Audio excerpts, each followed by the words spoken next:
This is part 4 of the Verdant Paradox, the second book in R.M. Stratton's military sci-fi series Concord Horizon. If you like the audiobook, the ebook is available at the link in the description. 31. Marsh worsens. By mid-morning of the third day, Helen Marsh had become indispensable. That was the problem. Not the only problem. The planet was generous with those. Thrihiel was somewhere beyond the Western Road network. The Hall of the Moon's heart waited under layers of religion and stone. Aelari had effectively folded us into Evenal's public theology, and Singapore could talk to us only when orbital geometry allowed it. But Marsh was the problem I kept looking away from, because looking directly at it did not change the outcome. She sat in her attendant's position at the base of the platform beneath a slanted roof of woven leaves and pale wood. The structure had been built for shade, not privacy. Aelari's acolytes had adjusted it twice since dawn, adding a second mat, a clay water vessel, and a low table for the things Marsh kept asking for with increasing scientific dignity and decreasing physical strength. Aelari plant samples, food remnants, insect husks, a charcoal writing stick. One of the acolytes, a young priesthood trainee with more curiosity than caution, had started bringing her things from the village gardens. Marsh would look at each offering, ask where it had been found, and then issue warnings to the rest of us. "Do not touch the blue-veined leaves near the stream," she told me after breakfast. "The sap causes blistering in human skin, probably in Aelari skin too, but they use it properly diluted, defined properly. Not by you." "Understood." A few minutes later, she pointed at a cluster of red-winged insects moving in the shade near the western stones. "If those land on you, brush them off. Do not crush them against the skin. Their defensive secretion contains an anticoagulant and a mild neurotoxin. Not fatal. Very inconvenient." "Very inconvenient is doing a lot of work there." "Yes, I am editing for morale." Nara heard that from the platform and did not smile. That was how I knew Marsh was worse. Nara's worry had become quiet, the kind she did not waste on ordinary fevers, infected wounds, or stubborn patients who believed denial counted as medical resilience. She had moved every available field instrument into her nondescript medical satchel and turned the small structure at the platform's base into the least conspicuous clinical station in the history of divine attendance. It was not enough. The injuries Marsh had carried out of Kestrel had been worse than she admitted, worse than Nara had been able to fully evaluate aboard the shuttle before the descent. Worse than any of us could fix with a field kit disguised as a healer's bag. She had internal damage. Nara had not said those words where Marsh could hear. Marsh knew anyway. Scientists and doctors had that in common. They could lie to other people with professionalism. They had more trouble lying to themselves about systems failing under observation. After the morning offering ended and the village withdrew into a looser, watchful quiet, Marsh called us down, not loudly. She no longer had the energy for loud. "Captain," she said, "Dr. Himura, I should brief you properly now." Nara descended the platform steps first. I followed. Aelari watched from the far edge of the courtyard, speaking with 2 Moon Priesthood acolytes. She had learned quickly that Nara needed access to Marsh without interference. Whether she interpreted that as Moon Goddess mercy, physician's instinct, or sacred privilege, I did not know. I was grateful either way. Marsh sat with her back against the wooden post. Her skin was too pale under the Aelari shade cloth. Sweat had gathered at her temples despite the cooler air below the platform. Nara knelt beside her and adjusted the hidden monitor clipped beneath the edge of her garment. "You need to rest," Nara said. "I am resting. You are conducting a briefing." I am doing it seated. That is not the same. It may be the best compromise available. Nara's mouth tightened. Marsh looked at her, and something passed between them that did not need translation. Doctor to patient. Patient to doctor. Both of them intelligent enough to understand the trajectory. I crouched on the other side of Marsh's mat. "How bad?" I asked. Nara did not answer immediately. Marsh did. "Weeks if I am very fortunate and do nothing stupid." "That is not funny." "No," Marsh said, "it is not." The village noise seemed to recede. Nara looked down at the monitor, then back at Marsh. "I can stabilize, I can manage infection, I can manage pain carefully. I cannot repair what needs surgical intervention with this kit." "And there is no surgical bay on the platform," Marsh said. "No." "Then we use the time." I hated the calm in her voice. I had heard that calm before from officers who had already done the math. Not surrender. Not panic. Worse, prioritization. Marsh shifted her attention to me. "Captain, I have been studying Aelari religion for 2 years from orbit. I thought I had years more. I do not, so we are going to proceed as if you need everything useful now." "Marsh?" "No." Her voice sharpened, then faltered. She drew a careful breath and tried again. "No. Please do not spend my remaining useful energy arguing with my assessment. Dr. Himura has already done that for both of you." Nara looked away. I said nothing. Marsh accepted that as permission and reached for her charcoal stick. Her hand trembled slightly. Nara noticed. Marsh noticed Nara noticing and moved on before either of them could make it a conversation. She drew a circle on the flat piece of pale bark one of the acolytes had brought her. "The high divine pair," she said. "Aurelian and Silunara. Sun Father and Moon Mother, though those translations flatten them badly. Aurelian opens day.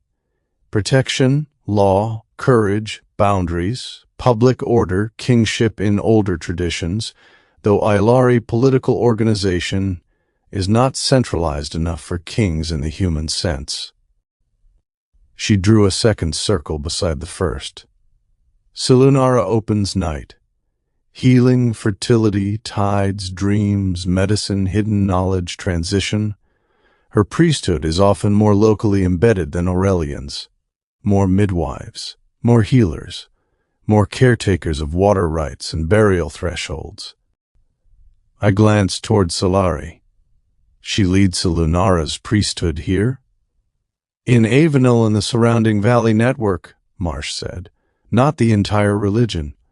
But she is senior, respected, from what I have observed, genuinely devout and less politically predatory than some." "Some." Marsh made a mark above the sun circle.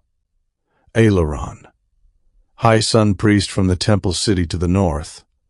Different power base. Larger, wealthier, more public ceremony, stronger ties to regional councils.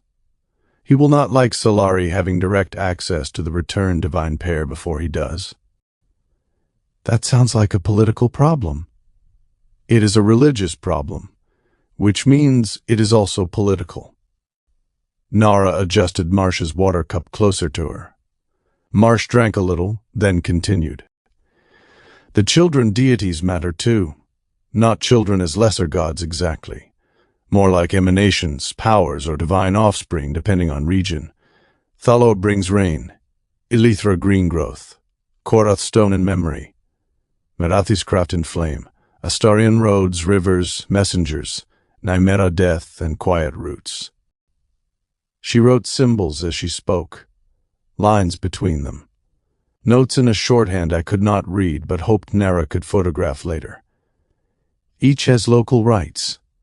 Each has priesthood fragments. Most are not our immediate problem." "What is?" Marsh drew a wolf mask. The symbol was crude. 2 pointed ears, long muzzle, open mouth.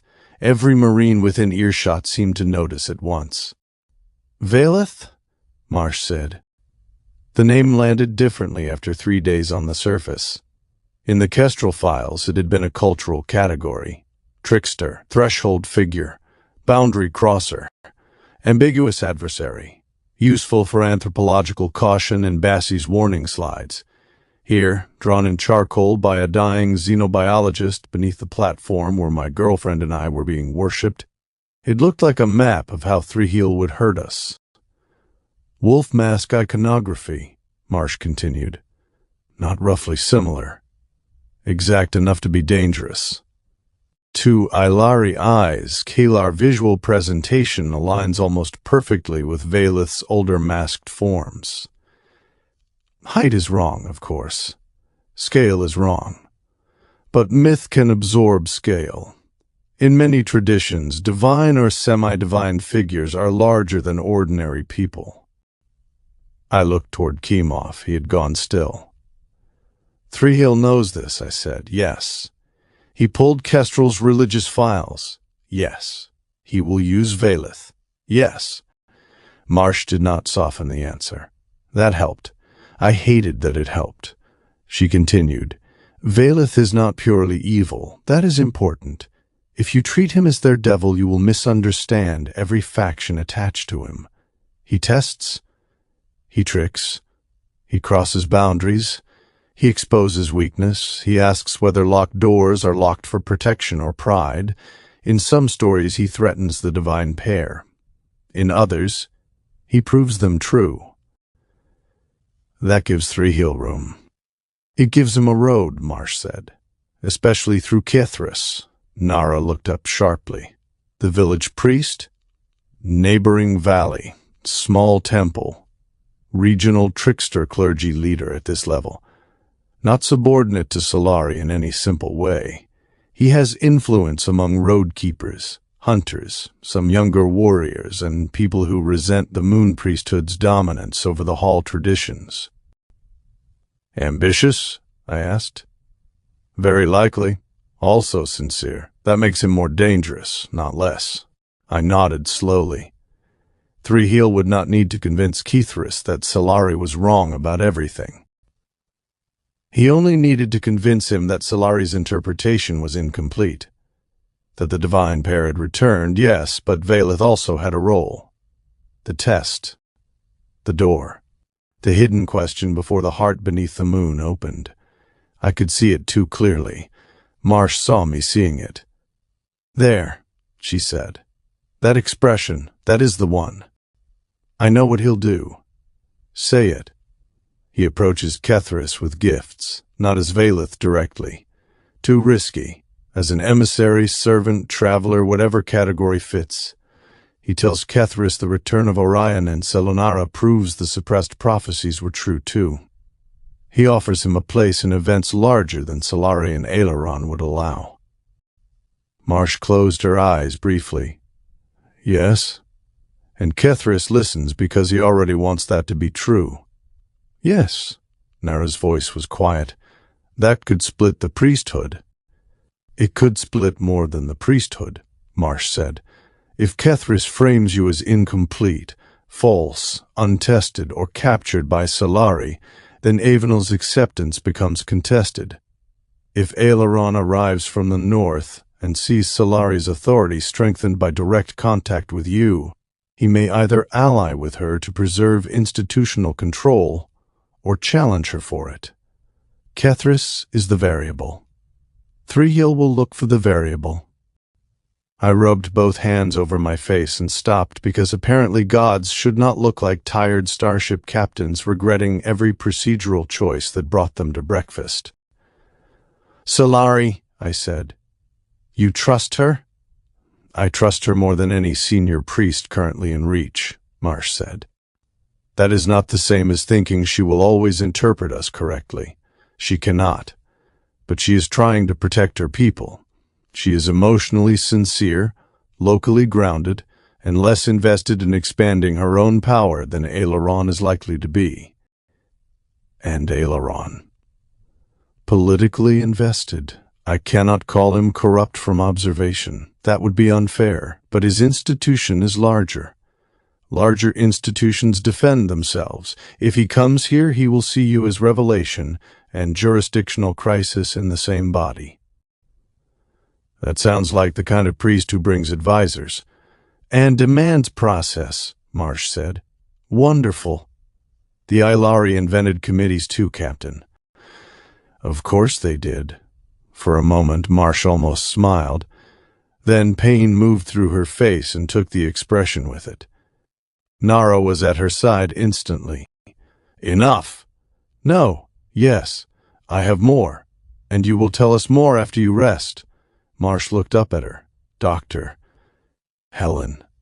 That stopped her. Nara rarely used first names with patients when she was pulling rank medically. When she did, the room changed. You are no use to anyone if you burn through what little reserve you have before noon, Nara said. You have given us the immediate threat model. Solari trustworthy, Aileron political, Kethris variable, Valeth exploitable. That is enough for the next decision. Marsh's eyes glistened, anger first, then grief, then calculation, because even now she could not stop being herself. 1 hour, she said. 2. Nara. 3. Marsh stared at her. Nara stared back. 1 hour, Marsh said, and I will not speak during it. 2 hours, and you may answer yes or no questions only if there's an emergency. Marsh looked at me. I held up both hands. I am not getting between doctor and patient. Coward. Yes. That finally produced the smallest possible smile. Nara helped her settle back against the mat, adjusted the cloth, checked the monitor again, and gave her something for pain that Marsh pretended not to want and very much needed. I stood and stepped a few paces away. Solari watched from the edge of the courtyard, worry plain even across species. She did not approach. That restraint raised my opinion of her another degree. Kemov moved beside me. You heard? I asked. Yes. Assessment? Thrihiel will contact Kethris if he is not already. Can we stop it? Not from here? Of course not. What can we do? Keep Solari close. Learn faster. Avoid giving Kethris a grievance if he arrives. And if he arrives with Thrihiel's poison already in his ear. Kemov looked toward the western path. Then we find out if gods are allowed to say no. I did not like that answer. I liked it more than the alternatives. Behind us, Marsh had closed her eyes. Nara remained beside her, one hand resting near the hidden monitor, watching the rise and fall of her breathing with the focus of a woman who had already counted the supplies and found them insufficient. The village moved around us in careful quiet. Above the trees, the sky was bright. Somewhere beyond it, Singapore waited in shadow. And somewhere west, if Marsh was right, if I was right, Thrihiel had already found the crack in the religion we had accidentally entered. I looked toward the platform. 3 days ago it had been stone. Now it was a throne, an altar, a sick bay, and a trap.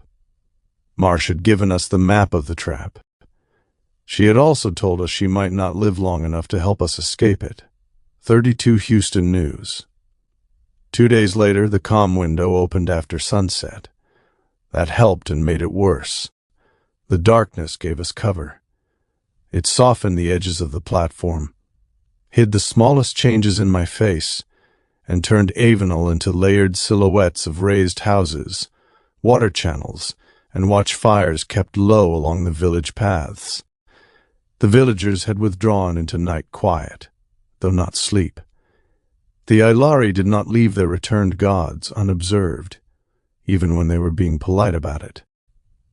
Nara and I lay side by side on the bedding Solari's acolytes had prepared for us.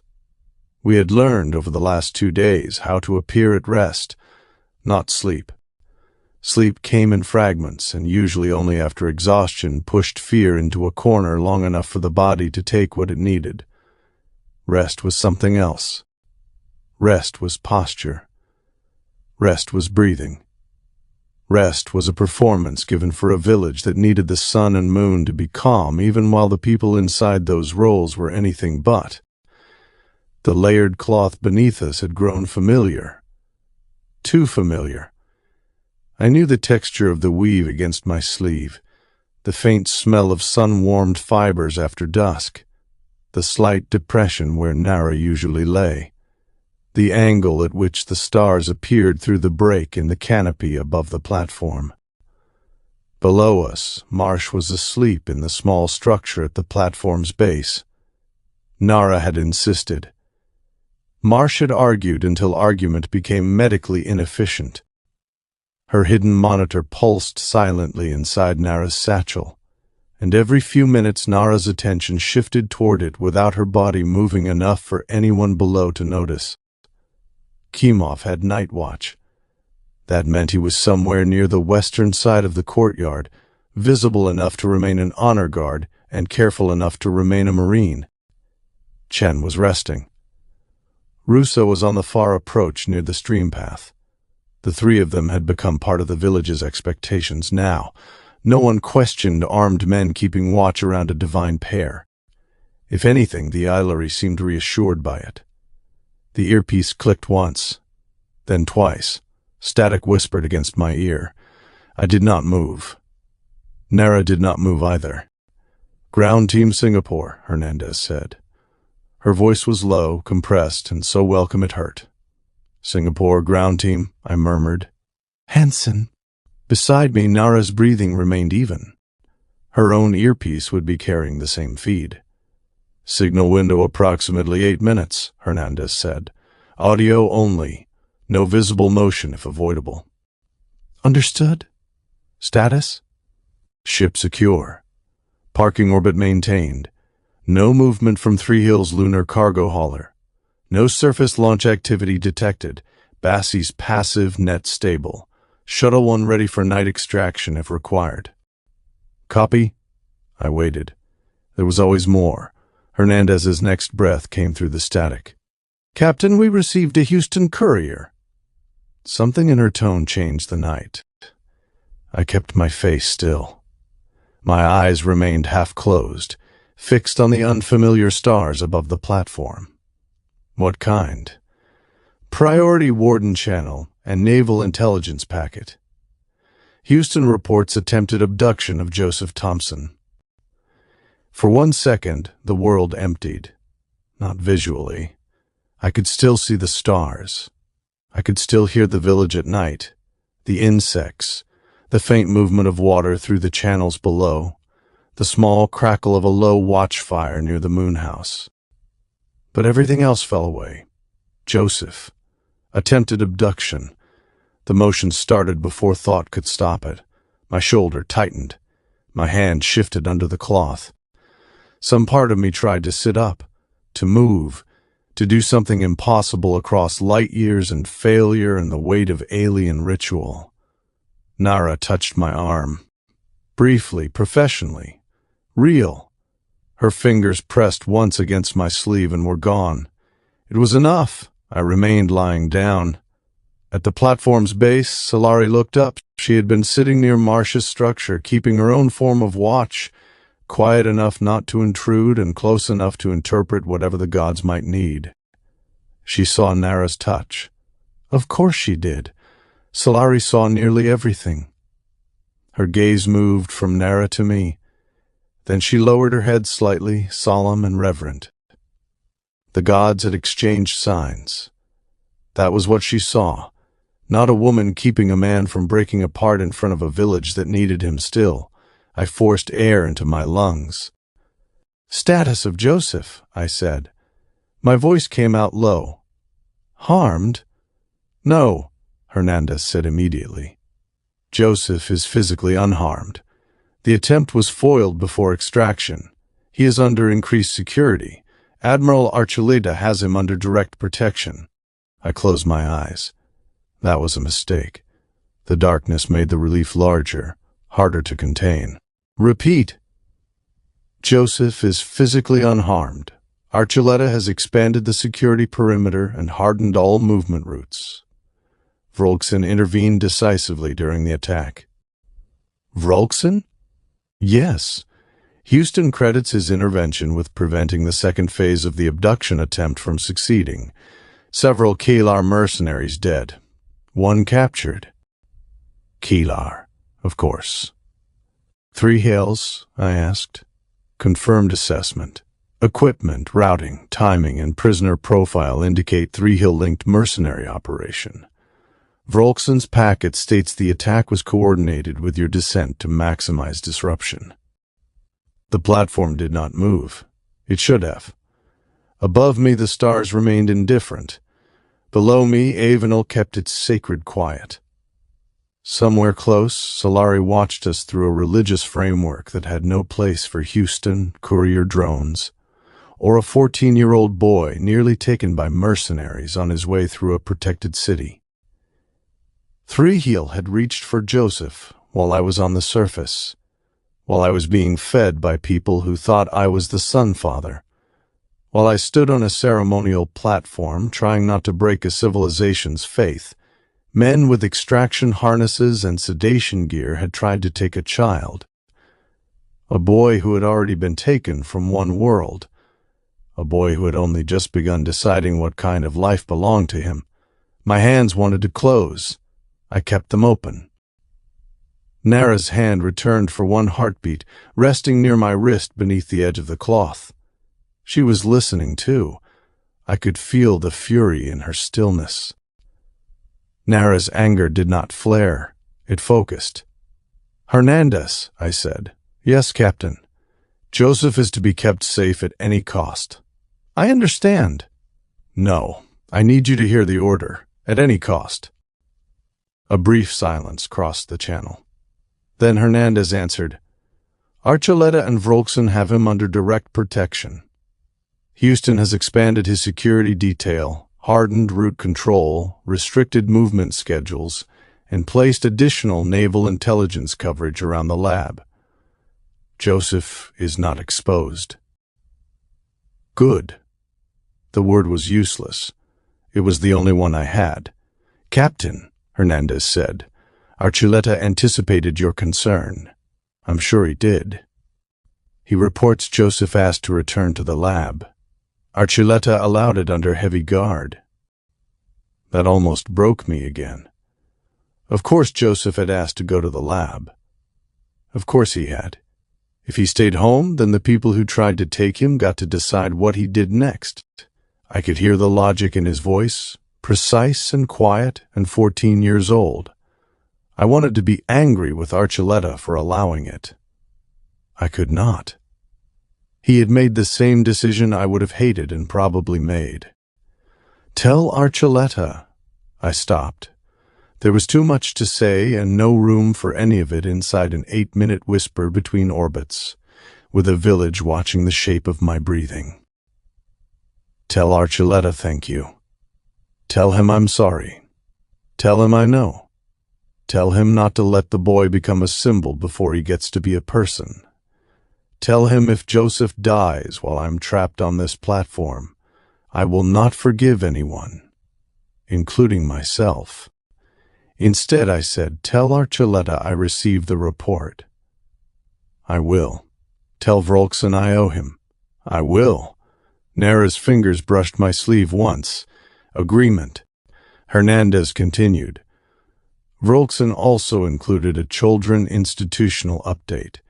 Their government supports coalition response to Aelari Prime, but characterizes precursor knowledge as limited. Vrolkson assesses the language as formally cooperative, but notes unresolved questions regarding archival awareness.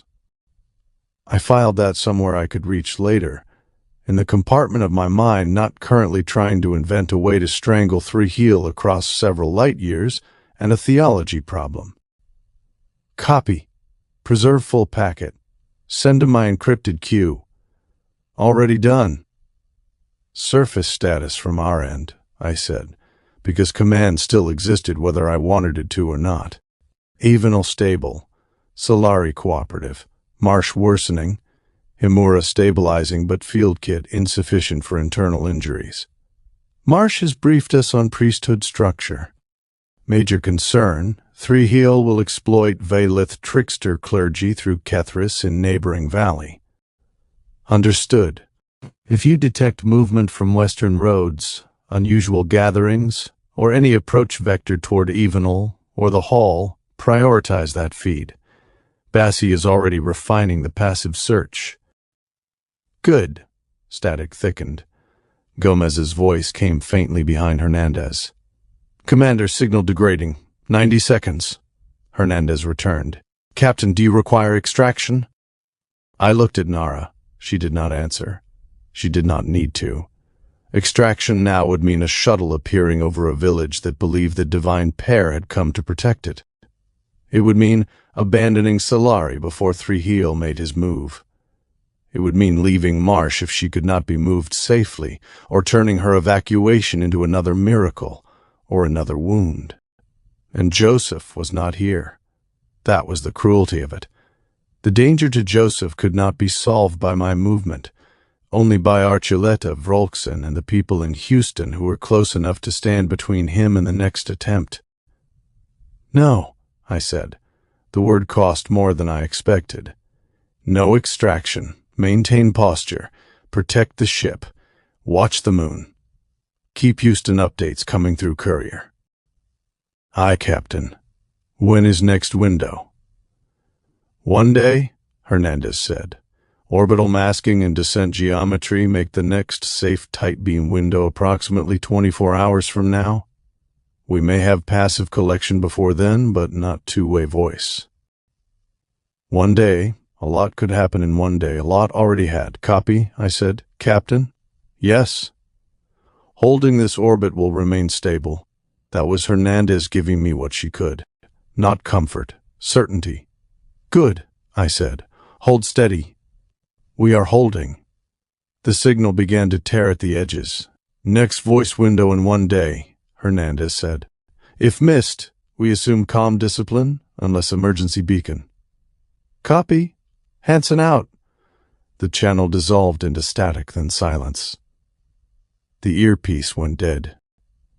I kept lying on the bedding. The village remained around us. Nothing had changed. That was the worst part. Night still covered Evenal. Aelari still sat below with one hand resting on her staff, watching us with reverent concern. The acolyte still moved quietly along the courtyard's edges. Kimov still watched the western path. Marsh still slept in the shade. Nara still lay beside me, close enough to touch and too visible to hold. Nothing had changed except everything. Joseph had almost been taken. Thrihiel had reached across worlds while I was trapped inside a role I could not safely abandon. Vrolksen had killed for the boy. Archuleta had tightened the walls around him. Hernandez held my ship in shadow. And I lay on a stone platform pretending to be divine because the people below needed the sun and moon not to flinch. Aelari approached slowly. She stopped at the base of the platform and bowed. Great Aurelian, the translator whispered. Lady Selenara, does the night bring pain? I looked at her. For a moment I almost answered honestly. Yes, the night brings pain. The night brings news from beyond your sky that a child was hunted because of a map no child should have been born able to read. The night brings proof that the wolf is not only at your western road, but in every place I cannot reach. The night brings the knowledge that I am lying here, while other people protect what I love. Instead, I said carefully, the night carries many burdens. The translator spoke. Aelari bowed her head as if I had said something sacred. Maybe, by Aelari's standards, I had. The village will keep silence, she said. The pair may rest. Rest, I nodded once. She withdrew. Nara's hand moved beneath the fold of cloth between us, hidden from the courtyard by the angle of our bodies. Her fingers touched mine for 1 second, no more. Then she let go. I kept my face still. I kept my breathing slow. I performed serenity for a village that had done nothing wrong, while rage and fear and helplessness pressed against the inside of my ribs hard enough to make every breath feel borrowed. Above us, somewhere beyond night and cloud, Singapore continued through orbit. Beyond that, a courier drone was already carrying updates through interstellar dark. Beyond that, Houston had Joseph. For now, I lay beside Nara on the platform and looked at the alien stars. The divine pair rested. Captain Hansen did not. 33. Kehlar. 2 days later, Aelari came to the platform with bad news dressed as formal courtesy. I had learned to recognize the difference. The Aelari did not approach us casually. Not anymore. Maybe they never had. Every movement toward the platform carried layers.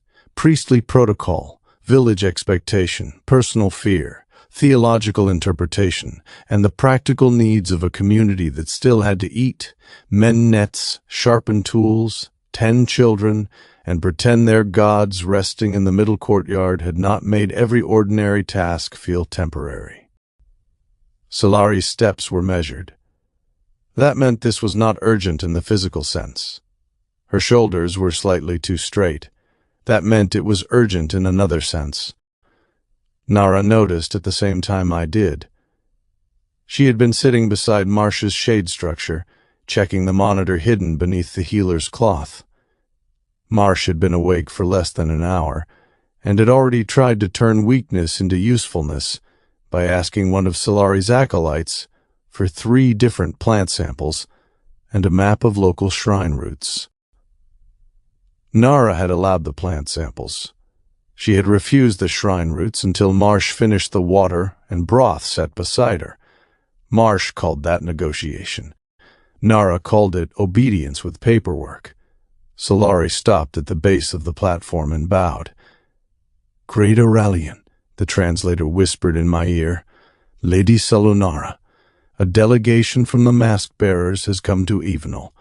They request audience with the pair." The air changed. Not in the village. In us. Kimov, posted near the western approach, did not move. Chen's gaze shifted from a group of children near the water channel to the jungle path beyond Aelari. Russo, who had been standing near Marsh's structure, suddenly looked less bored by holiness. Marsh closed her eyes, only briefly. Then she opened them and looked at me. "Mask-bearers," she said quietly. "Vaelith's order, Kehlar." Aelari heard the name and looked toward Marsh. The priestess did not like that Marsh knew it. She liked even less that I now did. I stood slowly on the platform. Nara rose with me because every public motion had become shared whether we wanted it that way or not. "How many?" I asked. Aelari's eyes lowered. 7. Kehlar comes with 6 of his road keepers. Armed? All road keepers are armed. That was not quite an answer. Aelari hesitated. Marsh supplied the missing piece from below. Ceremonial weapons, likely real enough to kill with. Helpful. I try. Nara looked down at her. "You are supposed to be resting. I am resting in a politically informed way." Aelari's expression tightened. "Kehlar claims reverence. He brings no challenge in his open hand." "In his open hand," I repeated. "That is the phrase," Marsh said. "It does not mean he brings no challenge." "Of course not." The Aelari had made an art form out of saying exactly enough to avoid saying the thing. Humans had invented committees. Apparently the Aelari had invented liturgical ambiguity, which was worse because it came with drums. I looked at Nara. Her face was composed, but her eyes had gone cold and attentive. She knew what this was. Not all of it. None of us did. But enough. Thrihiel had been on the surface for days. Marsh had told us what he would do. Approach the trickster clergy. Use Vaelith. Turn the divine pair reception into a test, not a settled truth. Offer Kehlar what ambitious priests always wanted, a sacred reason for power they already believed should be theirs. Now Kehlar had arrived. Maybe without Thrihiel, maybe after him. That distinction mattered tactically. Spiritually, to the Aelari, it might already be too late. "We will receive him," I said. Aelari bowed, but relief did not follow. If anything, she looked more troubled. Refusal would have created one problem. Acceptance created another. Marsh shifted against her mat. "Captain." I descended only enough to hear her, without making the entire village part of the conversation. I did not crouch beside her in full view. The Aelari were watching. The god did not hold a strategy conference at the feet of his own attendant. "Yes," I said quietly. "Do not bless him cleanly." "Define cleanly." "Do not confirm his order's authority. Do not reject it either. Veleth's clergy survive by turning rejection into proof. If you dismiss them, Kethris will use it. If you elevate them, Aelari loses ground, and Aileron will hear about it before sunset." "Wonderful. Ambiguity." "Sacred ambiguity," Marsh said. "Try to sound like you mean it. That has never gone badly in history." "No," Marsh said dryly. "Never." Nara moved beside me. "What can he safely say?" Marsh thought for a moment. That cost her. I could see it in the small tightening around her mouth. "Something about all roads being seen, but not all roads being opened. Veleth tests boundaries, so acknowledge the need for honest testing without giving Kethris permission to define the test." "That is a narrow bridge." "Yes. Anything else?" "Do not smile too much." I looked at her. Marsh looked back. "He will." That turned out to be accurate. Kethris arrived 10 minutes later with 6 roadkeepers behind him. He was younger than Aelari. Not young exactly, but not old enough to have become harmless in anyone's imagination. He moved like a man who knew how to make an entrance without appearing to seek attention, which immediately told me he sought attention professionally. His robes were darker than Aelari's, layered in charcoal, rust red, and deep green. A wolf mask hung at his belt, carved from dark wood with pale inlaid eyes and a long muzzle stylized almost elegantly. His staff was blackened, not by paint but by fire or smoke, and capped with a bronze ring worked into interlocking teeth. His 6 road keepers wore practical travel gear beneath ceremonial sashes.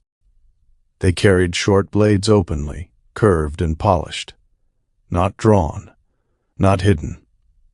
Visible enough to be noticed and interpreted. Kethris stopped at the formal distance Aelari had established and knelt. His road keepers did the same. The village had gathered again, though more cautiously than for the food offering. People stood at the edges of courtyards and along raised platforms. Children had been kept farther back. The acolytes of Aelari's moon house formed a quiet line near the water channel. The air carried the unmistakable pressure of competing authority. Kethris bowed low. When he lifted his face, he smiled. Marsh had been right. It was a good smile. Warm, quick, deferential, without surrender. A smile that invited confidence while asking the room to notice that confidence had been invited. "Great Aurelian," he said. "Lady Selenara, the roads have trembled with joy since word came to the valleys. The mask-bearers come late, but not faithless." The translator worked cleanly enough. I let the silence hold. Sometimes the best answer was to let someone else reveal what they needed the silence to contain. Kethris lowered his gaze at exactly the right moment. "Not too soon, not too late. Our order has long kept the old thresholds," he continued. "We have honored the pair in shadowed places, where the large temples seldom look. We have sung at locked doors. We have warned the careless, tested the proud, and carried laughter to paths that grief made heavy." That was very polished. I disliked him more for being good at it. Aelari stood to one side below the platform, still as carved wood. She did not interrupt. She also did not soften. The villagers watched her almost as much as they watched Kethris. That mattered. Kethris raised both hands, palms open. When others called us unruly, we remembered. When others called us troublesome, we guarded. When others forgot that Valeth stands at the edge before every crossing, we kept his mask from dust. The road-keepers bowed their heads. Kethris's smile faded into reverence. Now the sun and moon have returned. The door beneath the heart draws near. We ask only this: let the pair see that the mask-bearers have not abandoned their watch. There it was. Not rebellion. Not yet. A request to be seen. A claim to prior service. A wedge shaped like humility. He lowered his head fully. Bless the road that was forgotten. The village went silent. Solari's face betrayed nothing.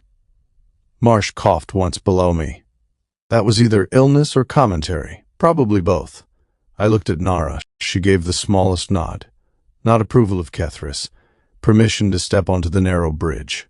I faced him. Kethris of the Mask-Bearers, I said. The translator carried the name across the courtyard. He looked up. You have kept roads others feared. Kethris's eyes brightened. Not victory, interest. I continued carefully. A road is not made holy because many walk it, nor false because few remember where it begins. That landed.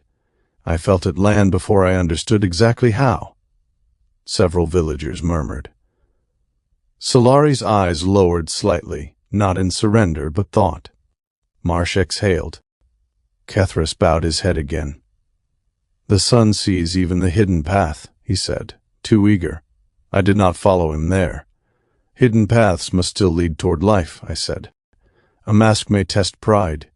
It may not excuse hunger for power. A locked door may teach wisdom. It may also hide danger from those not ready to open it. Kethris's smile returned, smaller now. He had heard the boundary. He did not hate it. That worried me. Nara spoke then. Her voice was soft, but every person in the courtyard seemed to hear it. The moon does not fear questions asked with clean hands. Kethris turned toward her. For 1 second his expression changed. Not awe.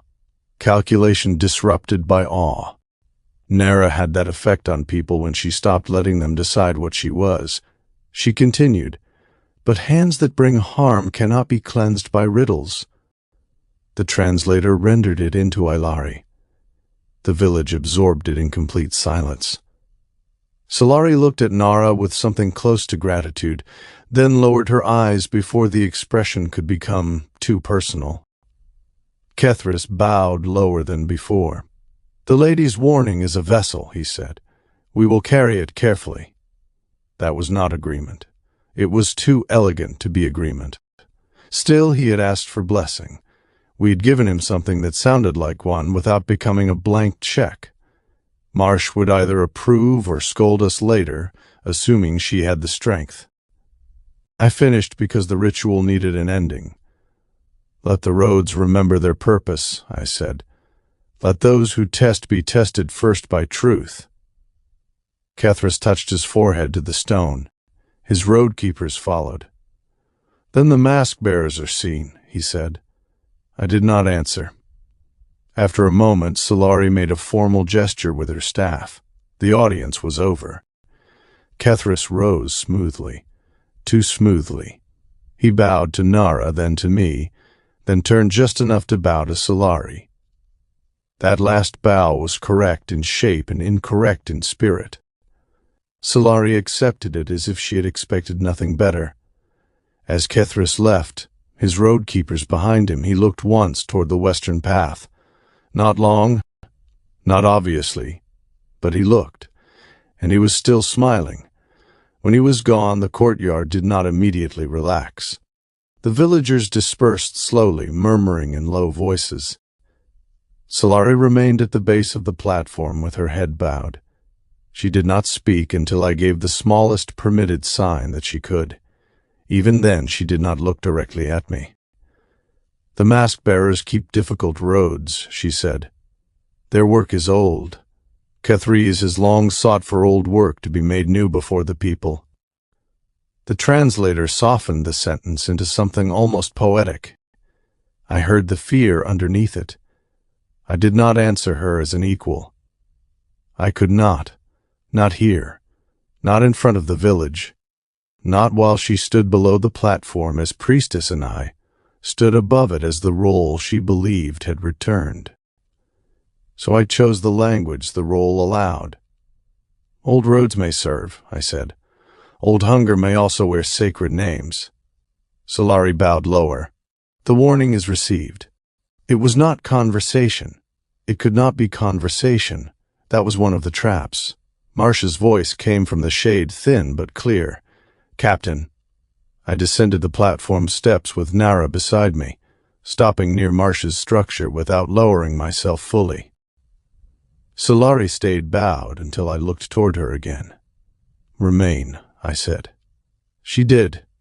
The word came out like command, because in this place everything I said was command whether I intended it or not. Marsh opened her eyes. Kethras's order would be the ones traditionally preparing for the return of the trickster god, she said quietly. Not worshipping him as highest. Not exactly. Preparing for his role when the divine order is disturbed. Valeth's return, I said. Yes, or Valeth's test. Depends on the branch. And if someone told Kethras that Valeth's suppressed prophecies matter now because Aurelian and Silunara have returned, Marsh nodded once. He would already have a place to put that idea. Aelari's hand tightened around her staff. The wolf, she said. There was no question in it. I looked toward the path where Kethras had disappeared. Marsh continued, softer. This audience was not the attack. It was a measurement. Of us? Of Aelari, of the village, of what language you would allow, of whether he can claim recognition without direct permission. Nara looked after him. He left pleased.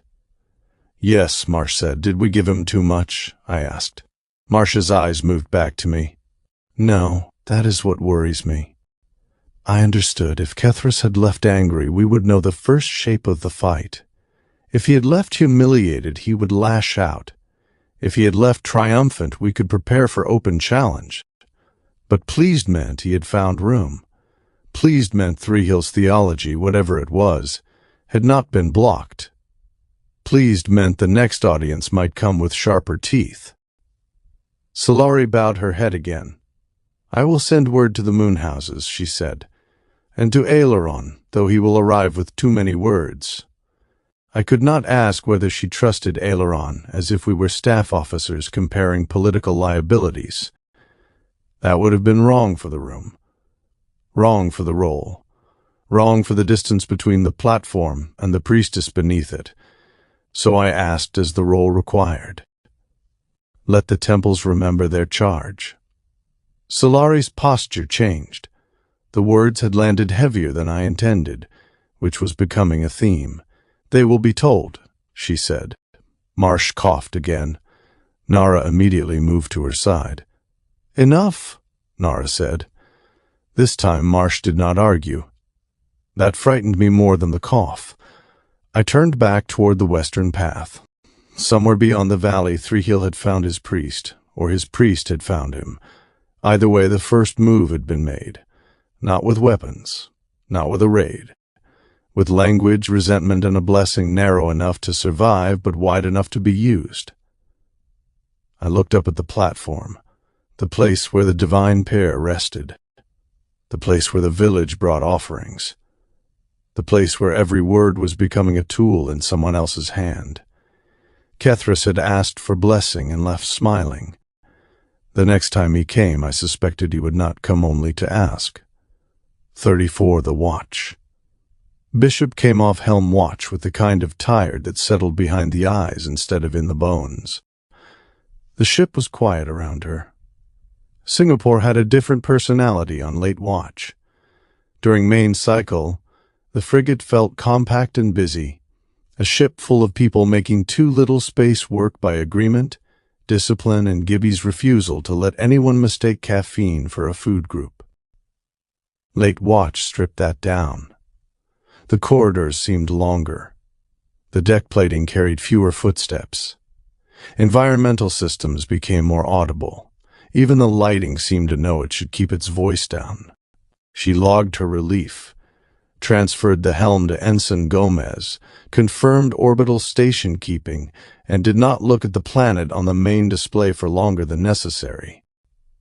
Aelari Prime rotated beneath them in darkness and cloud. Captain Hansen, Dr. Himura, Marsh, Kimov, Chen, and Russo were down there somewhere, wrapped inside a first contact disaster that had become religious theater with real consequences. Bishop had put them there. She had flown the descent. She had left them in the clearing because Hansen had ordered her to lift before the shuttle became part of the Aelari miracle. Correct decision. Still hated it. She stepped off the bridge, rolled her shoulders once, and nearly collided with Varos at the first corridor junction. He carried no toolkit this time. That felt significant. "Lieutenant," she said.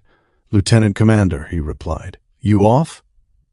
"Yes. Engineering reports no unexpected degradation, no heat bloom beyond tolerance, no unusual load behavior, and no evidence that the universe has become more reasonable since the previous watch." "Shame." "Yes." They walked together toward Deck 2. Neither of them announced that they were walking together. That would have made it a thing. Bishop was extremely aware that it was already a thing, which made not announcing it important for entirely different reasons. The corridor curved slightly with the ship's compact internal geometry. They passed berthing compartments, the medical bay doors, and the narrow access toward the mess. Somewhere aft, a crewman laughed once and then lowered his voice. The ship smelled faintly of scrubbed air, warm metal, and whatever Gibby had decided morale required.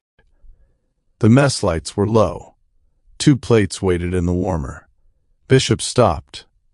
Varos stopped beside her. The note on the warmer read, "Bishop Varos, yes, both of you. EAT before you start discussing load tolerances like that counts as rest."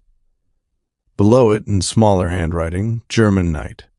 Vat-grown pork schnitzel, apple pickle, Bratkartoffeln, Spätzle, dessert and stasis.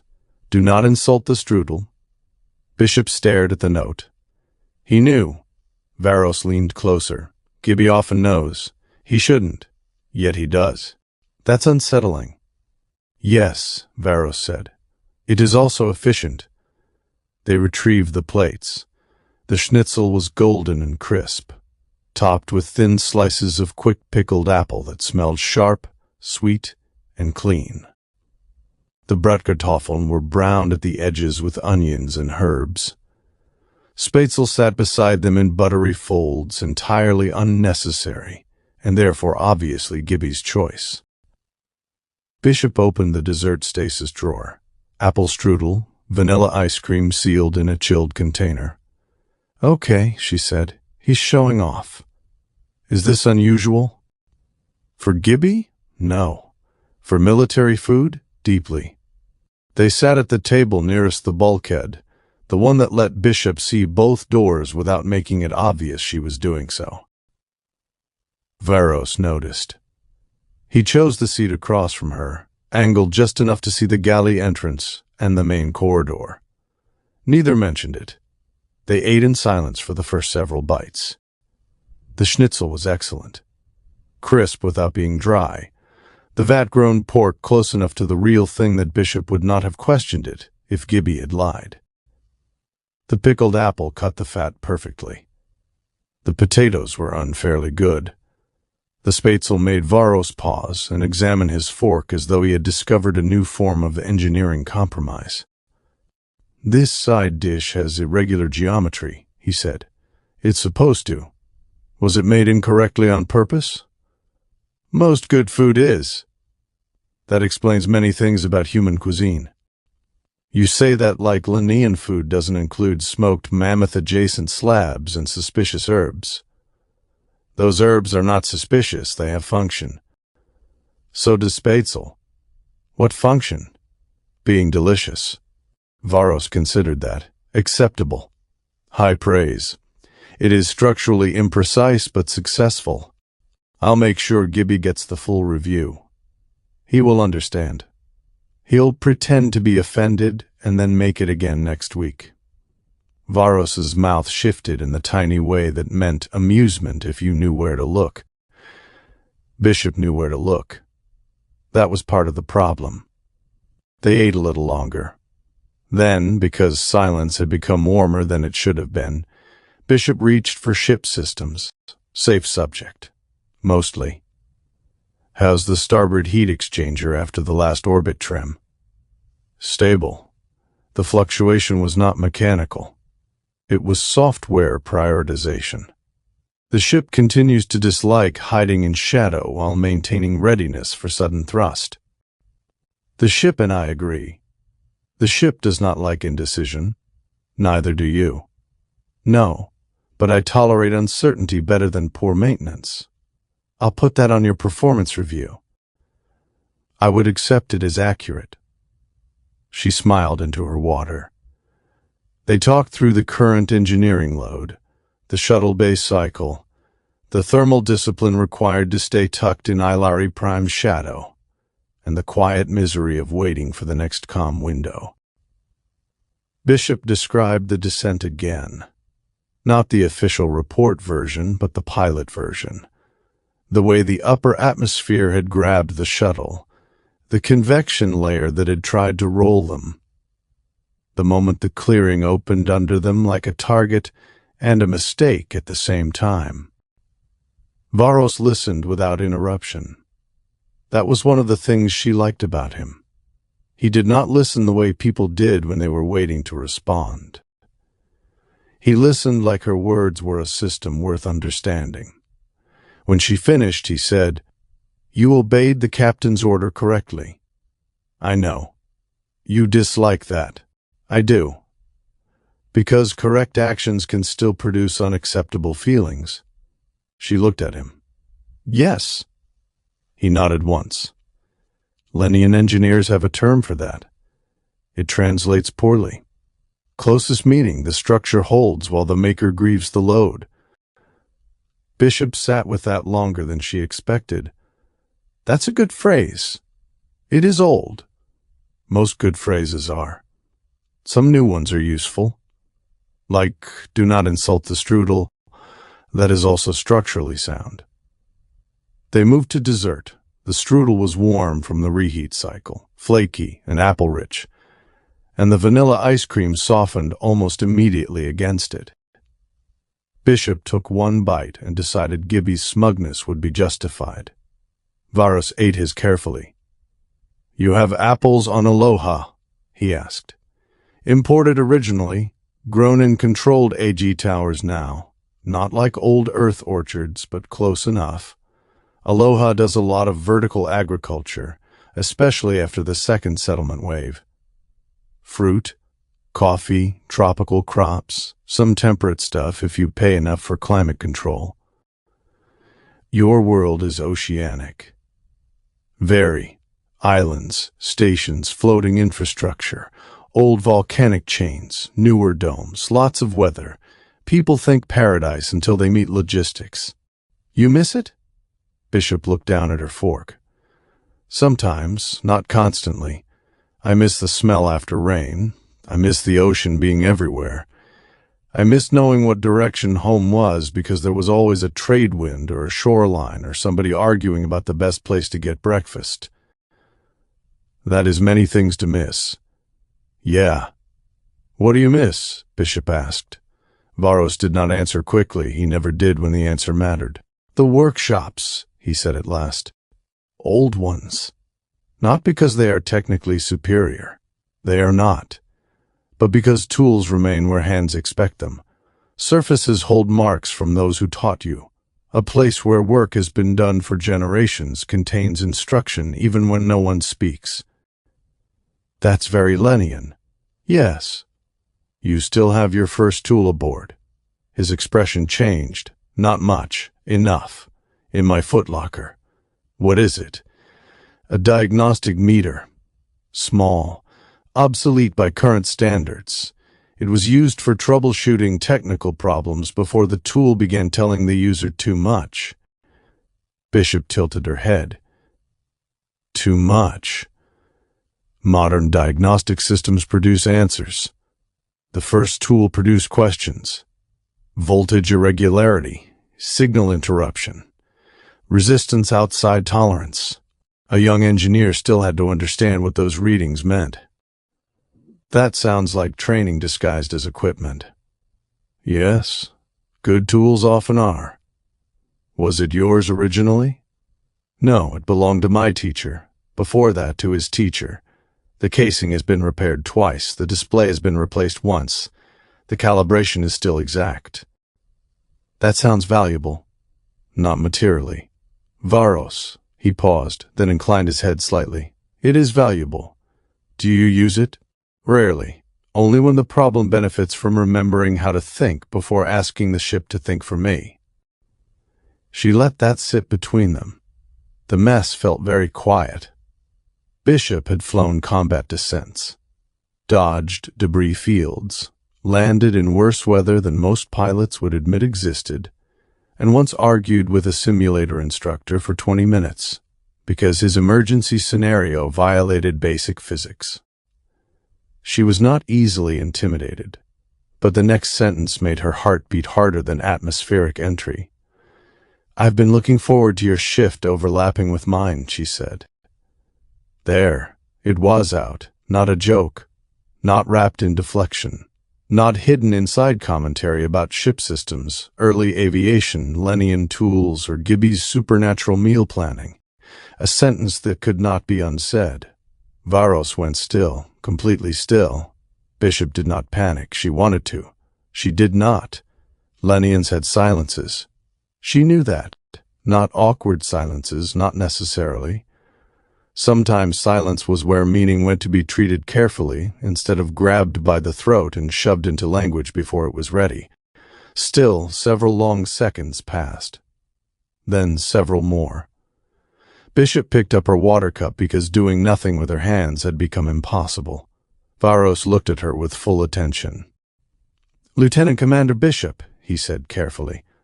Oh, full rank. That's either promising or catastrophic. His expression did not change, but she thought she saw amusement at the edge of it. Lennian honor traditions require me to ask whether your statement was made with conscious intent. Bishop stared at him. Then she laughed. Not at him. That mattered, and she hoped he heard it. She laughed because the moment was warm and terrifying and absurd, because she had just admitted something personal over apple strudel in a mess hall, while her captain was stranded on an alien planet being worshipped as a god, and because Varos had responded by invoking honor traditions with the solemnity of a treaty negotiation. His brow shifted slightly. I did not intend humor. I know. She put a hand over her mouth for a second, trying to gather herself. I know. I'm not laughing at you. I understand. Good, she breathed out. And yes, his eyes held hers. Yes? My statement was made with conscious intent. There, a second unsaid thing said.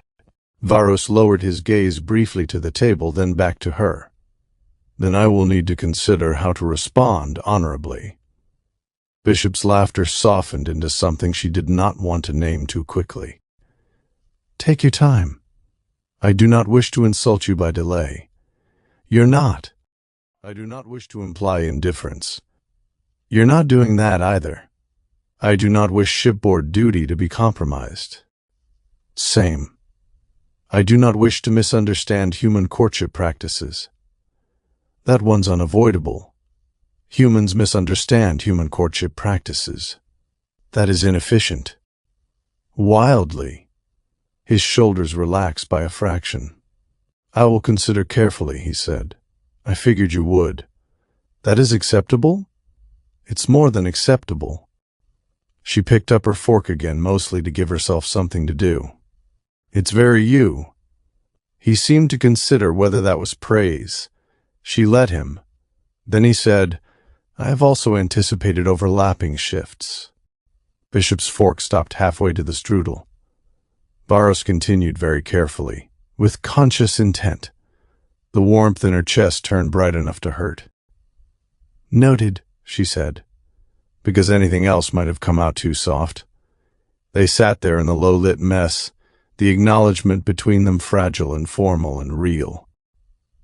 Neither reached across the table. Neither leaned closer. They were officers on a small ship in a crisis, with duties that did not pause because two people had finally admitted the air had changed. But the air had changed. Gibby walked in from the galley side door carrying a sealed container and a towel over one shoulder. He stopped. Bishop looked at him. Varos looked at him. Gibby looked at the table, the two half-finished plates, the dessert, Bishop's expression, Varos's posture, and the note still stuck to the warmer. Then he said, "Forgot my inventory slate." "You saw nothing," Bishop said. Gibby's face became a masterpiece of injured innocence. "Commander, I am a professional." "You saw everything." "I saw two officers eating food left for them by a concerned culinary specialist." Varos said, "Your concern was accurately timed." "See?" Gibby pointed at him. "Respectful man, appreciates logistics." Bishop narrowed her eyes. "Gibby." He retrieved a slate from the galley counter, tucked it under his arm, and started back out. At the door he paused. Without turning around, he said, "Strudel's better before the ice cream melts." Then he left. The door closed behind him. Bishop stared after him. "He is delighted." "Yes?" Varos said. "You could tell?" The back of his head was smug. She laughed again, quieter this time. Varos took another bite of strudel. "I will consider how to respond honorably," he repeated, as if setting the matter properly in place. Bishop smiled down at her plate. "I'll be here." Then, because that sounded too open and not nearly sarcastic enough to survive unprotected, she added, "Unless the ship explodes, the captain needs extraction, or Gibby starts assigning us joint dessert rotations." "Would that be inappropriate?" "Deeply." "Would it be effective?" She looked at him.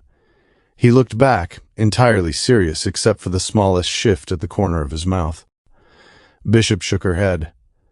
"Lennian humor is dangerous." "Yes," Varos said, with conscious intent. They finished dessert while Singapore moved silently through Aelari Prime's shadow, and for a little while the watch held. 35 Houston briefing. Joseph Thompson sat at the end of the conference table and tried not to look like the least important person in the room. That was difficult, because he was 14. It was also difficult because everyone else in the room had rank on their collars, gray in their hair, staff officers at their backs, or the quiet confidence of people accustomed to being obeyed by entire ships. The conference room was buried inside the secure side of Houston Command, with no windows and 3 layers of access control between it and any corridor where ordinary people walked. Joseph had been through all 3 layers beside Admiral Stephen Archuleta. No one stopped Archuleta. Several people looked at Joseph. That was not new anymore. Joseph had been looked at since leaving Eden. Scientists looked at him like an answer they did not want to damage. Security personnel looked at him like a route to be defended. Politicians looked at him like a problem they were not sure how to mention in public. Admirals looked at him differently. They looked at him as if he were evidence. Archuleta took the chair at the head of the table. Joseph sat to his right, close enough to make the arrangement unmistakable and uncomfortable enough that Joseph understood it had been deliberate. Across the table, Vice Admiral Thomas Reyes looked at him for 3 seconds too long.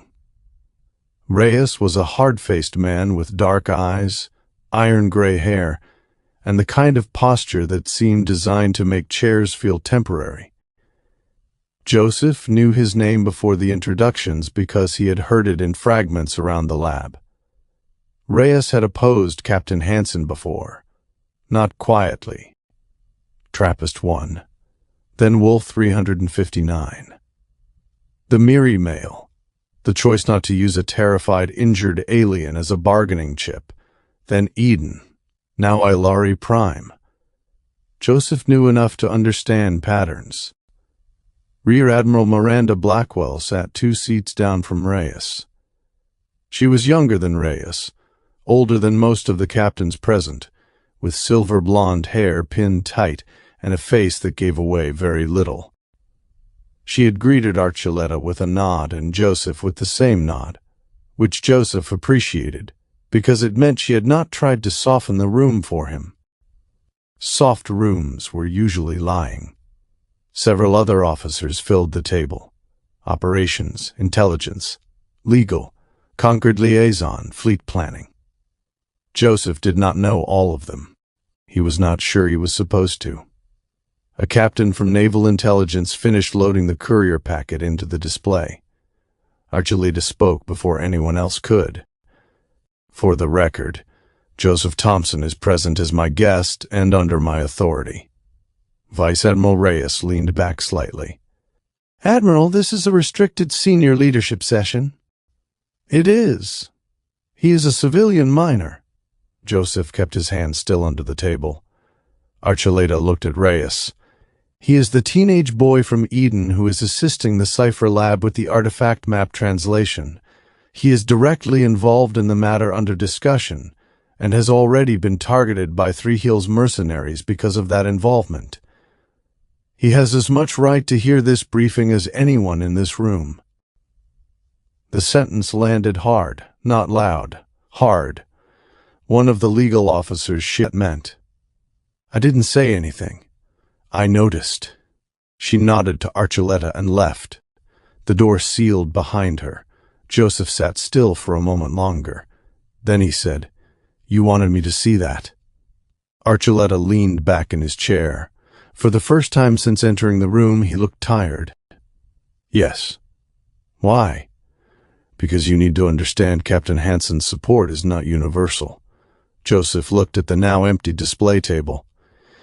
Vice Admiral Reyes doesn't like him. No, because of the Miri Mail. Partly. Because Captain Hansen wouldn't use him. Yes. And because of Eden. Archuleta's expression changed very slightly. Yes. Joseph swallowed. He did not want to talk about Eden in that room. He did anyway. They talk about Eden like it was an operation. It was. It was also my home. I know. Joseph looked down at his hands. I met Thrihiel in the field. Archuleta did not interrupt. When I touched the artifact, he was there. Not a report, not a red marker. Him. Joseph's voice stayed steady, which surprised him.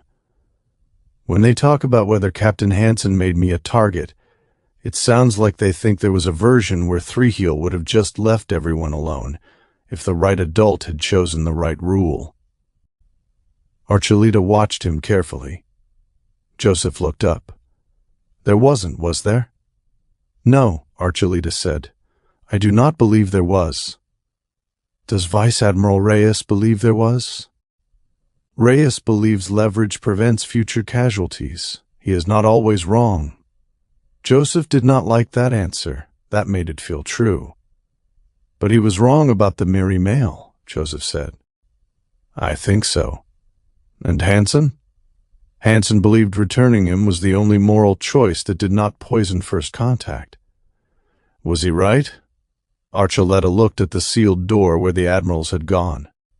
Yes, he said. But being right does not make the argument disappear. Joseph thought about that. In Eden, arguments had usually ended when the elders decided. Not because everyone agreed, but because authority needed agreement to look like obedience. In Houston, arguments did not end. They became files, factions, positions, reviews, future meetings. Why show me? Joseph asked. Archuleta folded his hands on the table. Because you're going to hear people praise Hansen as a hero. You're also going to hear people call him reckless, dangerous, sentimental, insubordinate, or worse. Some will be acting in bad faith. Some will be acting in good faith and still be wrong. You need to know the difference is not always obvious. Joseph looked at him. And you wanted me to see you argue for him. I wanted you to see that support requires argument. Not admiration, argument. That stayed with Joseph. He was not sure he liked it. But it stayed. What happens now? He asked. Now we keep working. Fevai continues the map analysis. Security stays tight. Hernandez holds orbit. Hansen tries to keep Thrihiel from turning a religion into a weapon. And Reyes? Reyes will continue being Reyes. Joseph almost smiled. Almost. Is he an enemy? No, Archuleta said. That would be easier.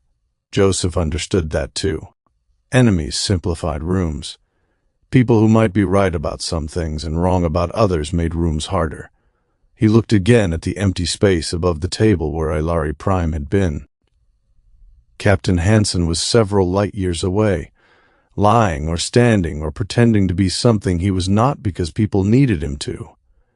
Dr. Himura was beside him. Marsh was dying. Thrihiel was moving.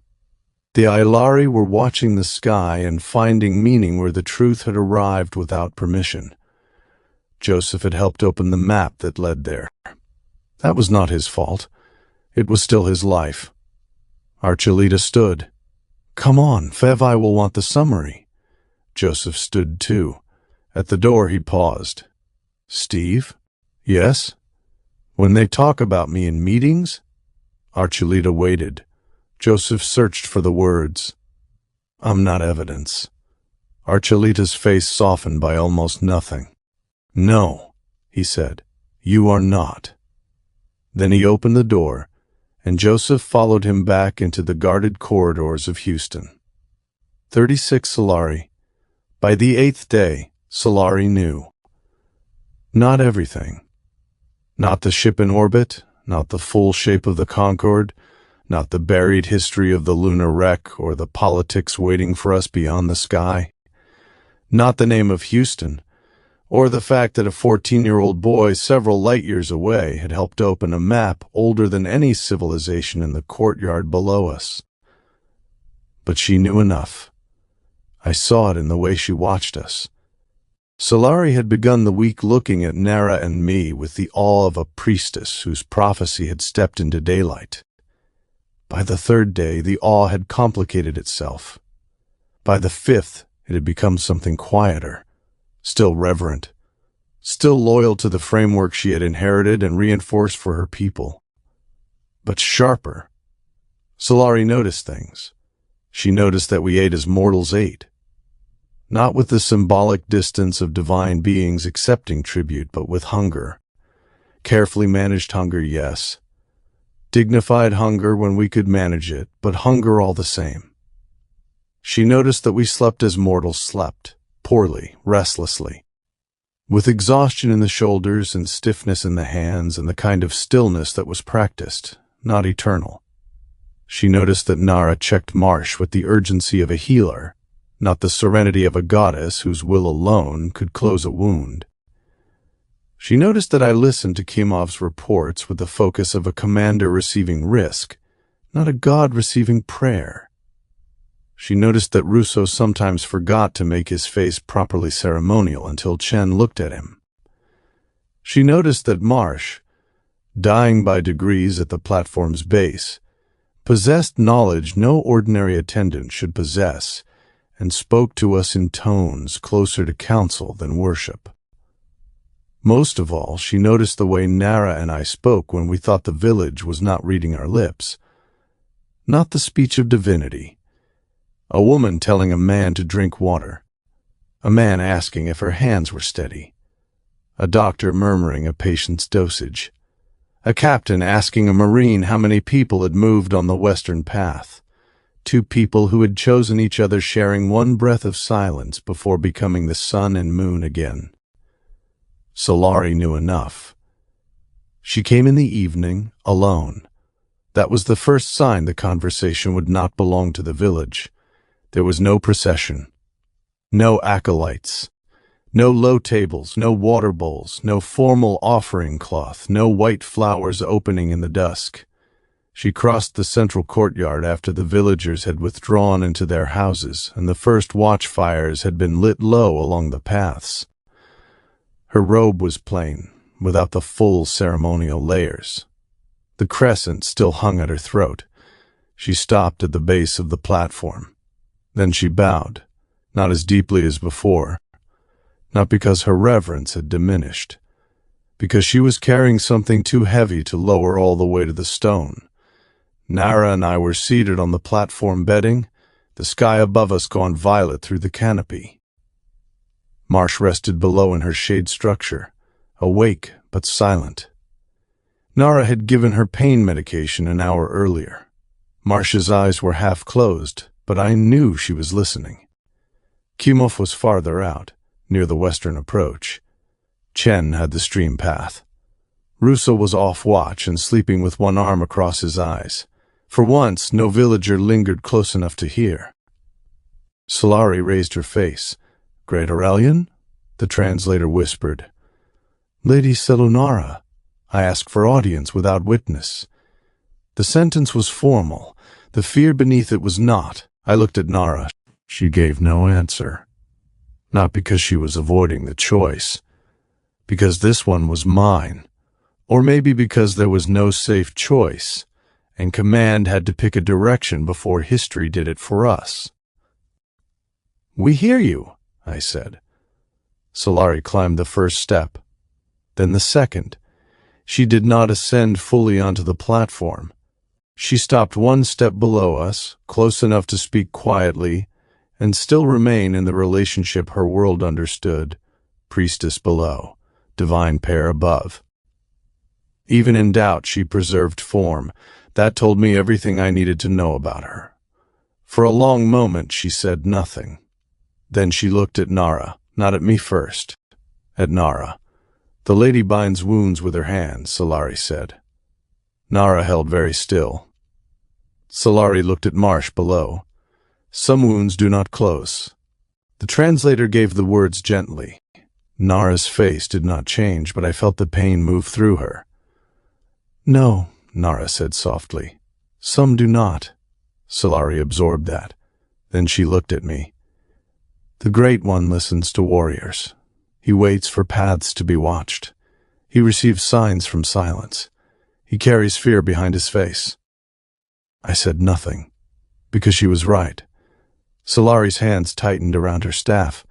"The pair eats as we eat, sleeps as we sleep, tires as we tire. The pair speaks together in small words." Small words.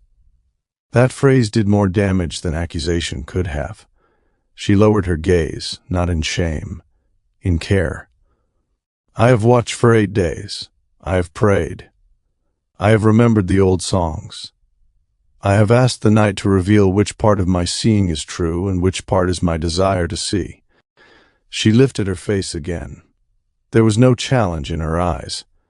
That made it harder. "Are you what we have called you?" Aelari asked. "Or are you something else who have come into the shape our prophecies prepared us to see?" The question reached me cleanly. No anger, no trap. No theatrical unveiling in front of the village.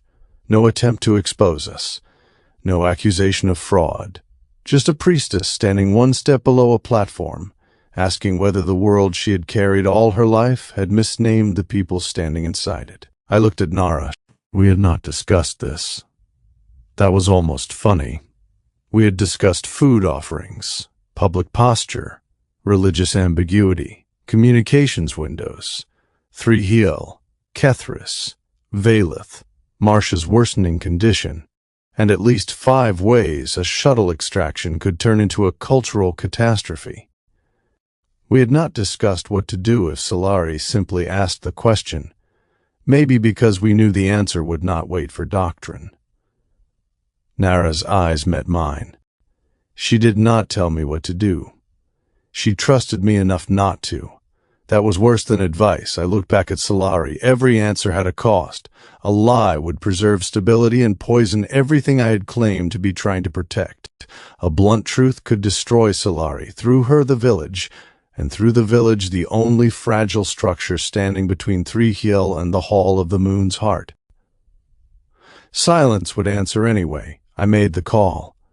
"We are not the gods of your people," I said. The translator spoke the words. The night seemed to stop. Aelari did not move. Below us, Marcia's eyes opened fully. Nara's hand rested on the bedding between us, close but not touching mine. I continued before the silence could become a weapon. "But we are not lying to you." Aelari's throat moved once. "We came from beyond your sky," I said. "Not from the place your songs name, from the stars. We came in a vessel, a ship. It carries us between worlds." The translator hesitated over vessel and ship, choosing words that meant skyhouse and starboat. Imperfect, but close enough for a beginning. Aelari listened. Her face had gone very still. "Our people watch worlds like yours because we believe your people have the right to grow without being ruled by those who come from beyond the sky. The place called Kestrel was built to observe, not command. That was our law." That was a simplified truth. Not the whole truth, but truth. "A wolf from beyond the sky came before us," I said. "Thrihiel, Kehlar. Not Valeth, not servant of your gods. A man. A dangerous man. He attacked Kestrel. He stole knowledge of your sacred places. He seeks the Hall of the Moon's heart." Aelari's eyes sharpened at that. Good. Anger was safer than collapse. "We came because he would use what your people honor to reach something hidden there, something older than your temples, older than our knowing. We came to stop him." Nara spoke then.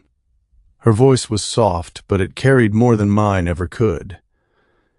"When your people received us as the pair, we knew refusing that place would harm you. It might have broken trust. It might have broken Aelari before her village. It might have given the wolf the first words." Aelari looked at her. Nara continued. "So we honored the place you gave us. We accepted food because the village needed to be seen. We rested where we were asked to rest because refusing would have wounded what you were trying to protect. We did not come to steal your faith," I said. "We did not come to rule you. We did not come to make ourselves gods." The words felt too small. All words felt too small. "We came to stop a threat to your people." Aelari stood in the dusk and listened, not like someone receiving information, like someone taking a blade into her hands by the edge and choosing not to let it fall. Below the platform, Marsh shifted but did not speak. I knew what it cost her to stay silent. She understood the magnitude of this conversation better than anyone. She also understood that her voice, right now, would give Aelari a place to look besides us. Aelari deserved the burden undiluted. Finally she spoke. "If I tell the village," she said, "the roads break." I did not answer, because she was right. "If I tell the moon houses, Aelari will claim the sun was deceived. Kethris will say the mask has torn the false face from the returned pair. The village will divide. The hall will stand without one voice." "Yes," I said.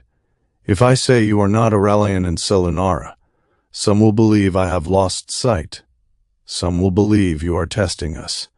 Some will believe the wolf." "Yes." Her hands trembled once against the staff. Only once. And if I say nothing, I carry a hidden stone in my chest. Nara's expression changed then. Grief. Recognition. "Yes," she said. "You do." Aelari looked at her for a long time. "Lady who is not lady," she said. The translator rendered it awkwardly. It did not matter.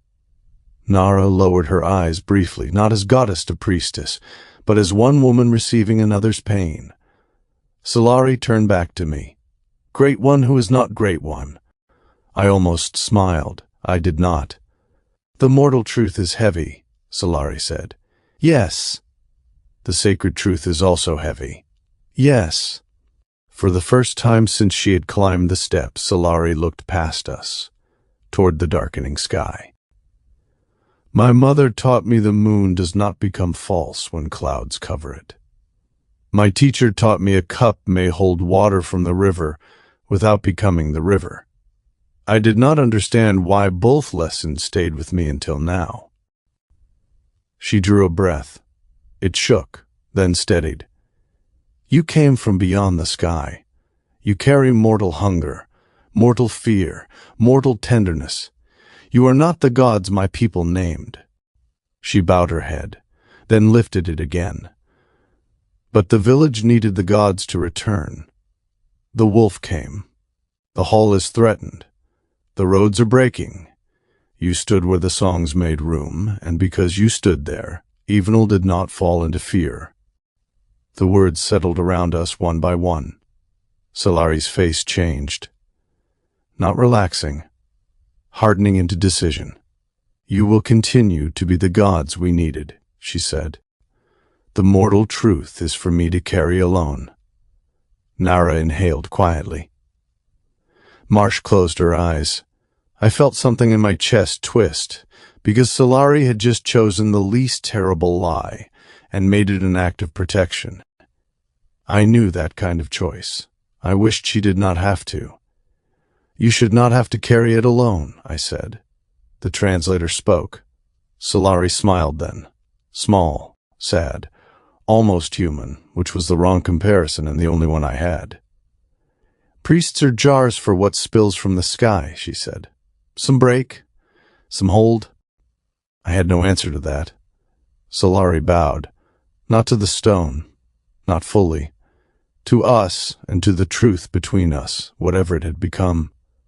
Then she stepped down from the platform. At the base she paused beside Marsh's structure.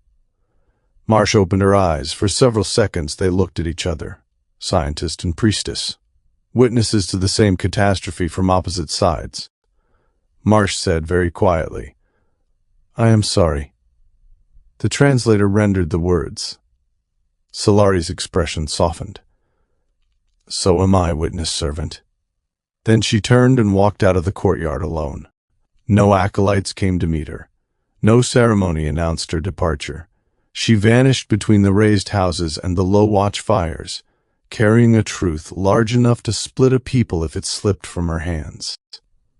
Nara and I remained on the platform. For a while neither of us spoke. The village settled into night around us. Water moved through the channels. Insects sang from the jungle edge. Somewhere beyond the western road, Thrihiel was still moving.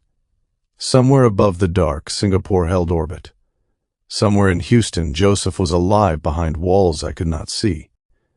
Here, Aelari had changed the mission again. Not by exposing us, by choosing not to. Nara sat beside me, hands folded in her lap. She knows, she said. Yes. She will keep it. Yes. You're sure? No. That was honest. Nara looked at me. I looked back. She will keep it as long as keeping it protects her people, I said. If that changes, she will choose them. As she should.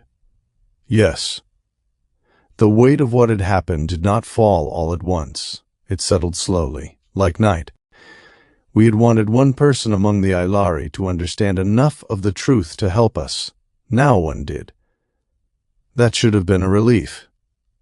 Instead, it made the whole structure more fragile, because now the lie had a custodian, and the custodian was mortal, devout, intelligent, frightened, and brave. I lay back on the bedding because the village might still look toward the platform and expect rest. Nara lay beside me. For once she did not speak. Neither did I. Above us, unfamiliar stars appeared through the canopy. Below us, Evenal believed the gods were resting. Somewhere in the village, Aelari carried the mortal truth alone. And for the first time since the clearing, I wondered whether the greatest damage we had done was not that the Aelari believed we were gods. It was that one of them no longer did, and had decided to protect the belief anyway. 37. Aelari pattern. Joseph Thompson had learned that exhaustion could become quiet. At first it made demands. His eyes burned. His hands shook when he held a stylus too long. Numbers slid away from him, then returned in the wrong order. Fevai would ask a question, and he would answer 3 seconds late because part of him had been staring through the lab wall toward a planet he had never seen. After enough hours, exhaustion stopped shouting. It became part of the room. The Houston Artifact Lab had changed since the cipher opened. Not physically, not much. The same isolation glass. The same layered security. The same central projection table where the Eden artifact's output had been translated into patterns, then coordinates, then something worse than coordinates. A map. 11 nodes. Eden had been one. Aelari Prime was another. Now the lab held too many people trying to be calm. Fevai stood at the main console, her small hands moving through projected data with precise, almost musical motions. 2 coalition analysts worked at the far station. Dr. Renteria muttered to herself while comparing energy harmonics. Lieutenant Commander Thrihiel maintained the systems buffer and occasionally made sounds of professional offense at the artifact's refusal to behave like any machine had a moral obligation to behave. Joseph sat at the side table with a translation lattice open before him and 3 layers of node data stacked in his display. He should have been in school. No one had said that for 2 days. After the attempted abduction, school had become a word adults used carefully around him. Archuleta had allowed him to return to the lab under visible protection. That had helped. It had also made every corridor feel different.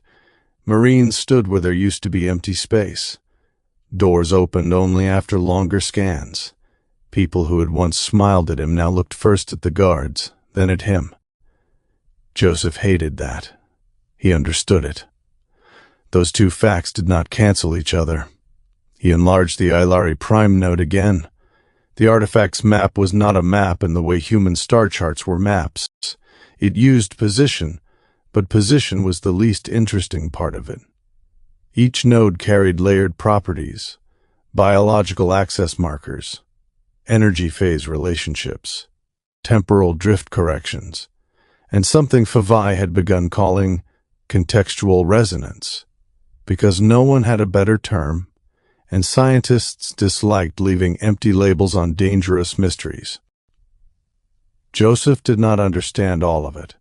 He understood more than anyone expected. Sometimes that frightened them. Sometimes it frightened him. He rubbed one eye with the heel of his hand and tried to refocus on the Aelari data. Eden's signature had felt familiar in a way he still could not explain without sounding superstitious. It had held shape in his mind, not like a voice, not like a memory, but like a pattern his bones had been waiting to recognize. Aelari Prime was different. More layered, more guarded.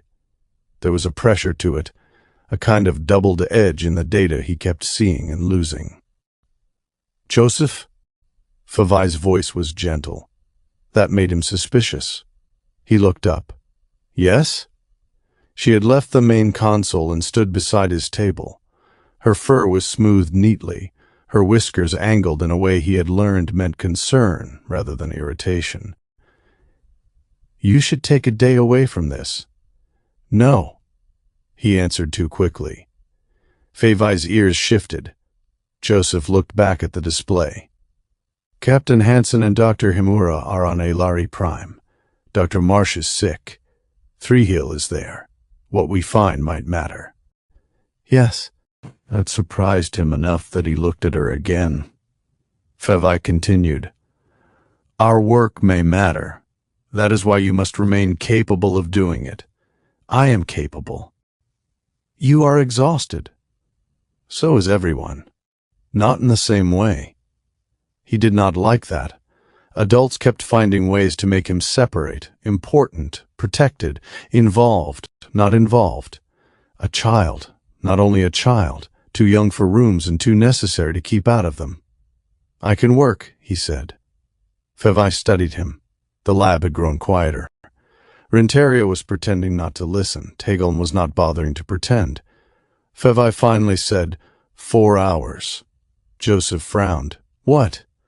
You may work 4 hours today. That is not enough. It is what you have. Fevai, no. Her voice did not rise. It did not need to.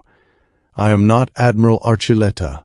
I will not order guards to carry you from the lab, but I will close your access. 4 hours, then food, then sleep. I might find something after 4 hours. Then you will find it tomorrow. What if tomorrow is too late? Fevai's expression softened, and he hated that too because it meant she understood exactly where to press. Joseph, she said, if you break yourself against the work, Thrihiel gains another victory. He looked down. That was unfair because it was effective. 4 hours, he said. 4 hours. And you will not change the data while I am gone? I will personally prevent reality from altering itself. Tegon made a low clicking sound from the system station. An ambitious promise. Fevai did not look away from Joseph. I have made stronger promises in worse rooms. Joseph almost smiled. Almost. Then he set the timer. 4 hours. The number made the work sharper. He stopped trying to solve the whole node and narrowed the comparison set. Eden. Aelari Prime. 3 unidentified nodes with similar biological gating. 2 with energy signatures so faint Renteria thought they might be inactive or shielded. 1 with a harmonic relationship to Aelari Prime that made Joseph's eyes keep returning to it even when he tried not to. He adjusted the overlay. The Aelari node unfolded into 7 visible layers and 1 uncertain one. That uncertain layer had been bothering him since morning. It appeared only when the node was viewed through the biological access model derived from Eden, and even then only if he weighted the ancient Linnean-linked marker set higher than the children projection preferred. He changed the weighting. The uncertain layer disappeared. He changed it back. It returned. Joseph sat very still. Fevai noticed. What did you find? I don't know yet. That brought everyone's attention honestly into the open. Joseph rotated the model and stripped away positional coordinates, then energy flow, then biological gating. Then he brought back only the contextual resonance layers, one by one. Eden pulsed in a single folded pattern. Aelari Prime pulsed twice. Not louder, not stronger. Twice. 1 signature belonged to the node. The other sat beside it, close enough to be mistaken for distortion if the viewer expected only one thing to be there. Joseph's mouth went dry. It has a secondary signature, he said. Fevai moved beside him. Show me. He expanded the projection. It's not the same as the primary node signature.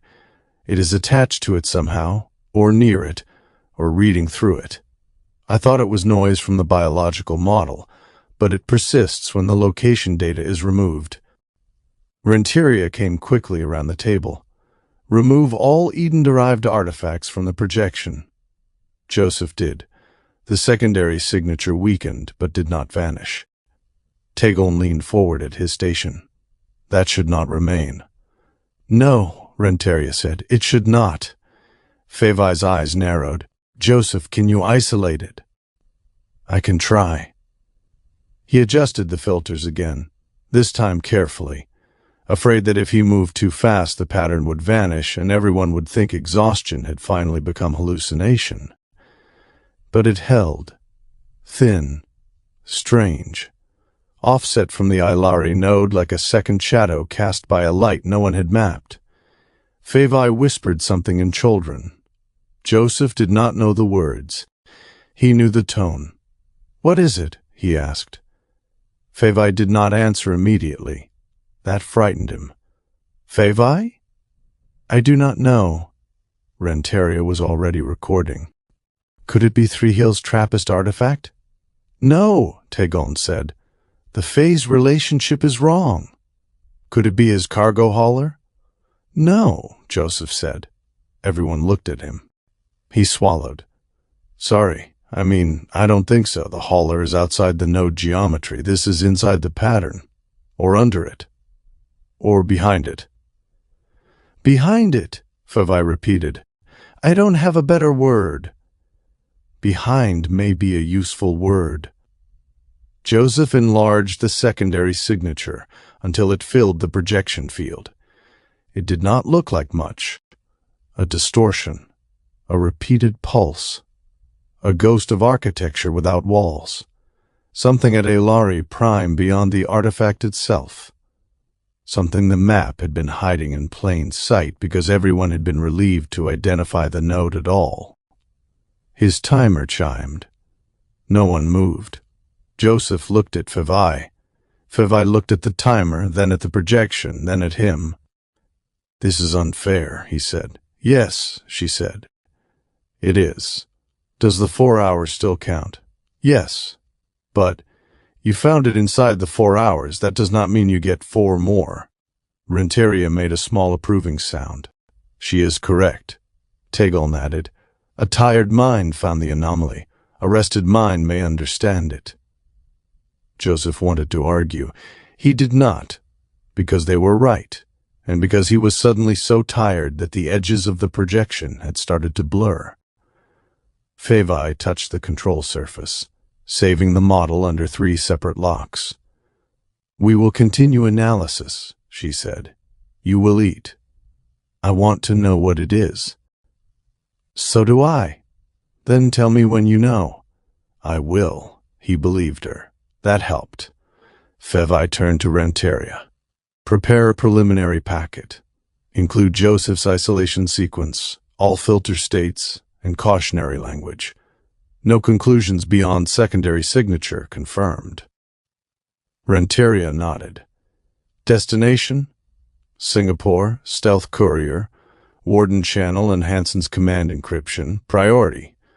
Joseph sat back. The lab moved around him now, people becoming purposeful in the way adults did when uncertainty finally had a shape they could send somewhere.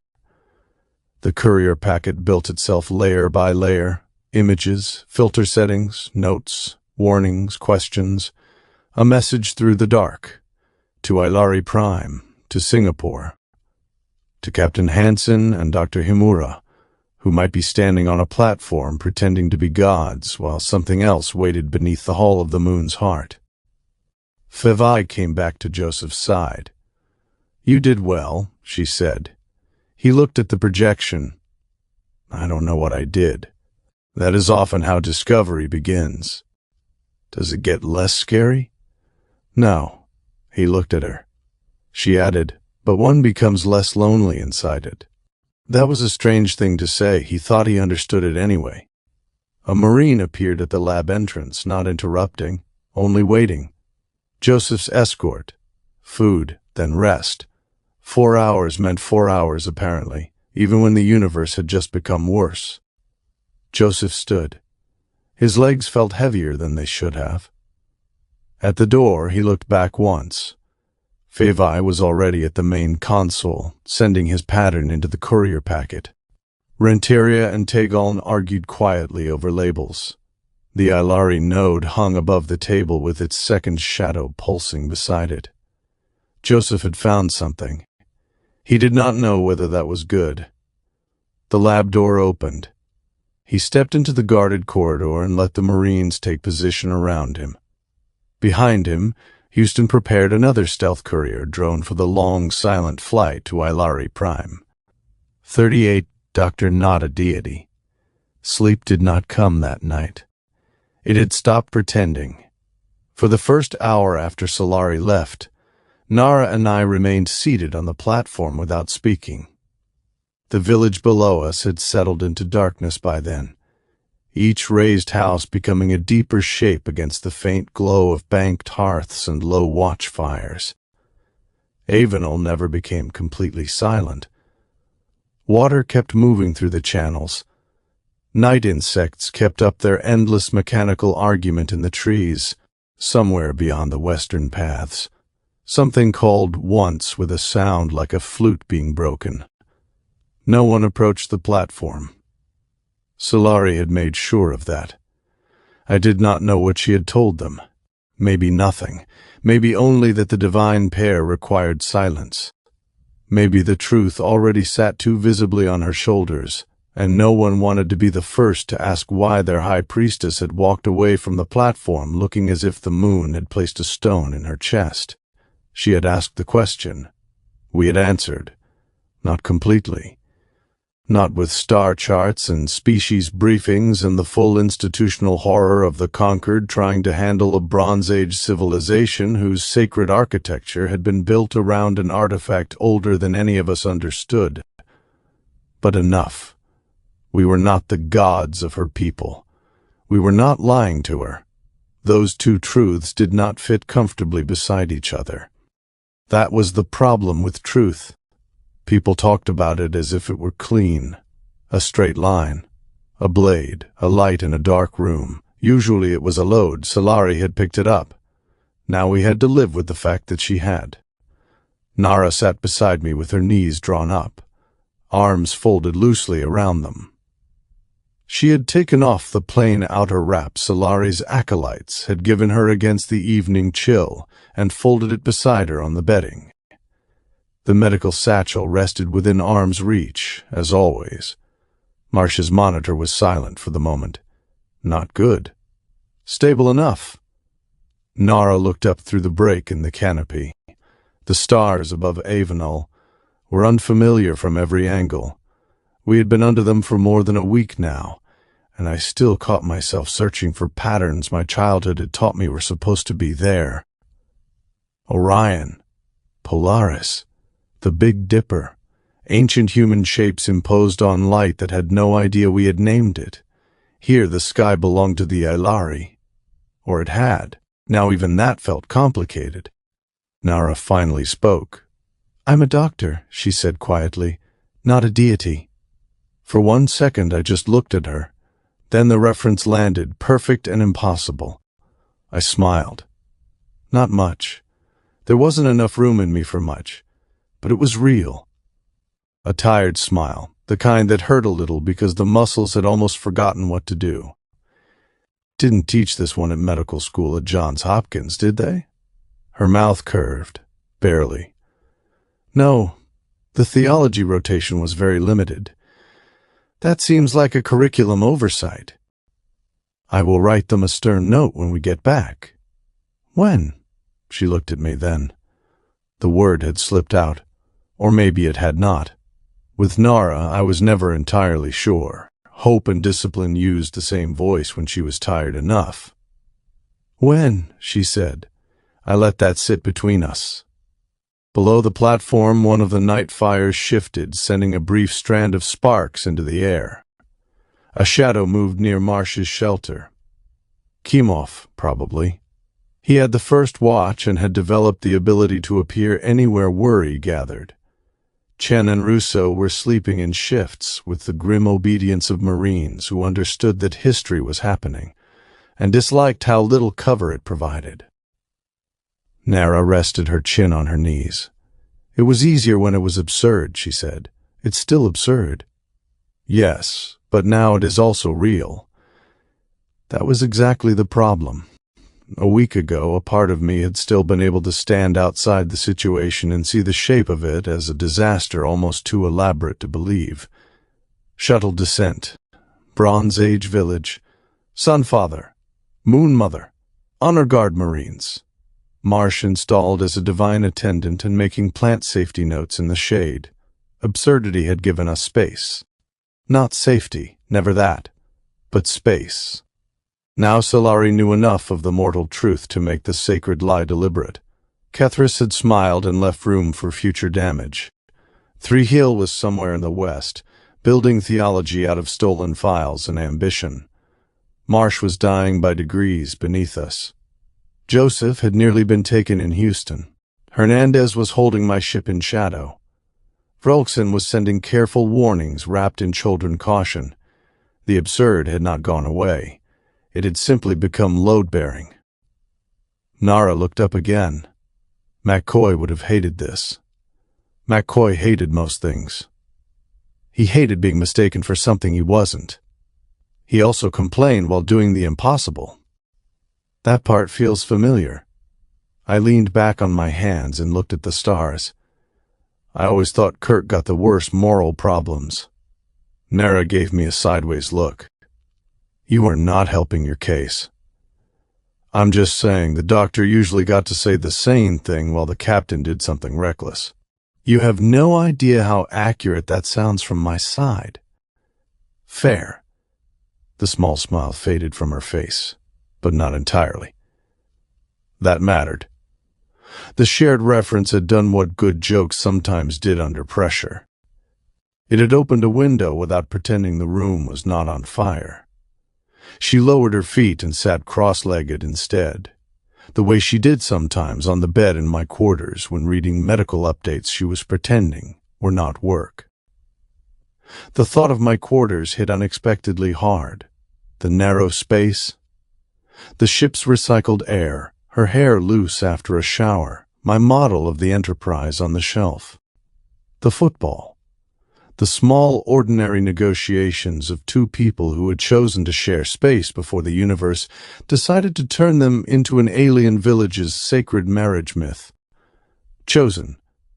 That was the word. The Aelari had put names on us that were not ours. They had placed us inside a divine pair whose relationship carried the structure of day and night. But before that, before Aelari Prime, before Solari, before any of this, Nara and I had chosen each other in the deeply unmythological way real people did.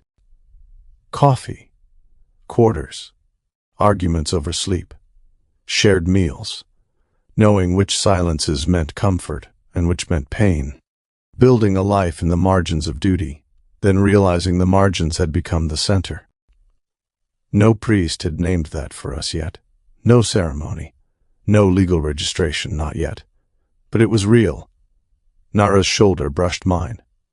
You went quiet. I was thinking. Dangerous, so I've been told. About what? I considered giving a useful answer, then decided she deserved the honest one. My quarters. Her expression softened in the starlight. That sounds nice. It sounds very far away. It is? I nodded. She looked down at the village. Do you think Solari will keep it? The truth? Yes. For now. For now, she repeated. She'll keep it as long as keeping it protects her people. And if telling it protects them? She'll tell it. Nara did not answer. She did not need to. We both understood Solari better than we wanted to.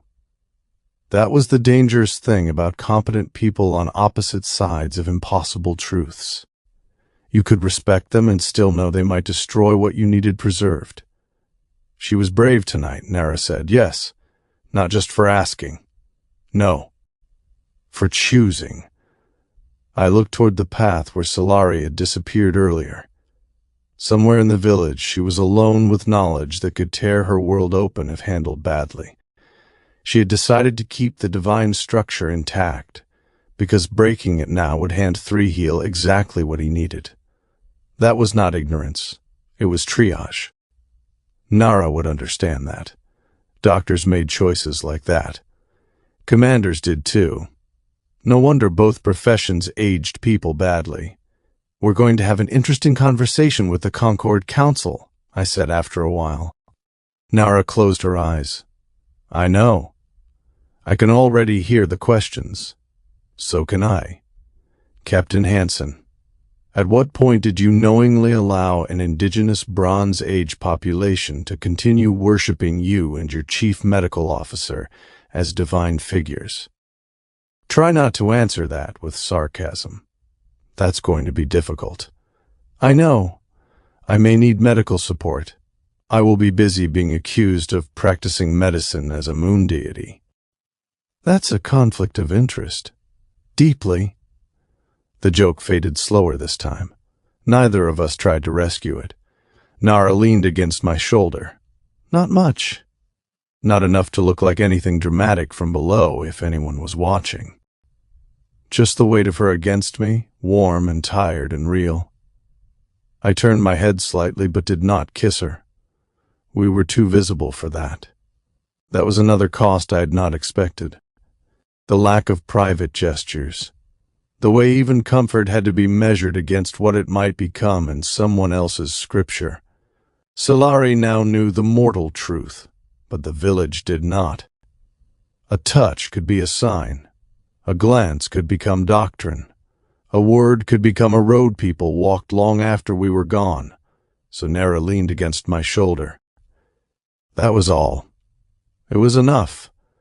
Below us, Evenal slept as much as any frightened village could sleep. The houses rested on their raised platforms. The water channels reflected points of firelight. Marsh's shelter remained dark.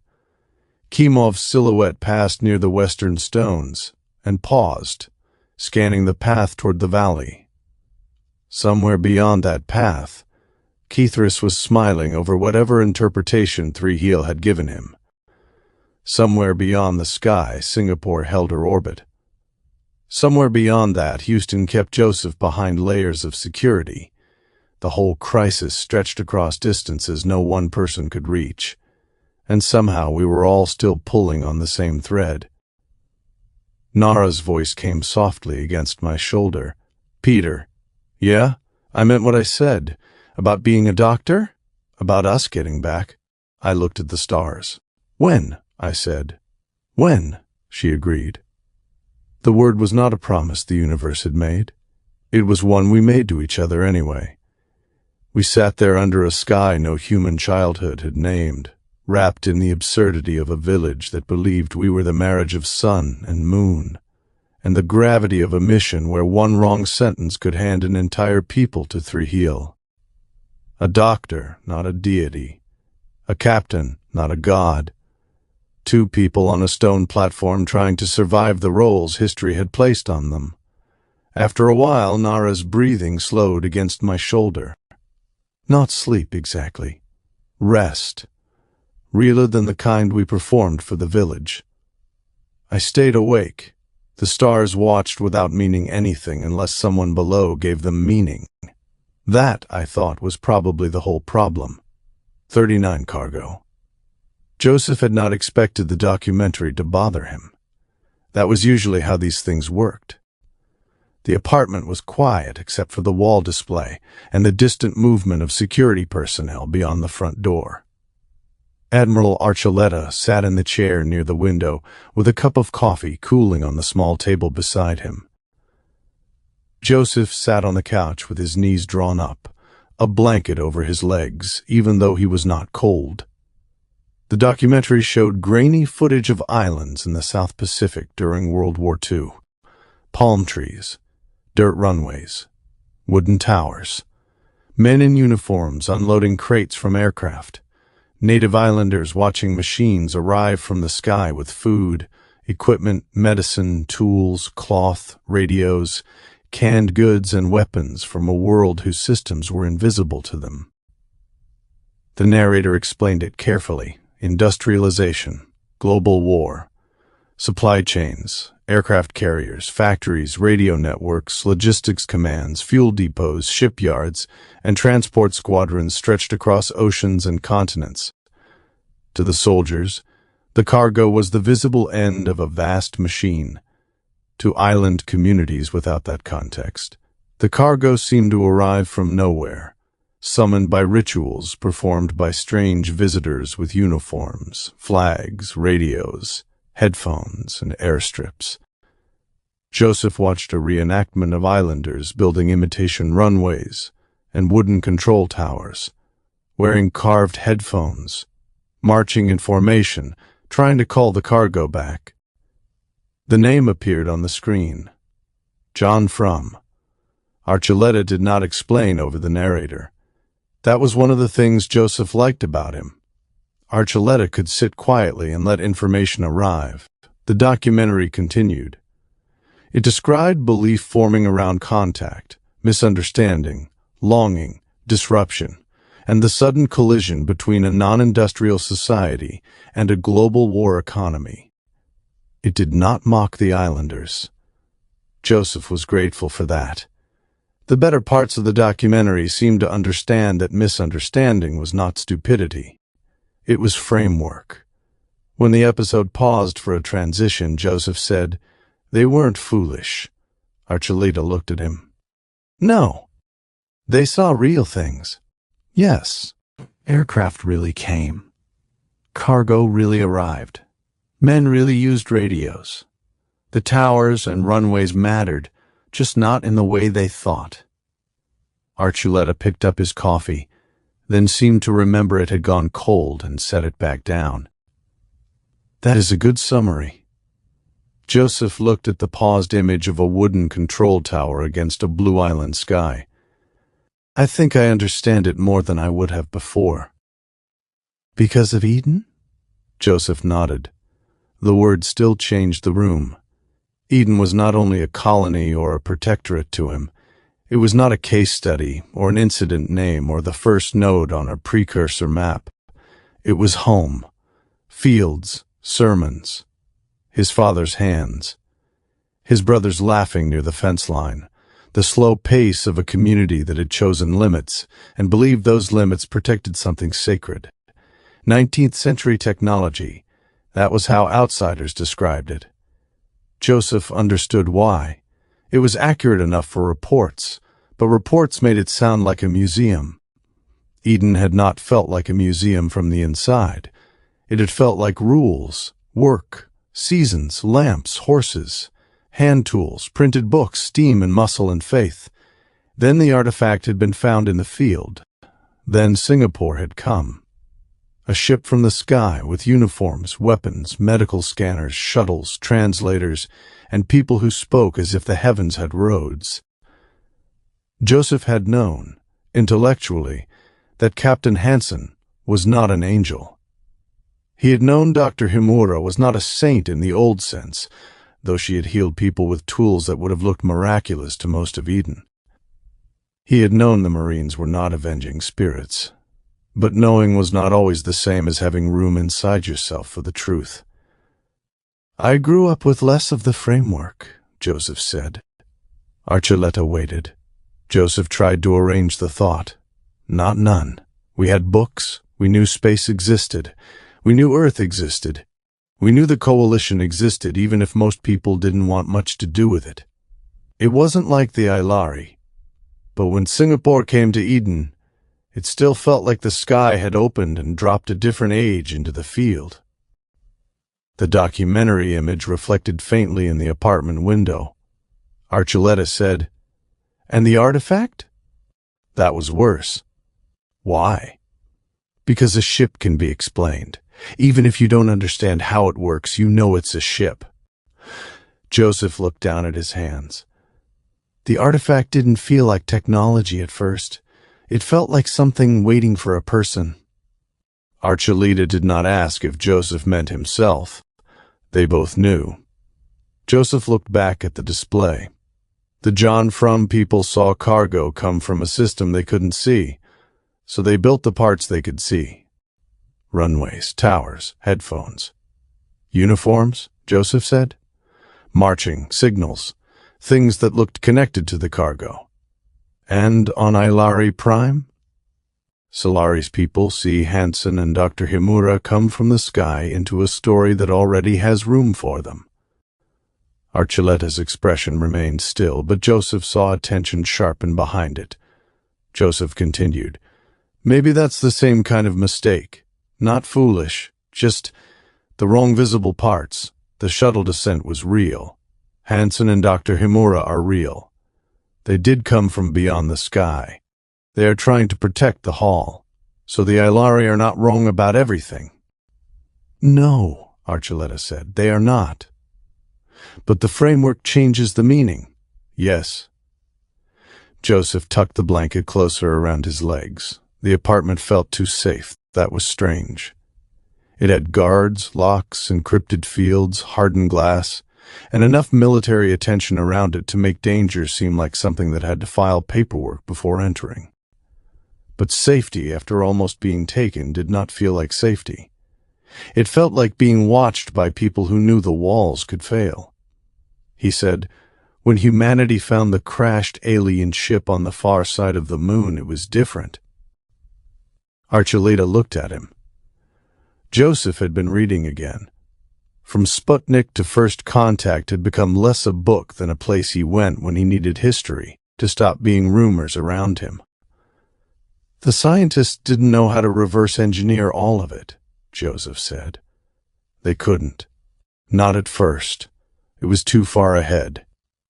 But they knew it was technology. They had a framework. Joseph nodded.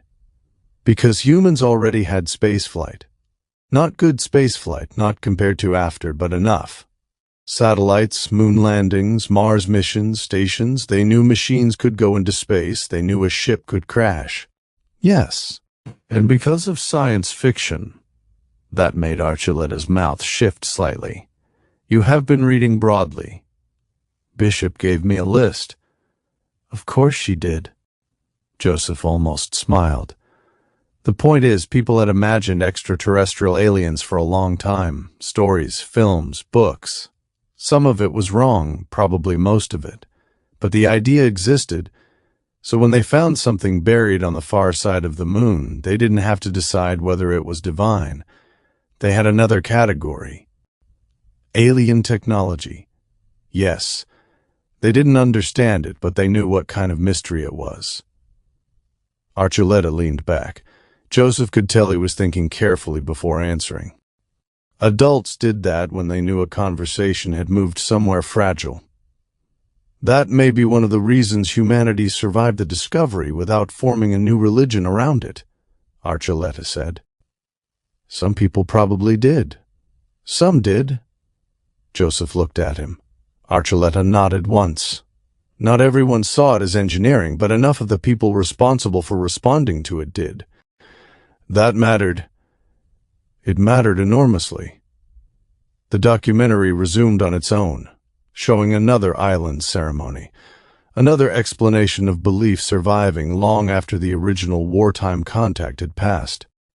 Joseph watched for a while before speaking again. The Aelari don't have science fiction. Not in that form. They don't have spaceflight. They don't have factories. They don't have a category for starship captain. No. So they are using the category they have. Archuleta's voice was quiet. Sun Father. Moon Mother. Joseph nodded. He thought of Hansen on a platform, Dr. Himura beside him, Marsh at the base, Marines standing guard while people knelt. He had seen none of it, but the reports had put images in his head anyway. Vice Admiral Reyes would say that makes it more dangerous, Joseph said. He would be right. Joseph looked at him sharply. Archuleta did not soften it. Dangerous does not mean Hansen is choosing wrong. Joseph sat with that. The documentary showed wooden mock rifles, ceremonial drills, men waiting for cargo that would not come in the way it had before. I think Eden was dangerous that way too, Joseph said. Archuleta did not answer immediately. Joseph went on because stopping would make it harder to start again. When Singapore came, some people wanted to put everything into the old categories: signs, judgment, temptation, providence. Others wanted to pretend it was all just machines and politics and nothing sacred had been touched. But it was both. Kind of. Not because the ship was sacred. Because people are. Archuleta's eyes moved to him.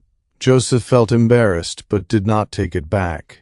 He had been thinking about this for days, maybe longer, since the field, since the artifact, since Houston, since the meeting with Reyes and Blackwell, and all the adults arguing over whether Hansen had made him a target, as if Thrihiel's choice could be turned into an accounting problem.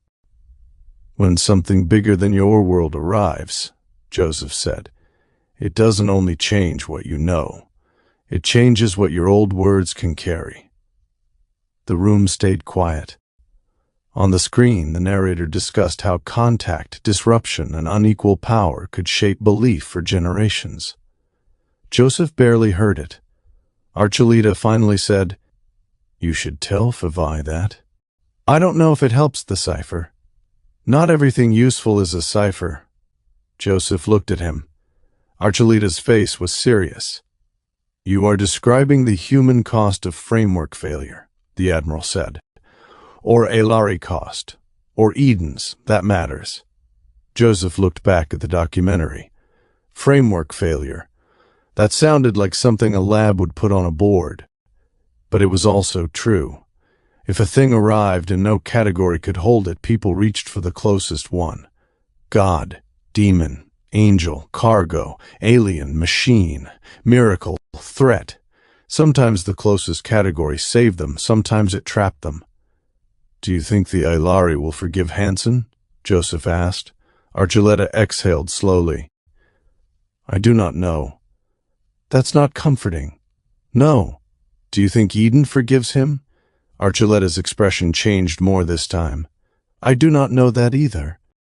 Joseph nodded. He had expected the answer and still disliked it. The documentary ended with a shot of the sea at sunset. The narrator spoke about memory, belief, and the afterlife of contact. Then the credits began. Neither of them turned it off. Joseph said, I don't think I forgave him at first. Archuleta waited. I don't mean I hated him. I don't think I did. But I think I was angry because after he came, I couldn't make Eden mean what it meant before, even if that wasn't his fault. That is a real grief. Joseph swallowed. Now I'm here, and I'm helping open the map, so maybe I'm doing it to someone else. To the Aelari? Yes. Archuleta leaned forward, forearms on his knees. Joseph, Thrihiel is the one trying to use the map to take from them. But we found the map. Yes. And I helped. Yes. That answer was not cruel. It was honest. Joseph preferred that even when it hurt. Archuleta continued. Responsibility is not the same as guilt. People say things like that when they want someone to stop feeling guilty.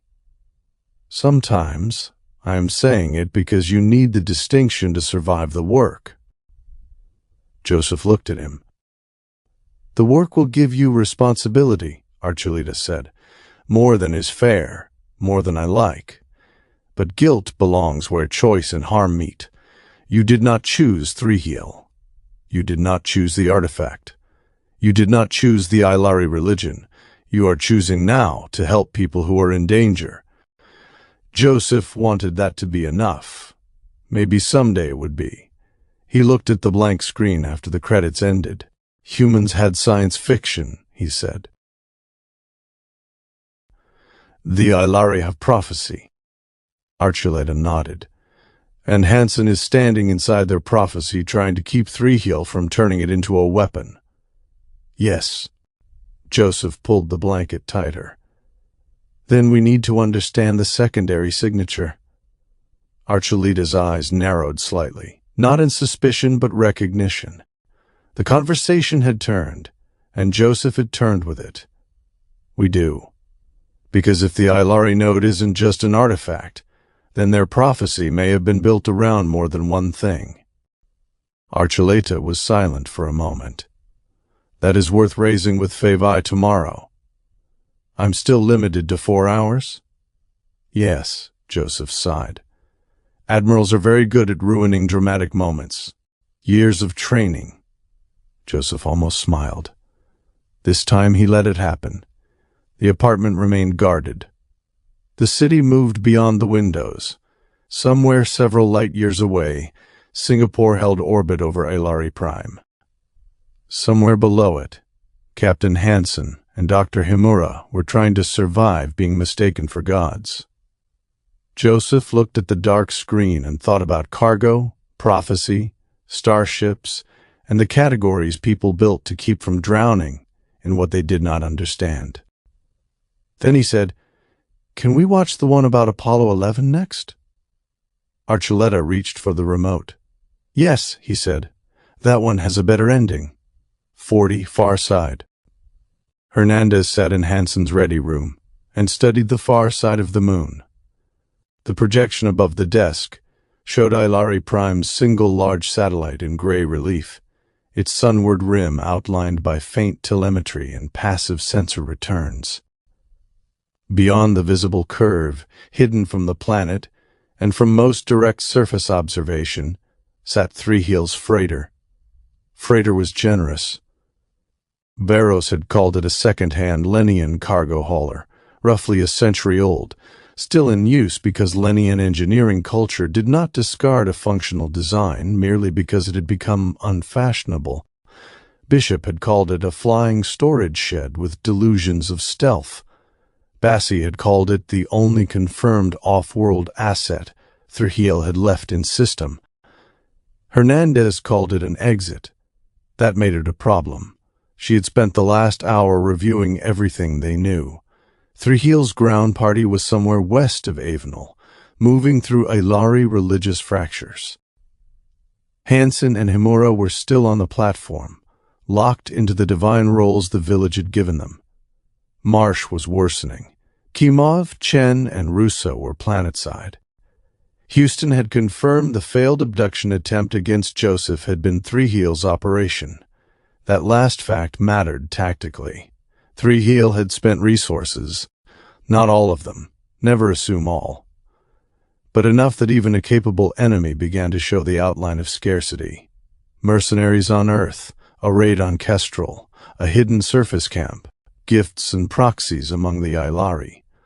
A freighter parked behind a moon because he did not dare leave it visible. He was stretched. A stretched enemy still had teeth, but sometimes stretched meant vulnerable. Hernandez touched the desk control. "Bridge." "Hernandez," Gomez answered from helm. "Bridge. Send Bishop and Varos to the captain's ready room." "Aye, Commander." She cut the channel and looked at the objects around her while she waited.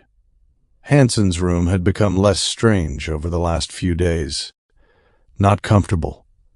Never that. But familiar in the way temporary command spaces became familiar when decisions kept piling up inside them. The Kennedy portrait watched from the wall with folded arms and bowed head. The ship models lined the shelf like ancestors or accusations. Victory, Enterprise, Vostok. Apollo, the fictional Enterprise, Singapore. The football sat where Hansen had left it. Hernandez had not touched it. She suspected Hansen would know if she did. The door chimed. "Enter." Bishop came in first, hair tied back, duty uniform neat despite the late hour. Varos followed, broader, quieter, carrying a tablet but not a toolkit. Hernandez noticed that too. She noticed a great many things. The developing thing between them remained at the back of her mind. Not because she disapproved, but because command meant inventorying pressures before they became cracks.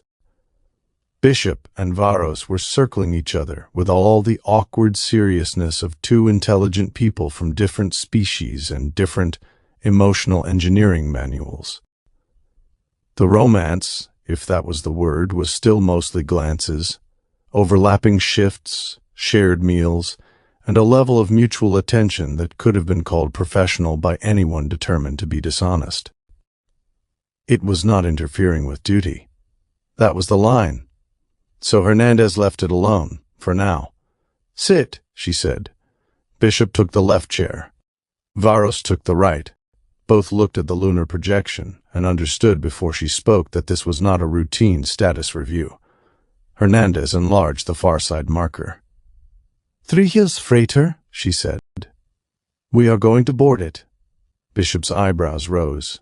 Varos did not move. Hernandez appreciated both reactions. "Not immediately," she continued. "Not recklessly. But I want a plan built now, refined on the next sensor pass, ready to execute if I give the order." Bishop leaned forward. "You want us to take his ride home. I want to remove his options for leaving the system." That's a prettier way to say take his ride home. It is also broader. If we can seize it, good. If we can disable it without exposing Singapore, acceptable. If we can prevent Thrihiel from reaching it long enough to capture him planetside, also acceptable. but I do not want him finishing whatever he came for, running to the far side of the moon, and burning out of system while we debate doctrine."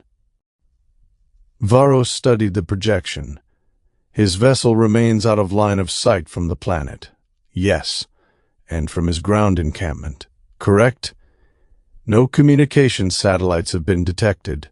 "Correct." "Then he cannot update the freighter from the surface without exposing a relay, or moving to a transmission point with line of sight." "That is my assessment." Bishop glanced at him. "Which means the crew aboard may not know the current surface situation." "Possibly," Varos said, "unless prearranged timing codes exist." Hernandez nodded. "Assume both. They may be ignorant of developments. They may also have standing orders for extraction, scuttling, launch, or evasion if they detect us." Bishop looked at the lunar model again. Her pilot mind was already moving. Hernandez could see it in the way her eyes tracked angles and approach vectors. "How close can Singapore get without blowing our thermal profile?" "Not close enough for a casual dock." "No such thing as casual dock with a hostile freighter anyway." Varos said, "Cargo hauler, not freighter in the coalition sense. Its docking collar will be Lenian Standard Industrial, older but compatible with adapters if they have not modified it." "Can we force entry?" "Yes, but not quietly if the hatch is sealed." Bishop tilted her head. "Can we fake a Lenian maintenance handshake?" Varos looked at her. Hernandez noticed that too. Not surprise, appreciation. "Possibly," he said. "The design is old. Many systems rely on legacy authentication. A cargo hauler operating outside normal registry supervision may have disabled formal network checks to simplify illicit port access." "Smuggler convenience," Bishop said. "Criminal efficiency," Varos corrected. "Same family." "Poorly maintained family." Hernandez let the exchange run for one breath, then brought them back. "We have 12 Marines aboard," she said. "Kimov, Chen, and Russo are on the surface. The remaining detachment is available. I am inclined to use all 12. Bishop looked at her. "Full boarding package." "Yes." "Commanded by?" "Staff Sergeant Molina, unless you give me a strong reason otherwise. He has boarding training, and the squad knows his voice." "No objection." Varos's eyes remained on the projection. "Unknown crew count?" "Yes." "Lenian cargo hauler of that class can operate with as few as 6 if automation is functional. A clandestine mission may carry more. Kehlar loyalists require more space and food than Lenians. If Thrihiel is resource limited, I estimate 8 to 15% aboard, including technical crew." Bishop made a face. "So 12 Marines plus surprise might be enough, unless it very much isn't." "That is a pilot summary," Varos said. "It's a good one." "It is concise?" Hernandez folded her hands. "I want the ship intact if possible." Bishop's gaze sharpened. "You want to fly it back?" "I want the option. If we seize the freighter, we may need to assign a crew to take it back to Earth, or at least to a secure coalition facility. Intelligence will want the computers, cargo, comm records, and anything connected to Thrihiel's route network. Engineering will want the drive history. Concord Legal will want chain of custody. Houston will want everything and then argue over who gets to classify it." "Sounds like home," Bishop said. Hernandez ignored that. "Mostly." Varos said, "A Lenian cargo hauler can be flown by a small technical crew if the control systems are intact. I can qualify Bishop on basic helm translation quickly, but if the interface remains in Lenian industrial standard, I should be aboard for seizure or immediate post-seizure stabilization." "No," Bishop said at once. Hernandez looked at her. Bishop realized she had answered too quickly. She straightened. "Operationally, I mean. If we put our chief engineer on the boarding party and the cargo hauler turns into a trap, Singapore loses the person most qualified to interpret its systems. Varos turned his head toward her. She is correct, he said. That answer cost him nothing visible. Hernandez suspected it cost him something anyway. Alternative? Hernandez asked. Remote support, Varos said. I prepare intrusion tools, docking schematics, emergency shut-off paths, and an interface guide. One engineering technician goes with the boarding team. I remain aboard Singapore until the ship is secure, or until a technical problem requires my physical presence. Bishop nodded. We can use Shuttle 2 as boarding insertion, and keep Shuttle 1 hot for rescue or second wave. Why Shuttle 2? Hernandez asked. Shuttle 1's already been planetside, and may have trace contamination from the landing environment despite cleanup. Shuttle 2 is cleaner, fully staged, less wear on the port gear from re-entry stress. Also, I trust Shuttle 1's quirks personally, which means I should not let preference override mission profile. Hernandez allowed herself a faint nod. Good. Bishop looked pleased for less than half a second, then professional again. The approach is the hard part, Bishop said. We can use the moon's mass to mask Singapore, but the shuttle has to cross the last gap. If the hauler's sensors are awake, they may see us. Varos touched his tablet, sending a schematic into the main projection. That class often uses low-power proximity scans when parked to reduce reactor draw. If modified for stealth, they may have degraded their own detection range. Criminal efficiency again. Yes. Hernandez studied the approach line. Can we time insertion during Singapore's orbital shadow? Maybe, Bishop said. But if we are staying hidden from the surface and the hauler, our windows get tight, we can do it, but not with a lot of loiter time. I do not want loiter. No one ever does until they need it. Varos added, if we can transmit a maintenance ping in Lennian industrial format just before approach, we may create a diagnostic response delay. The hauler system may prioritize authentication over alerting crew. Bishop pointed at him. That sounds extremely useful. It may also alert them that something is wrong.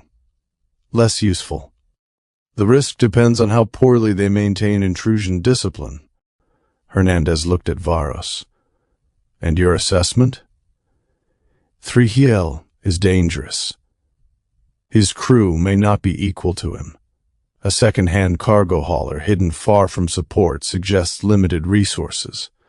Limited resources often produce shortcuts. That aligned with Hernandez's thinking. She did not like agreement merely because it was agreement. She liked it when separate paths reached the same unpleasant conclusion. Boarding objectives, she said. 1. Secure command deck. 2. Prevent launch. 3. Prevent scuttle. 4. Secure engineering. 5. Isolate computer core. 6. Capture crew if possible. Rules of engagement? Bishop asked. Hostile vessels supporting ongoing attack against protected civilization and coalition personnel. Armed resistance may be met with force. Preserve prisoners and data where possible. Varos said, Kehlar crew may attempt ritualized last stand if they believe capture dishonors Thrihiel. Then Marines stun if possible and shoot if necessary. Bishop's expression went flat, not disapproval. War math. Hernandez continued, I want the plan assuming 3 branches, stealth board, forced board, and disable only. Disable only from Shuttle or Singapore? Bishop asked. Both? Bishop sat back. If we disable with Singapore, no hiding that we are there. We are already here. Not to them in a way that gives them targeting. Understood. Varos said, disabling the drive without destroying evidence may be possible using focused fire on external power couplings, but old Lennian hulls are redundant. Damaging the wrong path could trigger automatic isolation and leave them with emergency thrust. Which is why I called both of you. Bishop looked at him. Varos looked at her, Something passed between them, quick and quiet and almost private. Hernandez saw it. Then Bishop turned back to the projection. "We can build the plan," she said. "Tonight," Hernandez said. "Yes, Commander." Varos inclined his head. "I will prepare technical options." "And one more thing," Hernandez said. Both officers waited. "If we seize this hauler, we may have to crew it. Not later in a simulator. Immediately, I want names, minimal team, who can fly, who can keep the reactor stable, who can translate the interface, who can prevent the computer from eating its own memory before Houston gets to interrogate it." Bishop's mouth twitched. "That last one sounds like Varos." "That last one is absolutely Varos," Hernandez said. "But he does not board first unless necessary." Bishop did not look at him this time. "Good," Varos said. "I will identify secondary engineering personnel capable of Lennian interface management." "Do that." Hernandez stood. The meeting was over, but not really. The real work would begin the moment they left the ready room. "One final assumption," she said. "Thrihiel believes his escape route is safe because it is hidden, and because he has no reason to think we will risk escalation while Hansen is planetside." Bishop's eyes narrowed. "So we use his opinion of our restraint against him."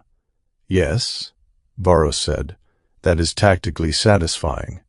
It is also dangerous." "Tactical satisfaction often is." Hernandez almost smiled. "Almost.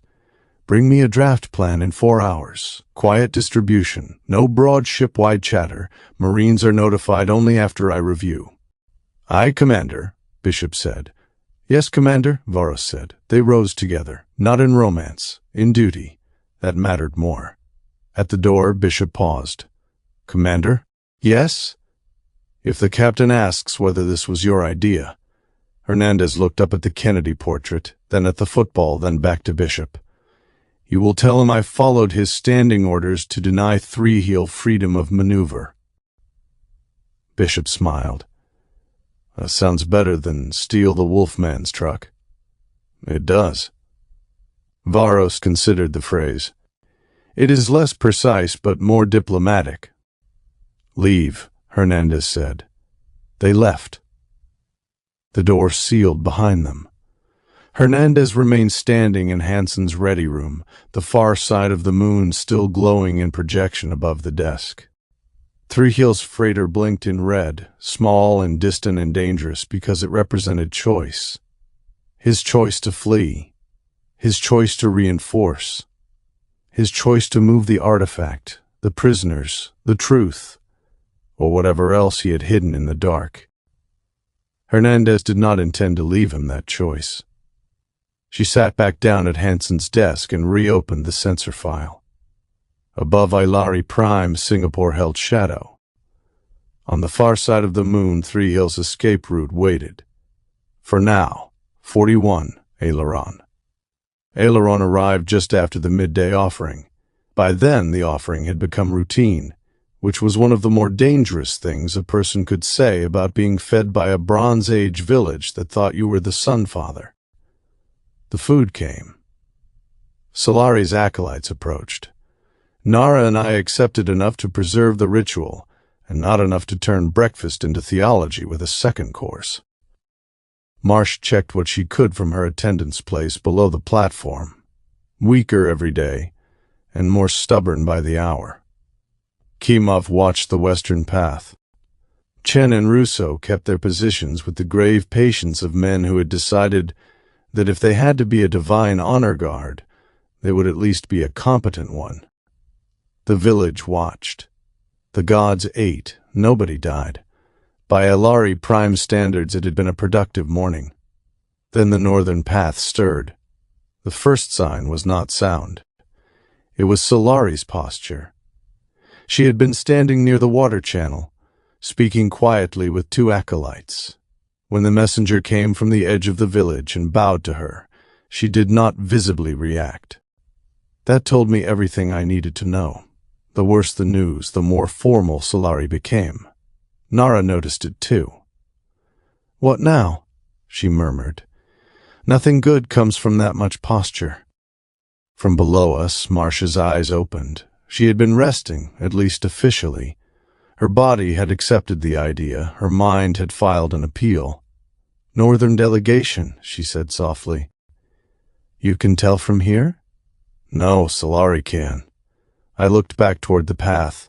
A line of Aelari emerged from the trees. Not villagers, not scouts, not the road-rough mask-bearers Kethris had brought. This was a formal delegation, travel-worn but constructed around rank. Sun-yellow and white cloth showed beneath darker cloaks. Staffs topped with bronze discs caught the light. Several attendants carried rolled banners, still bound from the journey. 2 warriors walked at the front, both armed with short spears and polished side blades. At the center walked a man in sun-priest robes. Aelari. He was younger than I expected. Marcia described him as senior, politically invested, temple-bred. I had unconsciously made him old. That was my mistake. Institutions did not always send old men to protect their power. Sometimes they sent young men who expected to inherit more. Aelari looked perhaps in early middle age by Aelari standards, though I was still learning how badly human eyes could misread their age. He was taller than most Aelari, which meant he still did not reach Nara's shoulder. His face was smooth, composed, and handsome in a severe way. Gold pigment marked his brow in a disc-and-ray pattern, and a bronze sun emblem rested over his chest. His staff was polished dark wood capped with a solar circle so bright it had been rubbed clean of every journey stain. He had traveled several days by foot and river from the northern temple city. He arrived looking tired. He also arrived looking as if he expected tiredness to be admired rather than noticed. That, unfortunately, I understood. Aelari walked to meet him before he reached the central courtyard. She did not kneel. He did not either. They exchanged formal gestures I did not fully understand, but the weight of them was obvious. The village held its breath at the edges. Priestess of the moon, priest of the sun, both standing below 2 exhausted off-world officers trying not to turn their religion into shrapnel. Aelari glanced past Aelari toward the platform. Toward me first, then Nara. His expression changed. Not much. He was too disciplined for much. But the look was there, awe, ambition, calculation, and relief all arriving at the same time and immediately fighting for control. He had come all this way on reports. Now he saw us. I knew that look too. It was the look of a man whose political instincts had just confirmed that the crisis was real enough to build a future on. I disliked him before he spoke. That was unfair. It was also probably accurate. Marsh shifted below us. Careful with him. Always uplifting when you start there, I said.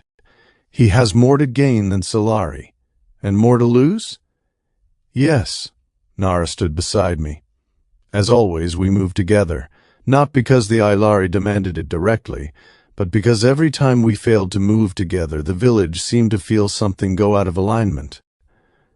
I had begun to understand how exhausting ritual kings must have been on Earth. Even scratching your nose probably started a court debate.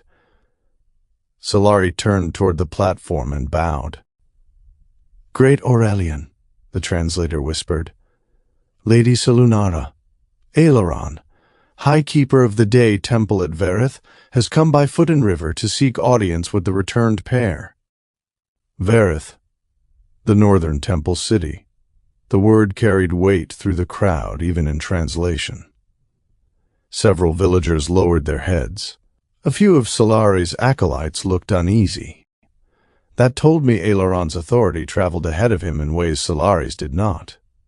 Aelari belonged to Evenal. Aelari belonged to an institution. Those were different kinds of power. I gave the smallest nod Aelari had taught us counted as consent from the platform. We grant audience. The translator carried it. Aelari approached. His delegation stopped at the formal boundary. Aelari continued alone to the base of the platform. Then he knelt, deeply, correctly, in front of everyone. That mattered. Kehlar had knelt like a man making a performance of humility. Aelari knelt like a man protecting a system. There was ambition in him, yes, but not the same flavor. Kehlar wanted room. Aelari wanted recognition of jurisdiction. He raised his face. "Great Aurelian," he said. His voice was strong, trained, temple-trained likely. It projected without seeming loud. "Lady Selenara, the day Temple heard the river messengers, we heard that the road had opened. We heard that the Night Village had received what all temples have awaited." "Night Village?" Solari's expression did not change. That meant she hated the phrase. Aelari continued, "I came as quickly as water and foot allowed, not to question the Moon House's witness, but to place the Sun Temples in their rightful service." Rightful. There it was. Nara's eyes moved once toward Marsh. Marsh's head tilted by a fraction. "Proceed, but don't give him anything sharp. I had become very good at reading dying xenobiologists and peripheral vision. A skill no one should need." Aelari bowed his head again. "The day has kept watch from the beginning. The fields open beneath Aurelian's face. Law stands in his light. Travelers lift their eyes by his path. The people look to the sun when fear comes from shadow." He was not wrong. That was the problem. He was building a claim out of genuine theology, not merely self-interest. That made it stronger. "And now," Aelari said, "the Great One stands in flesh before the people, with the lady beside him. The temples must be ordered. The roads must be cleansed. The hall must be prepared.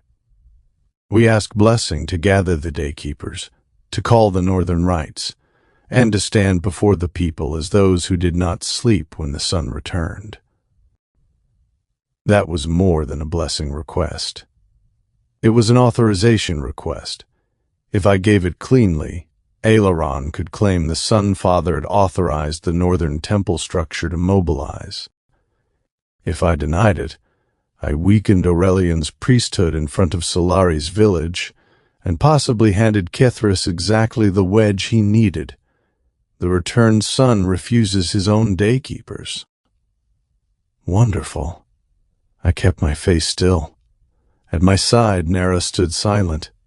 This one was mine more than hers, though her silence carried weight of its own. Selenara did not need to speak every time Aurelian was addressed, or so I hoped. The alternative was that we were inventing heresy in real time. I looked down at Aelari. He did not look like a villain. That was inconvenient. He looked like a man who had walked hard for several days because the center of his life had suddenly appeared in a village outside his control. He wanted power, yes. But he also wanted the world to make sense with his temple still inside it. Most dangerous people did. "Aelari Avarith," I said. The translator carried the name across the courtyard. He lowered his head. "You came by road and river." "I did, Great One." "You came because the people look to the day when fear rises." "Yes, you have kept the rights of the sun, with all strength given to me." That phrase was careful. Good. He knew how to walk narrow bridges too. I let silence settle. Then I said, "The day does not burn for one temple only." A murmur moved through the villagers. Aelari's face did not change, but his shoulders tightened slightly. "The sun touches field, road, river, house, and stone," I continued. "Those who keep its rights must remember all who stand in its light." Solari lowered her eyes. Aelari heard the boundary. So did everyone else. No monopoly. No northern claim over the return. But not rejection. I continued before he could turn silence into interpretation. "Gather those who keep watch in daylight. Call them to courage, not pride. Order, not hunger. Service, not possession." Aelari bowed lower. That landed harder than I expected, maybe because the words were not complicated. Sometimes simple warnings are the ones institutions fear most. The hall is not to be seized by any hand, I said. Not moon, not sun, not mask. Those who approach it must approach for the life of the people, not the glory of those who lead them. At the mention of mask, something moved through Aelaron's delegation. Good. Let him know we knew. Let Kethras's shadow enter the room without becoming the room. Aelaron lifted his face. The mask-bearers came before me, he said. Not a question, a complaint wearing robes. They came, I said, and were seen? They were seen. Aelaron absorbed that. I did not add more. He wanted to know what we had said to Kethras. He wanted a measure of the ground he was standing on. I had no intention of giving him that ground in front of the village. Nara spoke then, softly. The sick are not healed by priests arguing over who reached the bed first. Every head turned. Aelaron looked at her, and for a second the ambitious priest became simply a devout man before what he believed was the Moon Mother. Nara's voice remained gentle. If your people are afraid, tend them. If the roads are uncertain, steady them. If the hall is threatened, protect it. Let no one use our return to make himself larger while the people become smaller. The translator rendered the sentence with painful clarity. Aelaron bowed until his forehead touched the stone. Solari's eyes were wet. Marsh, below us, closed hers, as if conserving both strength and approval. I waited. Aelaron spoke from the bow. The lady's words enter the house of my ribs? That sounded uncomfortable. The translator might have been doing its best. He sat back on his heels, still kneeling. I asked blessing then, not for possession, but for service. Better, maybe honest, maybe strategic. At this point, I was learning that honest and strategic often arrived holding hands. I raised my right hand. Not high, not theatrical, just enough that the courtyard saw the motion and understood something was being given. Aelaron avereth, I said. Let the daykeepers stand in clear light. Let them guard the roads without claiming them. Let them call courage without feeding fear. Let them honor the hall by protecting the people who remember it. The village held silent. I finished carefully. Walk in service, and the day will see you. The translator spoke. Aelaron bowed again, deeply enough that his delegation followed at once. The blessing is received, he said. There it was, a blessing, carefully worded, narrow, binding him to service more than authority, not enough to deny him, not enough to give him the keys to the religion. Not enough, I hoped, for him to use against Aelari. Of course, Hope had been doing a lot of unpaid labor lately. The formal exchange ended with Aelari stepping forward. She offered the correct gesture to Aelaron. This time he returned it with slightly more sincerity than before. Nara and I remained on the platform while the two priesthoods rearranged themselves below us through posture, proximity, and silence. It was fascinating in the way a pressure leak is fascinating if you are the one standing near it.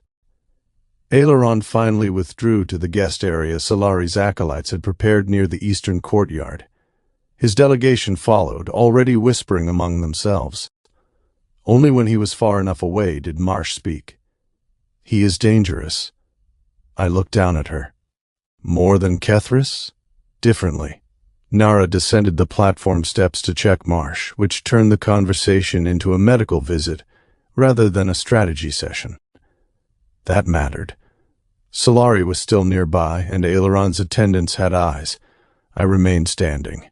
Marsh continued, voice barely above breath. Kethras wants a role. Aelaron wants order. Order sounds less bad. Order can crush without meaning to. I looked toward the eastern courtyard. Aelaron was speaking with his attendants, one hand resting on the solar disk at his chest. He looked tired now that fewer people were watching. Younger, too. Ambitious, yes. Politically invested, yes. but not stupid, not corrupt in any simple way. That made him harder. He'll oppose Kithris, I said. Likely. Will he oppose Thrihiel? If he understands Thrihiel as a threat to the temples, yes. And if Thrihiel offers Kithris a way to make Aelari look weak? Marsh opened one eye. You are learning. I hate the curriculum. You should. Nara gave me a look that said Marsh was done speaking whether Marsh agreed or not. Marsh, astonishingly, agreed. She leaned back and closed her eyes. Aelari approached the base of the platform, stopping at the proper distance. She did not ask what I thought of Aelari. She could not. Not directly. The Daykeepers will remain in Evenal tonight, she said. Let them be received without fear, I said. She bowed. It will be done. The formal answer sounded simple. The work beneath it would not be. Housing Aelari's delegation meant placing rival authority inside the village, feeding them, watching them, preventing Kethris's people from interpreting their presence as exclusion, preventing Aelari from turning hospitality into jurisdiction. Aelari had a long night ahead. So did we. The village slowly exhaled around us as the audience ended. Children reappeared in doorways. Adults returned to tasks. Acolytes moved with food and water toward the eastern guest area. The platform remained the center of everything, which meant we remained visible. I sat down beside Nara. She looked at me. That went better than it could have, she said. That sentence keeps getting less comforting. I know.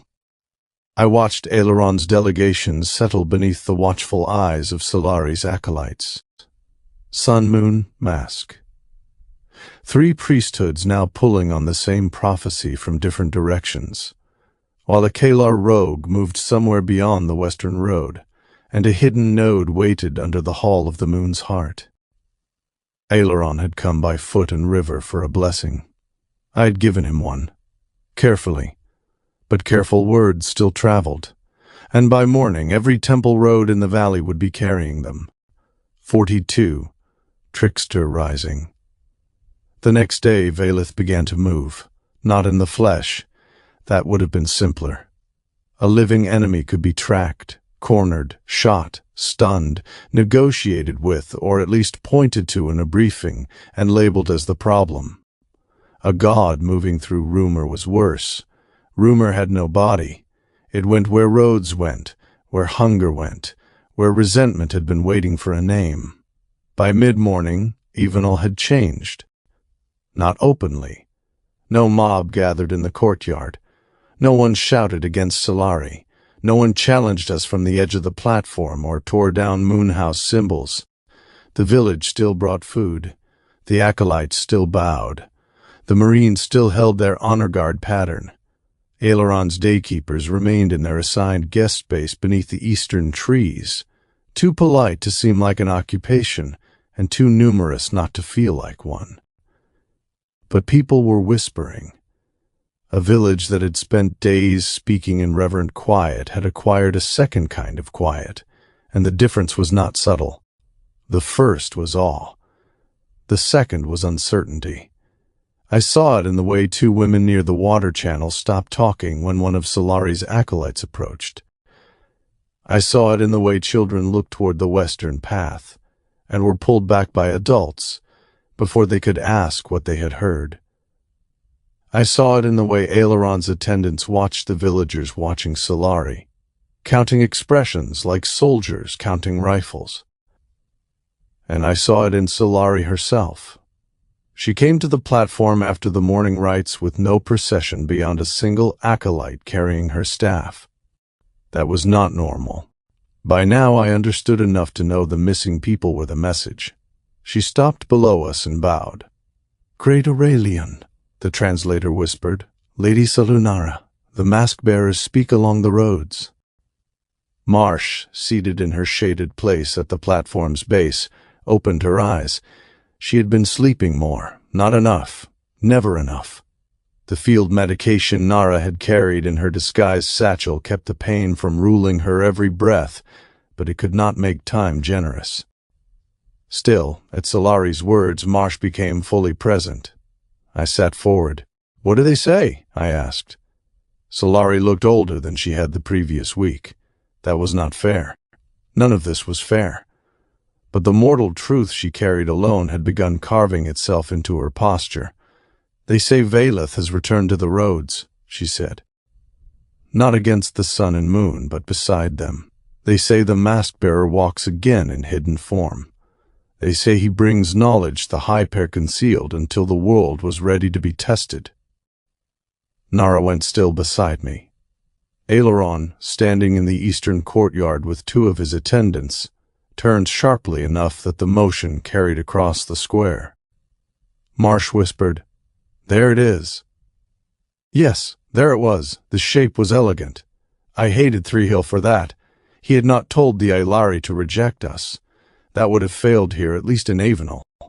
Too many people had seen us arrive. Too many had knelt. Too many had watched us accept food, speak warnings, receive priesthood delegations, and occupy the center of their sacred story. So he had not tried to remove us. He had added himself. Parallel return. The trickster god beside the sun and moon. The tester. The keeper of forbidden doors. The bringer of knowledge the other gods had hidden. A religion could survive one miracle. It might not survive competing explanations for the same one. "Who is saying this?" I asked. "Kethras's roadkeepers first," Aelari said. "Then shrine speakers, then traders, now pilgrims." "Pilgrims?" Her hand tightened on the staff. "Some have gone to Kethras's temple in the neighboring valley. Not many from Avenel, more from the outer paths. They carry questions. Some carry offerings." Aelari approached before I could answer. He stopped at the proper distance, bowed to us, then turned only enough to address Aelari without appearing to share the platform's authority. "The mask-bearers spread smoke and call it dawn," he said. Aelari did not look at him. "They spread words that have already found dry grass." His mouth tightened. "Then the grass must be cleared." That was exactly what I did not want to hear from an ambitious sun priest. Nara's voice came softly beside me. "Fire does not cure a fever by burning the patient." The translator carried it. Aelari bowed his head at once. "Lady." The warning landed, but I could see him struggling with it. Aelari understood order. He probably understood threat. He did not yet understand that cracking down on Kethras would prove Kethras's message to everyone inclined to hear it. Marsh shifted below us. "Captain," she said quietly. I descended 2 steps, enough to hear her, but not enough to collapse the public structure. I had become depressingly skilled at conducting military analysis while looking like a sacred figure receiving counsel from an attendant. Marsh's voice was thin. "Thrihiel is using Valeth perfectly. I noticed. He is avoiding direct contradiction. That makes him harder to refute. If he claimed you were false, Avenel would reject it. If he claims another promised figure has returned with missing knowledge, the existing framework has room. Knowledge the gods hid. Yes. Precursor node. Almost certainly." Nara joined us at the edge, standing above Marsh but close enough to hear. I looked towards Aelari. She watched me with the stillness of someone who already knew the shape of the decision and hated it. "How much attention has the trickster clergy had before?" I asked. Aelari's eyes moved toward the western path. "Not like this," she said. "Never in living memory. They have road shrines, local rites, jokes at weddings, warnings for children who open closed doors. Hunters speak of them. Travelers leave offerings when paths divide, but no village has turned its face toward them as now." "And Kethras?" "Kethras has long wanted more than the road gave him." Aelari made a soft sound. "Because the road was all he was fit to carry." Aelari finally looked at him. "The road carried your messengers here." That shut him up. Briefly. I respected her for that. At the same time, I did not miss what had just happened. The Moon Priestess and Sun Priest could still spar inside shared assumptions. That mattered. They were rivals, not enemies. Thrihiel needed them to become enemies. Kethris was the blade. Valeth was the handle. I looked across the village. Avenel's people stood in clusters now, pretending to tend tools and baskets and water vessels while watching us, Aelari and Aelari in turn. They were waiting for the gods to know what the world meant. That was becoming exhausting in ways sleep could not fix. Thrihiel has reached him, I said. Marsh closed her eyes briefly. Yes, not maybe. No, not maybe. Aelari's face hardened. Then Kethris has taken speech from the wolf. Or believes he has taken truth from the mask, Aelari said. Aelari turned on her. You defend him? I understand him. That is not different enough. It is different if one wishes not to break the valley. Their exchange sharpened the air. Nara's hand moved slightly at her side. I spoke before the argument could become a theological event. The road must be answered. Both priests went silent. So did the villagers close enough to hear. I hated every time that happened. I stood fully again on the platform. Nara stood beside me. Marsh remained below, watching from her shaded place with pain in her face, and approval nowhere yet visible. The mask-bearer speaks through the roads, I said. The translator carried the words outward. The courtyard stilled. Then let the road carry answer. Aelari bowed her head. Aelari did too, though slower. I continued carefully. The one called Kethris has asked to be seen. He has been seen. Now the hidden hand behind his words must also come into sight. There was a murmur at that. Good. Let them hear hidden hand, not yet Thrihiel, not yet Kehlar, not in public, but enough. I looked at Aelari. Send word through the messengers of Astarion. Aelari's eyes widened by a fraction. Astarion, roads, rivers, messengers. Marsh had taught us that much before her strength began failing in shorter intervals. The Astarion priesthood held message routes between villages, shrines, river crossings, and temple houses. Not as powerful as sun or moon, not as theatrical as mask, but trusted because everyone needed roads to work and messages to arrive. Neutral ground required neutral carriers. What word? Aelari asked. The returned pair requests meeting with the Western traveler whose words have touched the mask-bearers. Aelari's head snapped up. Aelari went utterly still. Marsh whispered, Good. I did not look at her. Not in Avenel, I said. Not in Kethris's temple, not in the day temple. Neutral ritual ground. Aelari's voice was careful. There is a stone of Astarion where the river road divides. It belongs to no village. Oaths spoken there are carried by water and path. How far? Half a day west. Toward Thrihiel. Of course. Kimov approached from the western edge, stopping below the platform. He did not speak, but his expression said enough. Half a day west meant exposure. Unknown terrain. Kethris's people possibly watching. Thrihiel's ground party potentially close enough to stage an ambush. It was still the right move, because waiting here meant letting Thrihiel define the next myth before we even entered the room. Send it, I said. Aelari bowed. It will be done. Aelari was less controlled. Great One, to call the hidden speaker to neutral ground is to grant him standing. To refuse him sight allows him to grow in shadow. The translator rendered it with more poetry than I deserved. Aelari stopped, then bowed. The day hears. That meant he disagreed and could not oppose me publicly. Not ideal. Useful. Nara spoke then, quietly but clearly. No one approaches the hall through confusion. If truth is claimed, let it stand where roads meet and be seen." Aelari lowered her head.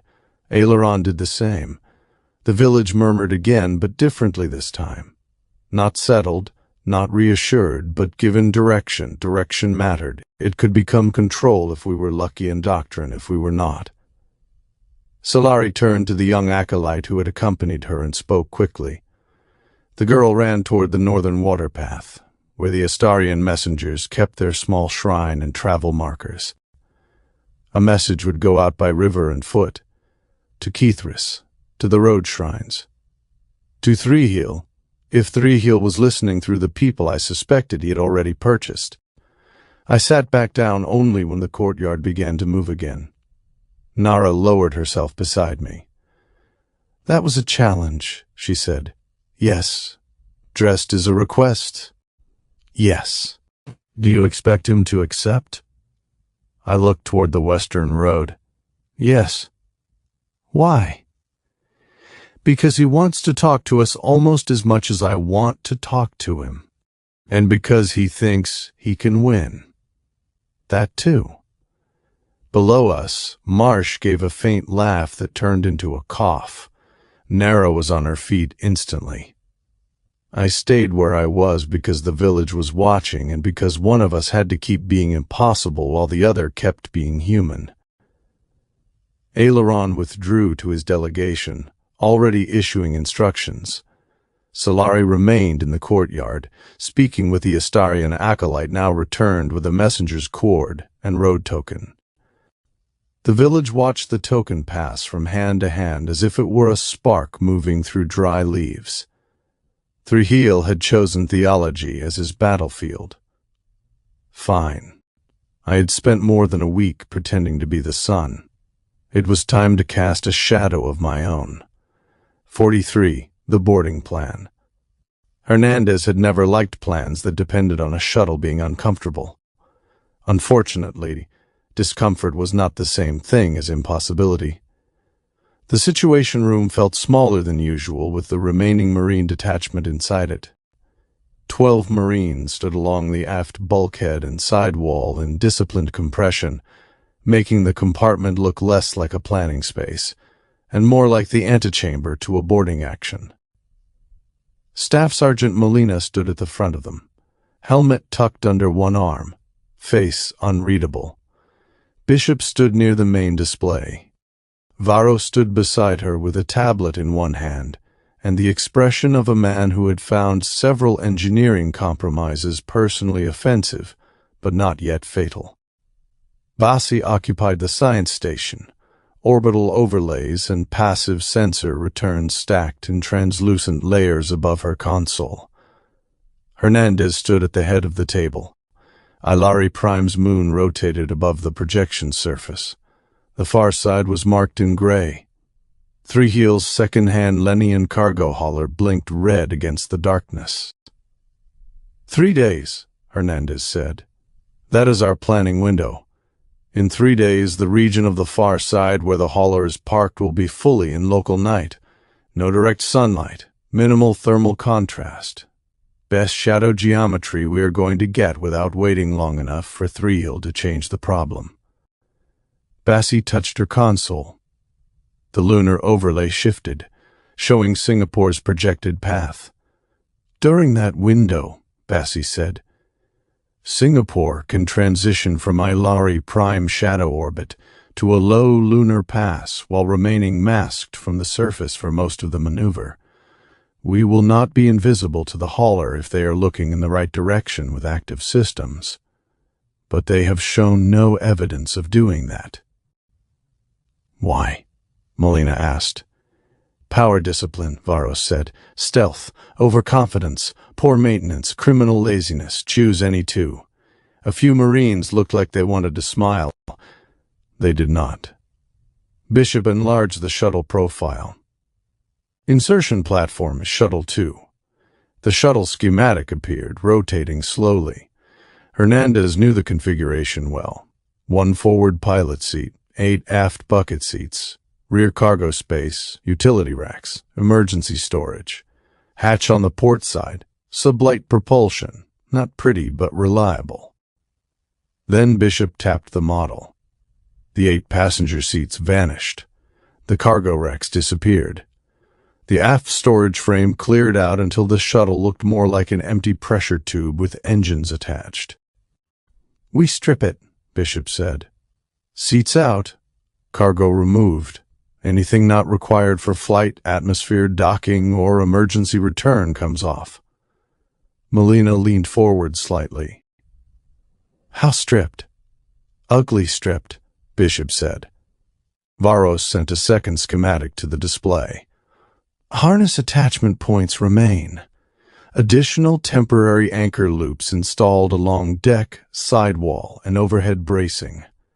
12 marine positions plus 1 technical expert. 13 standing or crouched in harness.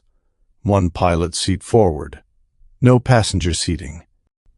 Melina looked at the stripped shuttle, then at Hernandez. "Commander, that is tight."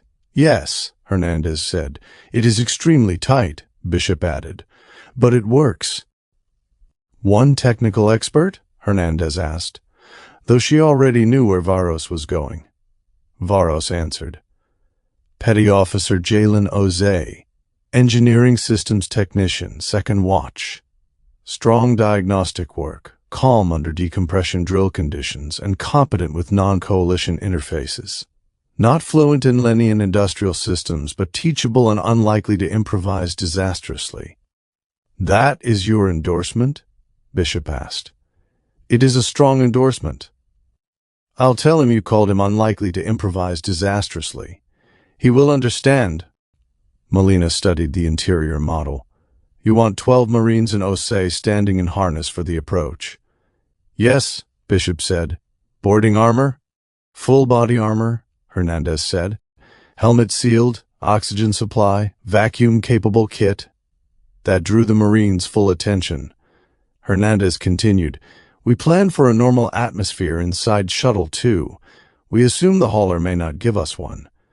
If the docking collar fails, if the hauler vents, if the boarding hatch opens into vacuum, or if someone gets thrown into lunar surface conditions, no one dies because they dressed comfortably." Bassi brought up lunar data. "The moon's mass and surface gravity are close enough to Earth's moon for operational planning. Not exact, but close. Approximately 1/6 gravity. If the shuttle has to set down hard, or if the boarding team has to brace through contact, human legs and armor suspension become useful shock absorbers." Bishop gave a small nod. "Apollo lunar module logic." Melina glanced at her. Bishop enlarged an old historical schematic beside Shuttle 2. The Apollo lunar module didn't have seats for the astronauts during landing. They stood, harnessed, because in lunar gravity and a landing profile like that, legs handled the loads better than extra seat mass. We are borrowing the principle, not the aesthetics. Varos looked at the lunar module diagram with technical respect. The design was brutally efficient. "Thank you," Bishop said, as if she had personally drafted it. "You did not build it. Spiritually, all pilots built it. That is not engineering. It is pilot theology." Hernandez let the exchange breathe for 1 second, then ended it with a look. Bishop returned to the plan. "Gomez flies Shuttle 2. Melina's eyes moved to her. "Not you?" "No, I fly Singapore." That quieted the room more effectively than any order. Hernandez took over. "During the operation, I will command from the bridge. Varos will be there with me to interpret hauler systems and advise. Bishop will have the con. Gomez flies the shuttle insertion. Bassi maintains passive sensor coverage and surface masking assessment." Bassi nodded. Bishop did not look surprised. Hernandez had told her privately 10 minutes before the meeting. Bishop had argued once, briefly, then accepted the logic. Hernandez needed her best pilot on the bigger ship. If the hauler launched, if the shuttle was compromised, if Singapore had to cover the exit route, Bishop needed to be at the helm where the frigate's weapons, engines, and orbital geometry answered to her hands. Gomez was good. Bishop was Bishop. There was no sentiment in that calculation, only math. Varos highlighted the hauler's docking collar. Approach method: Shuttle 2 uses the moon's terrain, masking for as long as possible. Final burn minimal. No active hail. We transmit one Lenian maintenance diagnostic handshake at short range, timed with docking alignment. Melina asked, "What does that do?" "Possibly delays their automatic alarm while their system attempts to classify us as an industrial maintenance craft." "Possibly?" "Yes. And if it fails?" "Then they know something is coming." Bishop folded her arms. "They may know anyway. This gives us a chance to make their computers hesitate before their people do." Melina accepted that with the expression of a man filing the detail under unpleasant but useful.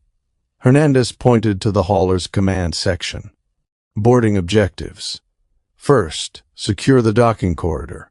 Second, seize command deck. Third, prevent launch. Fourth, prevent scuttle. Fifth, secure engineering. Sixth, isolate the computer core. Prisoners if possible. Data intact if possible. Crew alive if possible. But this ship is supporting Thrihiel's operation against protected personnel and an indigenous civilization. Armed resistance will be met with force. The Marines absorbed that without visible reaction. Good. Unknown crew count, Hernandez continued. Varos estimates 8 to 15 aboard if the hauler is running lean. Could be fewer. Could be more. Assume Kehlar loyalists, hired technical crew, or mixed species support. Varos added, "If the crew includes Lenians, they may surrender if presented with lawful authority and a clear path to survival. If they are Kehlar loyalists, less likely.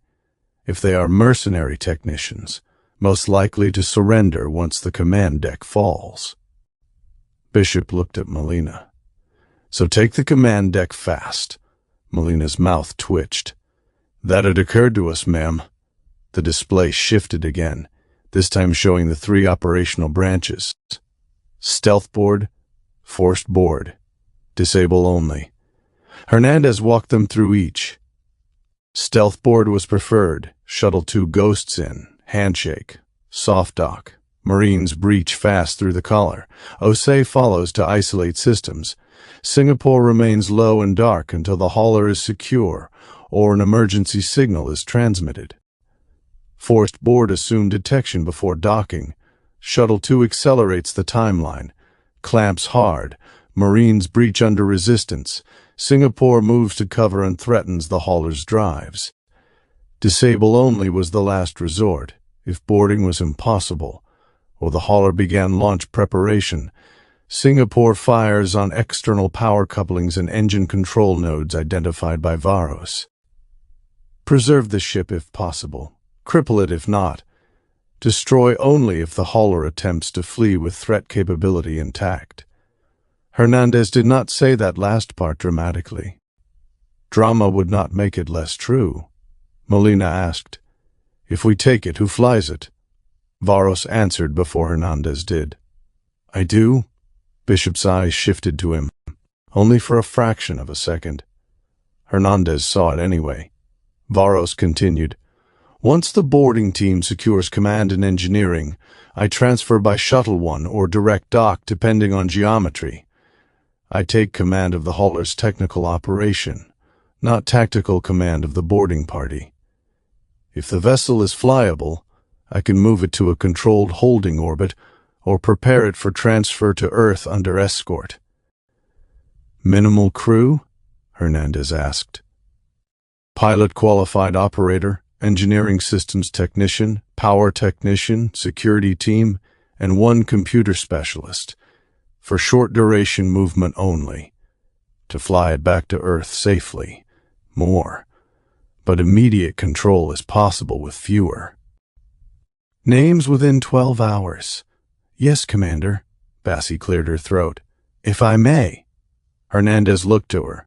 Bassi brought up a second overlay, Aelari Prime below, moon above, Singapore's path, and projected surface communication blackout. During the boarding window, our ability to support the landing party's next scheduled tight beam contact will be limited. Not absent, but reduced. We can time the operation between windows, but if Hansen triggers an emergency beacon while we are committed near the moon, response time increases. The room went still. That was the trade they had all been avoiding aloud. Hernandez nodded once. Understood. Bassi did not soften the point. Also, if Singapore maneuvers aggressively around the moon and Thrihiel has any passive observer with line of sight from the surface at the wrong time, he may infer we are moving against his ship. Can we reduce that risk? Yes, not eliminate it. Do it. Aye, Commander. Bishop studied the timeline. If Hansen is meeting Thrihiel at neutral ground before then, he may force Thrihiel's attention away from the hauler. Or toward it, Hernandez said. Yes. Another unpleasant truth on the table. Hernandez looked at the Marines. Questions? One corporal raised a hand. Ma'am, 12 Marines plus 1 technician in a stripped shuttle means no room for casualty handling on return. Correct, Hernandez said. If we take casualties? Stabilize in armor, return in place, if necessary. Shuttle 1 launches as medevac once the hauler is secure enough to expose the second craft. The corporal nodded. No one liked it. No one needed to. Molina said, My people can fit. They will hate it. Hatred is not a limiting factor, Hernandez said. No, ma'am, Bishop added. Tell them not to eat heavy before insertion. That did get a few looks, she shrugged. Pilot advice. Useful advice, Faros said. Bishop looked at him. Thank you. It also reduces mass slightly. Do not ruin the moment. Hernandez almost let herself smile. Almost. The human part of her was aware of the undercurrent between them. Bishop's glance, Varus's careful answers. The way each paid attention to the other's risk profile without letting it become argument. In another situation, Hernandez might have worried sooner. In this one, the concern sat behind the tactical picture and stayed there. Their judgment remained clean. That was all she needed for now. She turned back to the room. This operation does not happen because we are impatient, Hernandez said. It happens because leaving Thrihiel an intact exit route gives him freedom of maneuver. If Hansen succeeds on the surface and Thrihiel runs, we fail. If Thrihiel takes something from the hull and reaches that hauler, we fail. If the hauler launches and forces us into an open engagement visible from Aelari Prime, we may win tactically and lose culturally. No one spoke. So we act before he reaches it, she said. Quietly if possible, decisively if not. Molina straightened. Marines will be ready. I know. That was not flattery. It was why she had called them here. Hernandez dismissed the Marine detachment first. Molina led them out in disciplined file, already speaking quietly to his squad leaders. Bassi remained at science, refining the lunar shadow overlays. Bishop and Varos stayed by the projection. Commander, Bishop said, one more point. Go. If Gomez flies the shuttle, he needs at least 2 full simulation cycles in the stripped configuration. Handling will change without the seat mass and cargo load. Schedule it. Already did. Hernandez looked at her. Bishop gave her the innocent expression of a woman who had absolutely expected the approval. Varos said, I will provide altered center of mass estimates within the hour. Good, Hernandez said. Bishop looked at the hauler marker. The captain's going to hate this. Yes. He'll understand it. Yes. Those are different. I am aware. Varos studied the projection with his heavy brow lowered.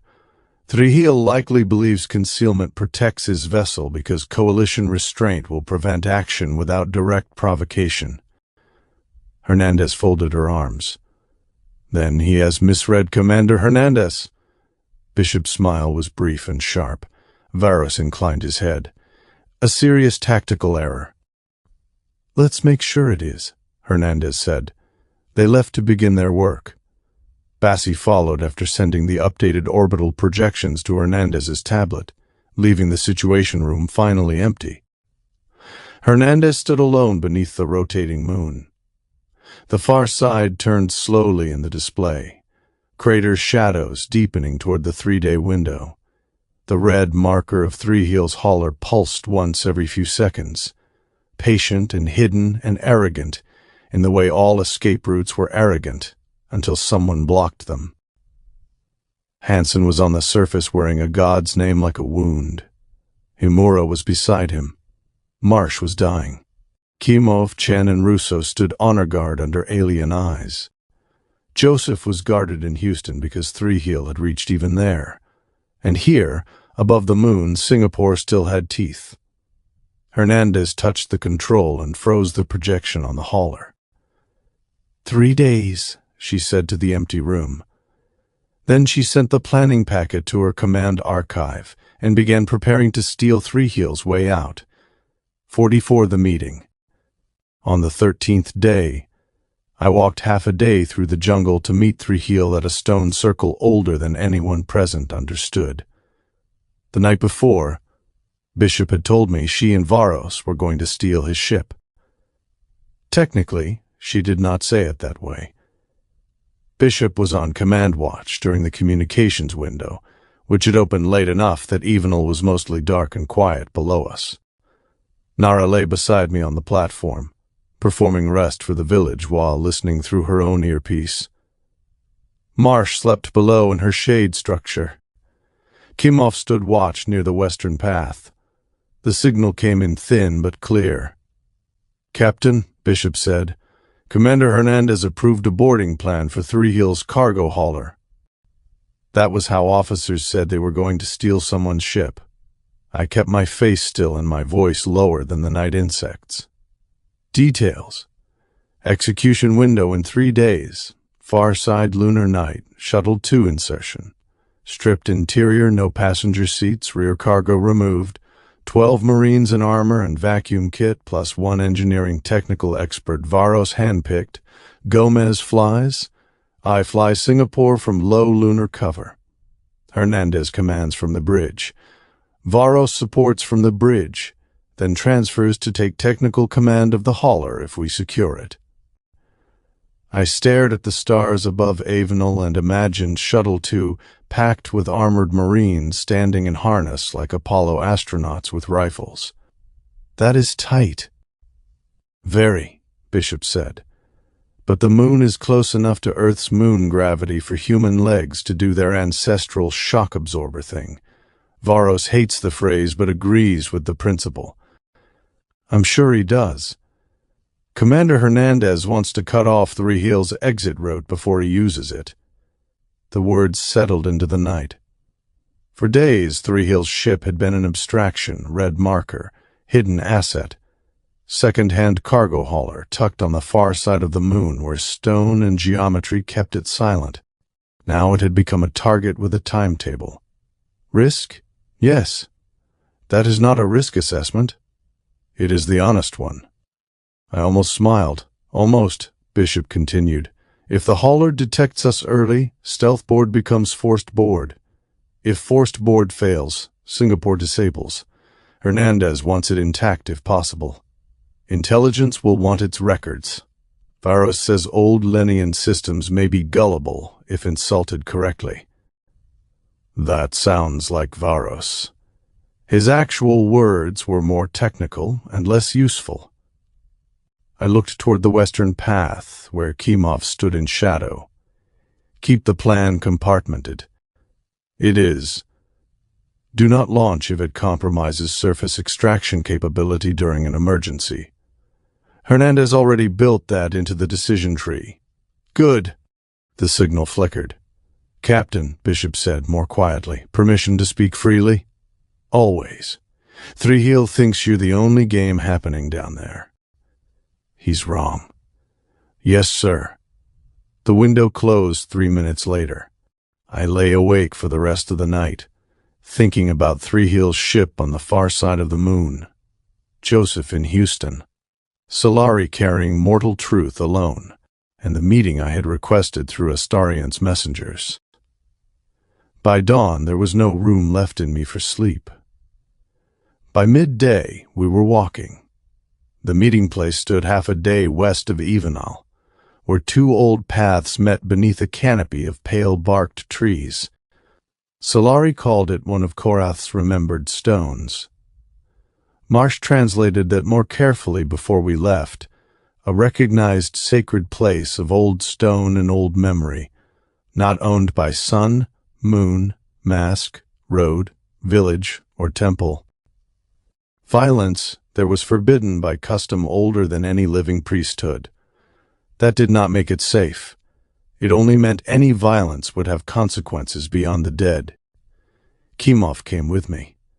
So did Russo and Chen. Nara remained in Avenel with Marsh and Aelari, a decision neither of us liked and both of us knew was correct. Nara's visible absence from the meeting would matter. So would her remaining beside the village, the sick witness servant, and the priestess who now knew enough truth to be dangerous.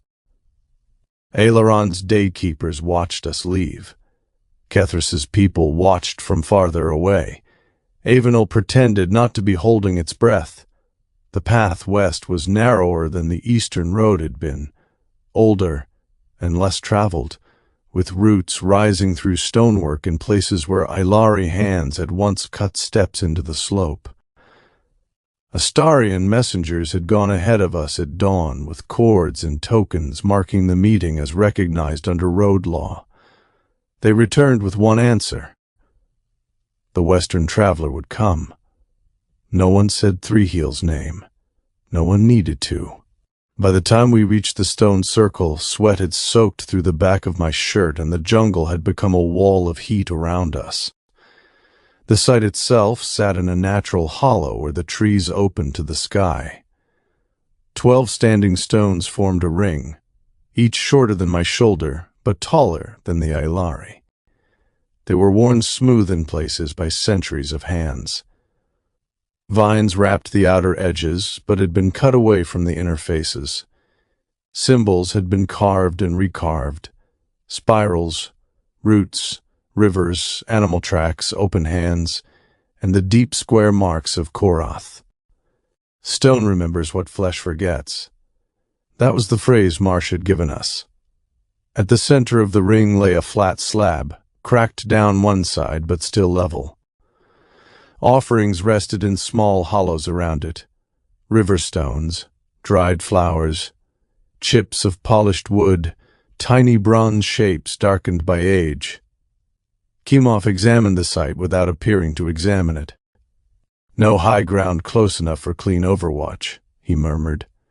Trees to the south could hide observers. North path narrow, west approach visible for 30 meters, east path behind us. Ambush? Always possible. Custom forbids violence. Yes. He did not add that custom had never stopped anyone determined enough. We took our positions inside the circle. I stood near the eastern stone. Kemov remained 2 paces behind me to the left. Chen and Russo stood farther out, visible enough to count as honor guard, alert enough to count as Marines. We waited. Thrihiel arrived 20 minutes later. He came from the west with 6 Kehlar and 3 Aelari attendants, no weapons drawn. That was the first promise. The second was that every Kehlar carried weapons within reach anyway. Thrihiel wore battle armor without a helmet, dark plates scarred by use, and marked with dull red clan etching. His fur was darker than I remembered from Eden, or perhaps the jungle shade made it seem that way. Wolf-like muzzle, tall ears, predatory eyes that missed nothing and gave away almost nothing he did not intend. He looked larger here than he had in the field on Eden, not physically. Contextually, on Eden he had been an invader.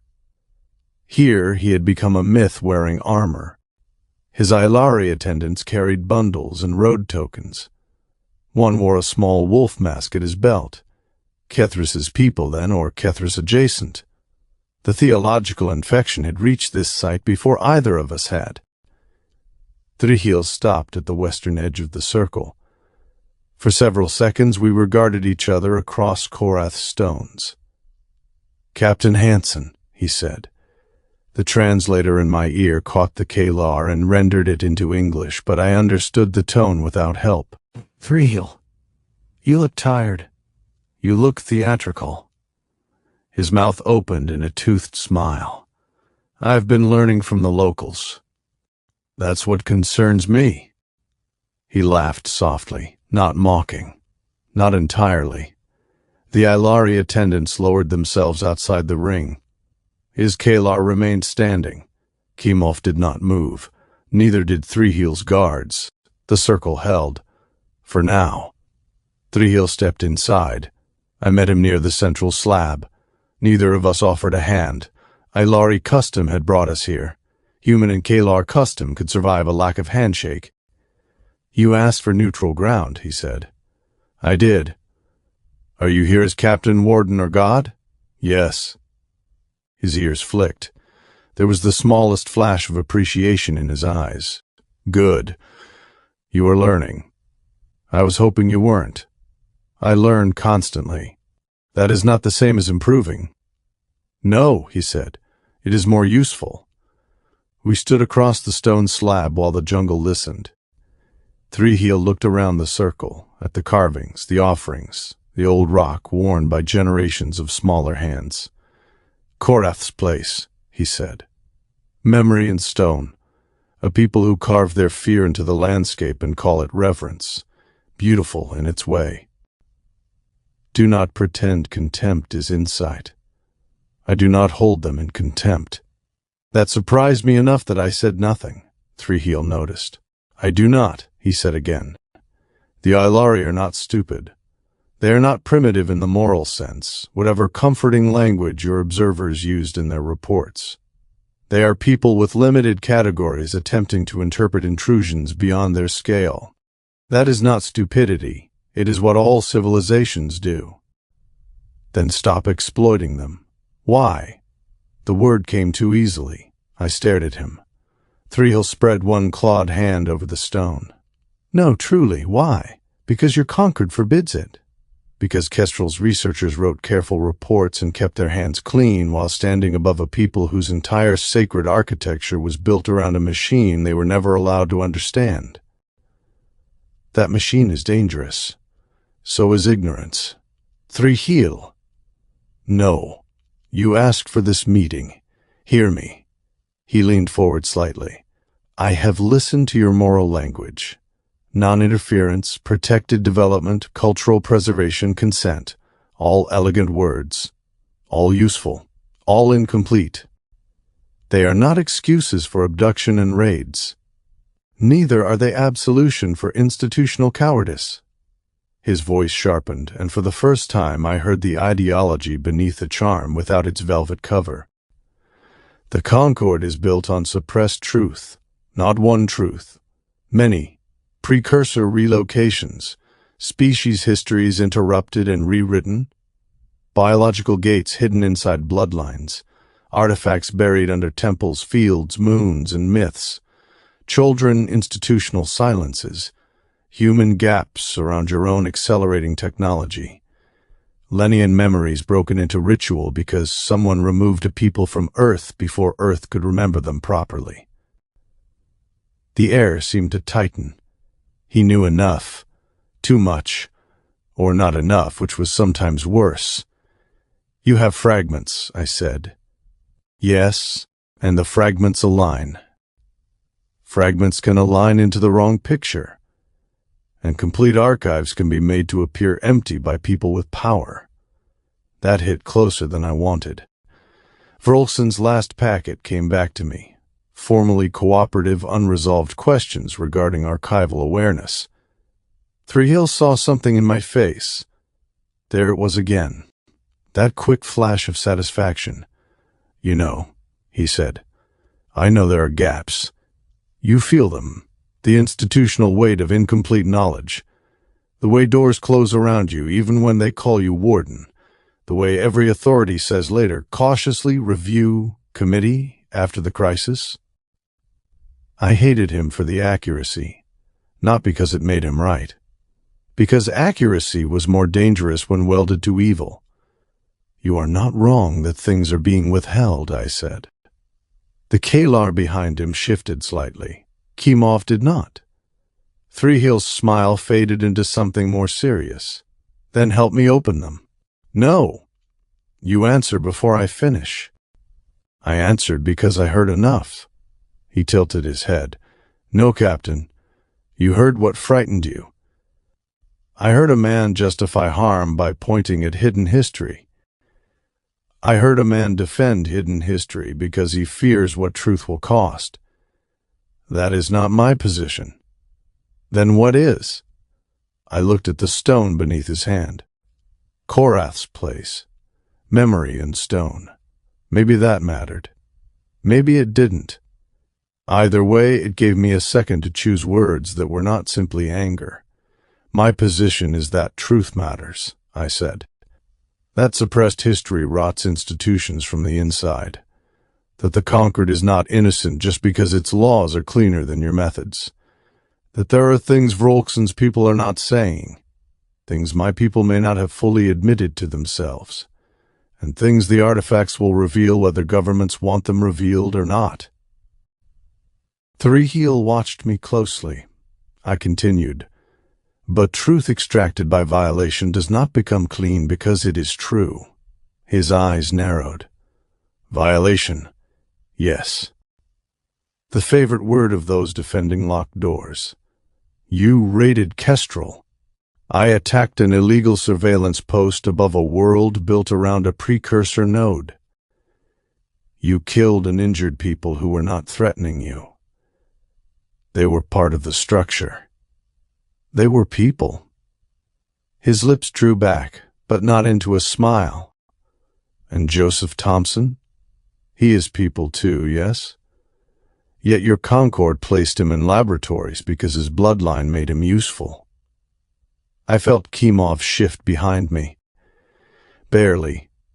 He had heard the name. So had Thrihiel's Aelari attendants, though the translator likely did not carry the full context. You tried to have him kidnapped. I tried to prevent your institutions from locking the only living key behind security doors until he became another polite secret. He is 14. He is older than the lie that shaped him. Do not do that. My voice changed enough that even Thrihiel heard it. He studied me for a moment. Ah, he said softly. There is the captain. No. There is the man telling you not to turn a child into an argument. Your admiral already turned him into a protected asset. Archuleta is keeping him alive. And what will your councils do when he becomes inconvenient? Not what you would. You hope. Yes. The honesty cost me. Thrihiel's eyes brightened again. There. Hope. The Concord's favorite substitute for courage. No. Hope is what keeps courage from becoming cruelty. He barked a laugh. You should carve that into one of these stones. Maybe later. For the first time, something like genuine amusement crossed his face. Then he turned, pacing slowly around the central slab. His guards remained still. Mine did too. Valeth has a lesson, he said. You have heard it by now. The Aelari preserve it beautifully. A locked door teaches strength. An unlocked door teaches suspicion. I have heard it. Do you understand it? I understand what you think it means. Then say it. He was enjoying himself again. Fine. You think locked doors justify force, I said. That secrecy strengthens the people willing to break through it. That unlocked doors make people question why access was suddenly granted, so no institutional revelation can be trusted unless taken. Thrihiel's ears flicked. Not bad. I'm not done. Please. I stepped closer to the stone. Locked doors and unlocked doors both teach something, but the cost of teaching by violation is borne by people who did not ask to learn. The circle went quiet. Even the jungle seemed to pull back. I continued. The Aelari did not ask to become your lever against the conquered. Solari did not ask to hold a truth that could fracture her village. Kethris did not ask to have his ambition sharpened by off-world theft, though I doubt he objects now. Joseph did not ask to become a key. Marsh did not ask to die under a platform because you attacked her station. Truth may be hidden behind doors, Thrihiel, but kicking the door in does not make you brave if everyone behind it takes the splinters.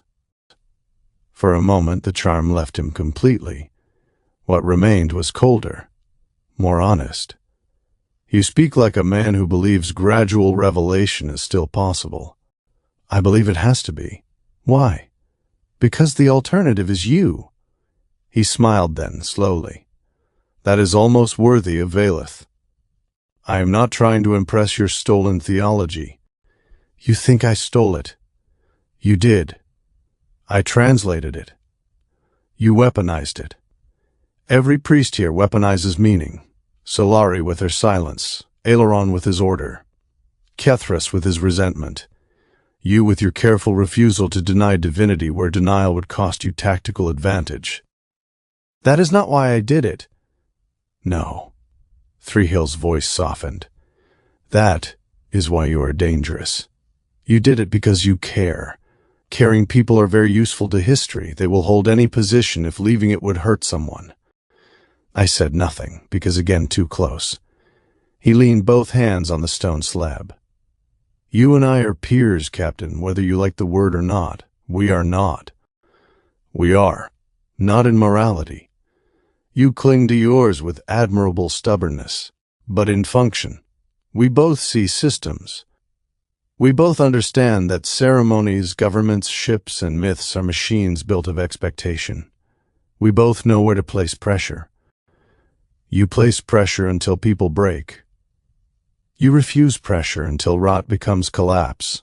You don't know me well enough to say that. I know you came here instead of ordering Singapore to obliterate my holler. That landed badly. I kept my face still. Thrihiel saw too much anyway. Ah, he said, perhaps I spoke too soon. Perhaps. His eyes sharpened. How long? I did not answer. He laughed once, low and genuine. Hernandez, he said. Of course, your commander has more iron in her than your public morality suggests. She has standing orders to deny you freedom of maneuver. And you let Bishop tell you during a night window so you could meet me today with the knowledge in your pocket. I came here to talk. You came here to measure whether I knew. Yes. He bared his teeth. Good. That was not the reaction I wanted. It was, however, the reaction I expected. Then understand this, he said. If your people move against my ship, they may succeed. They may even capture it intact. I accounted for that possibility. I'm sure you did. Do you think that ends me? No. Do you think that saves the Aelari? No. Then why? Because escape routes are choices. I am taking away one of yours. Thrihiel looked at me for a long moment, then nodded once. Peer? He said again. No. Yes. He stepped back from the stone. I asked you here because there is still time. Work with me, not surrender, not obedience. Work. You have standing with humans, with Lenians, with children's through Volksine, with the conquered whether they admit it or not. You are the first human warden. You know the institutions are incomplete. Help me force the truth into daylight. By threatening a Bronze Age civilization, by using the node that has already been built into their civilization. Those are the same thing from where they stand. Then stand elsewhere. That is your problem, Thrihiel. You keep thinking moral perspective is a tactical position, and you keep thinking tactical inaction is moral restraint. I stepped close enough to the central stone that Kimov shifted again. Thrihiel's guards did the same. No weapons came up. Korath's circle held. "I will not work with you," I said. "You should." "I won't. The Concord will bury what you find. Then I will fight them." "With what leverage?" "The truth." Now he laughed, not cruelly, almost sadly. "You still believe truth can persuade power?" "No," I said. "I believe people can." He studied me. Maybe that was the moment he gave up on persuasion. Maybe he had never expected it to work and wanted only to see how I would refuse. Either way, something closed between us. Not a door, a bridge. Thrihiel straightened. "Then we continue." "Yes, as enemies." "Yes." His expression became almost formal. "I regret that. I don't know if I believe you." "You should. A worthy enemy wastes time that could be spent breaking unworthy ones." "That is the closest you've come to a compliment." "It was intended as one. Try harder next time." His mouth twitched. Then he turned toward the western edge of the circle. "At the stones," he paused. "Captain?" I waited. "The secondary signature beneath Aelari Prime is not what your people think it is." Everything in me went still. He did not turn around. "You know about it," I said. "I know enough to know why they hid it under a religion." "Who hid it?" He looked back then. For the first time in 3 hours, the charm was completely gone. "I am trying to find out." Then he left the circle. His Kehlar guards withdrew with him. His Aelari attendants gathered their tokens and followed, glancing back at the stones as if afraid memory itself might report them. We watched until the western path swallowed them. Only then did Kemov speak. "Captain?" "Yes." "I dislike him." "Good. He is persuasive. Also good to notice." "He knows about the secondary signature." "Yes." "Did you?" "Not until the last communication packet." Kemov's jaw tightened. He held it back for effect. "Yes." "Which means he wanted you to know that he knows." "Yes." Russo, silent until now, looked down the western path. "Permission to say that was deeply creepy, sir." "Granted." "That was deeply creepy." "Logged." Chen said nothing. His eyes remained on the path, which was probably wiser. I turned back to the stone circle. Korath's old stones stood around us, weathered and patient, remembering whatever flesh had forgotten. For 3 hours, 2 enemies had stood inside them and argued over truth, violence, secrecy, and the right to open doors. Neither of us had convinced the other. Maybe that had never been possible. Maybe the point had been to understand the shape of the enemy well enough to survive the next move. I looked up through the trees toward a sky too bright to show Singapore. Bishop would be back aboard, planning a shuttle insertion into lunar darkness. Hernandez would be weighing risk without asking permission from anyone far enough away to be clean. Varos would be preparing to command a captured Lenian hauler if we were lucky. Nara would be in Avenal with Marsh, Aelari, Aileron, and a village whose faith had become a battlefield. Joseph would be in Houston, guarded and exhausted, finding patterns none of us could afford to ignore. And Thrihiel was walking west, smiling or not, toward whatever he had planned next. We would meet again, not in a sacred circle, not under a custom forbidding violence. The next time, one of us would try to end the other's path. I stepped away from the central stone. "Back to Avenal," I said. Kemov nodded. We took the eastern road. Behind us, Korath's stones kept their silence. 45 walking back. We walked back from Korath's stone circle in late afternoon. The jungle had changed color by then. The day's hard green had softened into something deeper, shadows gathering under the leaves long before sunset reached the sky. The eastern path ran narrow and uneven beneath our feet, a line of old stone, roots, packed earth, and memory. Kemov walked behind me. Chen and Russo moved farther back, quiet in the way Marines became quiet when they had decided the safest conversation was no conversation at all. They'd heard enough at the stone circle. So had I. Thrihiel's voice kept moving through my head. The Concord is built on suppressed truth. I hated that he had been wrong about so much and right about enough. That was the danger. A fool was easy to reject. A monster who lied was easier still. Thrihiel was neither, not cleanly. He was intelligent, charming when he chose to be, cruel with purpose, and capable of saying true things in the service of terrible ones. The worst enemies were the ones who could point to real rot and then ask for permission to burn the house down. We were perhaps a quarter-mile from Evenal when I saw Nara waiting at the edge of the trees. She stood just beyond the village path marker, where the jungle opened toward the outer gardens. She wore the plain travel clothing we had descended in, altered now by Aelari cloth wraps, dust, humidity, and 13 days of impossible circumstances. Her hair was tied back. The medical satchel rested against her hip. In the lowering light, she looked very tired and very human. That helped more than I expected. Kimov saw her too. He slowed. "Captain," he said quietly, "hold here." "Yes, sir."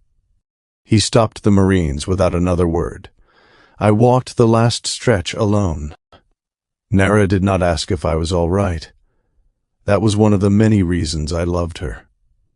She waited until I reached her, studied my face for half a second, then turned and began walking beside me toward the village. Not back to the platform yet. Not directly. A small side path curved around the outer gardens before rejoining the central road. She chose it without asking. I followed without needing to be asked. For a while, neither of us spoke. The village sounds came faintly through the trees, water channels, low voices, a child laughing and then being hushed, the soft rhythmic strike of someone splitting kindling. Evenal was preparing for evening. Gods, priests, rumors, and interstellar politics had not relieved anyone of the need to cook dinner. That was one of the things I had come to respect about villages. History could be ending and someone still had to wash a bowl. Nara walked with her hands folded loosely before her. "How bad?" she asked. "Thrihiel?" "Yes. Worse than I wanted. That is not surprising." "No." "Did he make his case?" "All of it." She looked ahead, not at me. And some of his analysis is troubling." Nara nodded once. No surprise there either. "He knows too much," I said. "Or enough to make the gaps look like knowledge. Precursor relocations. Suppressed history. Children's silences. Lennian memory. Human technology acceleration. Artifacts buried inside civilizations and religions. He is not wrong that there are gaps. No. And not wrong that institutions protect themselves. No. The admission sat between us. It would have been easier if I could dismiss all of it. If I could walk back from the stone circle with clean anger and say Thrihiel was only a predator dressing appetite as philosophy. He was that. But not only that. The Concord had confirmed me as warden. It had given me authority, legitimacy, and a language of obligation broad enough to make any lawyer nervous. It had also placed me inside rooms where every answer came with sealed sections, delayed disclosures, and the phrase, "not yet wearing different uniforms." Volkson believed his government was acting in good faith. I believed him. I also believed he had doubts he was not ready to name. Those things could all be true at once. "I can't fully trust them," I said. Nara did not ask who. She knew. The Concord Council, the institutions that confirmed me, the channels we keep sending reports into. Houston is better because Archuleta is there, but Houston is still Houston. The Children's are helping, but they have archives with shadows. Humanity's own history has holes we keep finding around the edges. Nara's face remained quiet. That does not mean Thrihiel is right, she said. No. It means he found the infection and decided amputation was morally efficient. That's a very doctor way to put it. It is a very captain problem. I almost smiled. Almost. A pair of Aelari workers in the garden saw us and immediately lowered their heads. Nara and I both slowed, not stopping, letting the moment pass without turning it into ceremony. They waited until we had gone by before returning to their baskets. We were still being watched, always. Nara's voice dropped lower. We operate inside flawed institutions because the alternative is men like Thrihiel deciding that truth belongs to whoever is willing to cut deepest. Yes, we use the law because without it, all that remains is force. And the law is incomplete. All medicine is incomplete, she said. You still treat the patient. That stayed with me. The path bent around a stand of pale flowering shrubs. Their blossoms had opened late in the day, white centers catching the light. Marsh had already warned us that the leaves were safe, the pollen mildly irritating, and the roots a bad idea for anyone with human kidneys. Marsh was still teaching us how not to die from the scenery. For now. Nara glanced toward the flowers, then up through the canopy. When I was little, she said, my grandmother told me the story of Princess Kaguya. I looked at her. She kept walking. She told it at bedtime. Not every night. Only sometimes. Usually when the moon was bright enough that I could see it through the window. I said nothing. She had not asked me to speak. There was an old bamboo cutter, Nara said. One day he found a stalk of bamboo shining with light. When he cut it open, there was a tiny girl inside. Luminous. Not human in the ordinary way, though he did not understand that yet. The path narrowed. I moved slightly ahead to clear a hanging vine, then let her pass beside me again. The bamboo cutter and his wife raised her as their daughter. She grew with supernatural speed, becoming a woman of extraordinary beauty. Word spread. Suitors came. Noblemen, men of rank, men who thought beauty was something they could acquire if they brought enough confidence.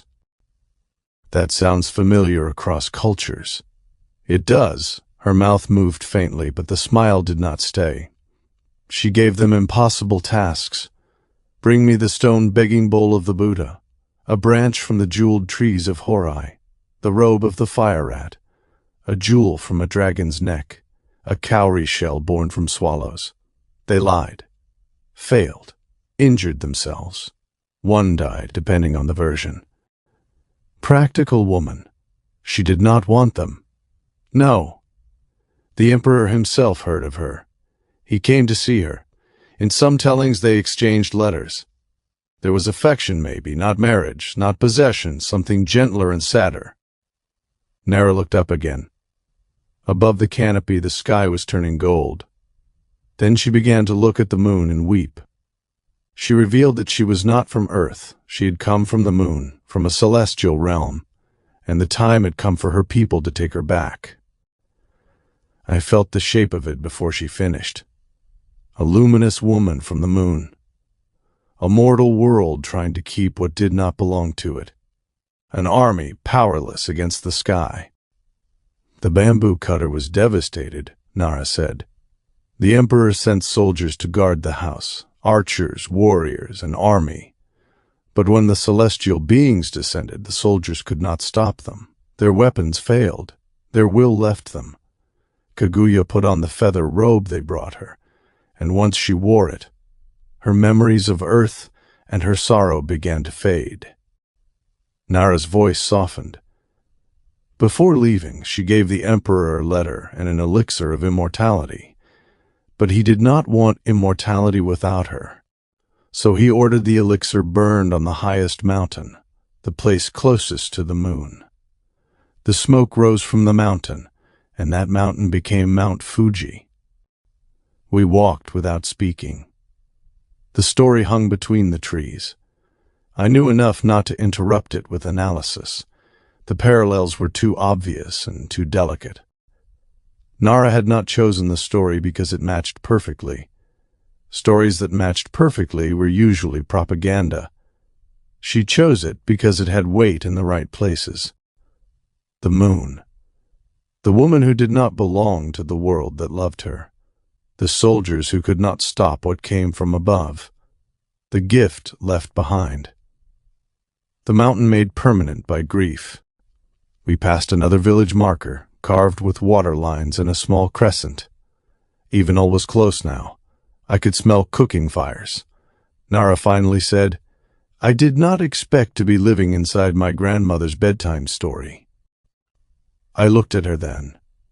Her face was composed, but her eyes were bright, not crying. Nara almost never cried when the thing was happening. She saved that, if she allowed it at all, for after the work. "I'm sorry," I said. "For what?" "I don't know. All of it." She nodded as if that made sense. Maybe it did. "Princess Kaguya left a letter and an elixir," Nara said. "The emperor burned the elixir on the mountain, and the smoke became a sign people could remember." She looked toward Avenal, where the first watchfire had been lit near Aelari's moon house. "What will be the equivalent of Mount Fuji for them?" I had no answer. She continued quietly. "What permanence do we leave behind? A story? A wound? A new rite? A forbidden truth in Aelari's chest? A stone platform where people say the sun and moon once ate fruit and bread?" The question hurt because every answer was possible. Maybe all of them. Maybe the Aelari would remember us as gods who came, tested, and departed. Maybe Aelari's successors would carry a hidden mortal truth for generations, until it became another kind of sacred knowledge. Maybe Kethris would turn our presence into fracture. Maybe Aelari would institutionalize us before we could leave. Maybe Thrihiel would reach the hall first, and none of the gentler questions would matter. Maybe the equivalent of Mount Fuji would be a temple built over the damage, or a law, or a war, or one priestess who had to live the rest of her life knowing the gods were people and choosing silence anyway. "I don't know," I said. It was not enough. It was true. Nara stopped walking. The path was shaded there, just beyond the last trees before the village opened.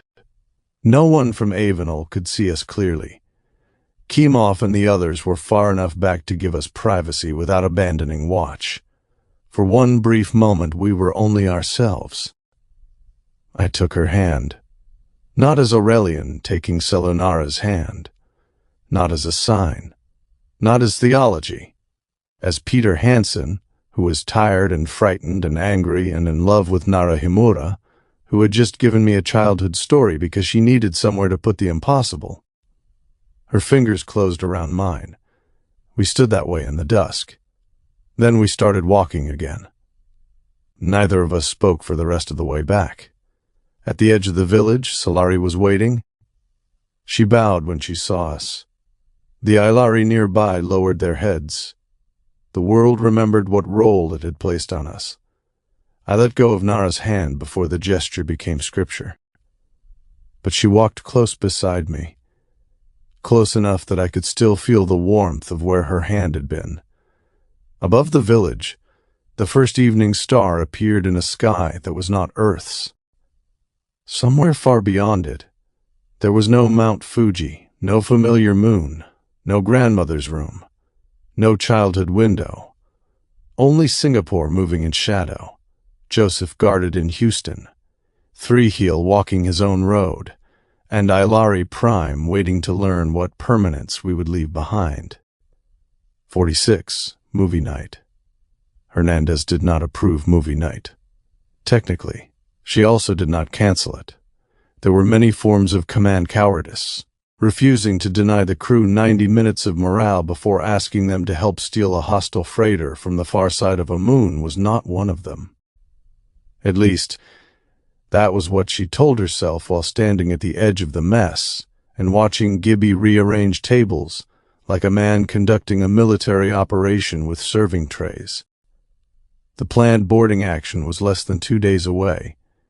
Shuttle 2 was already stripped down to the pilot's seat, flight controls, emergency systems, and enough harness points to make the interior look like someone had designed a cargo container for angry Marines.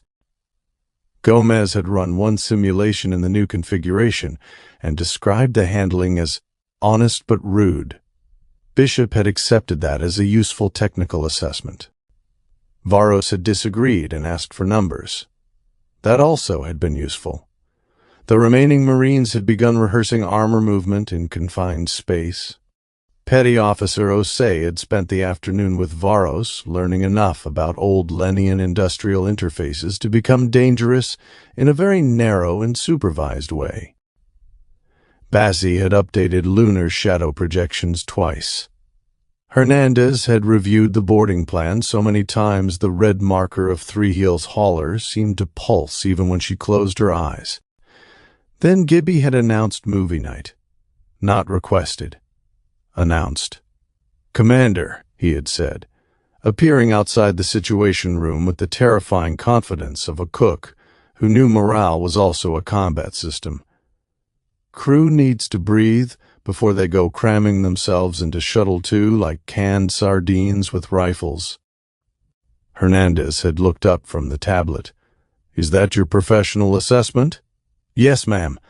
As ship's cook? As the only person aboard who knows when people stop tasting food." That had ended the argument. Now the mess was crowded. Not everyone could attend, and duty watches still mattered, but enough of the crew had cycled through to give the compartment a warmth that had been missing for days.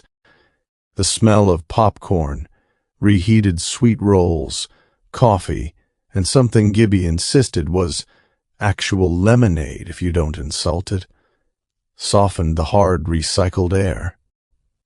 Bishop sat at one of the side tables with Varos beside her, close enough to be noticed by anyone paying attention and far enough apart to preserve plausible professional dignity. Hernandez noticed. She also noticed that no one else seemed inclined to be foolish about it. Good. Bassi sat near the front with a mug of tea, eyes tired but alert. Molina and several Marines took the rear benches, armor absent for once, undershirts and fatigue trousers making them look almost human, rather than boarding equipment with opinions.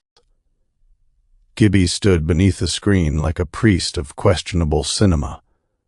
"Tonight," he declared, "we watch Superman, 1978, Christopher Reeve, Margot Kidder, Gene Hackman chewing scenery like it owed him money." Bishop raised a hand.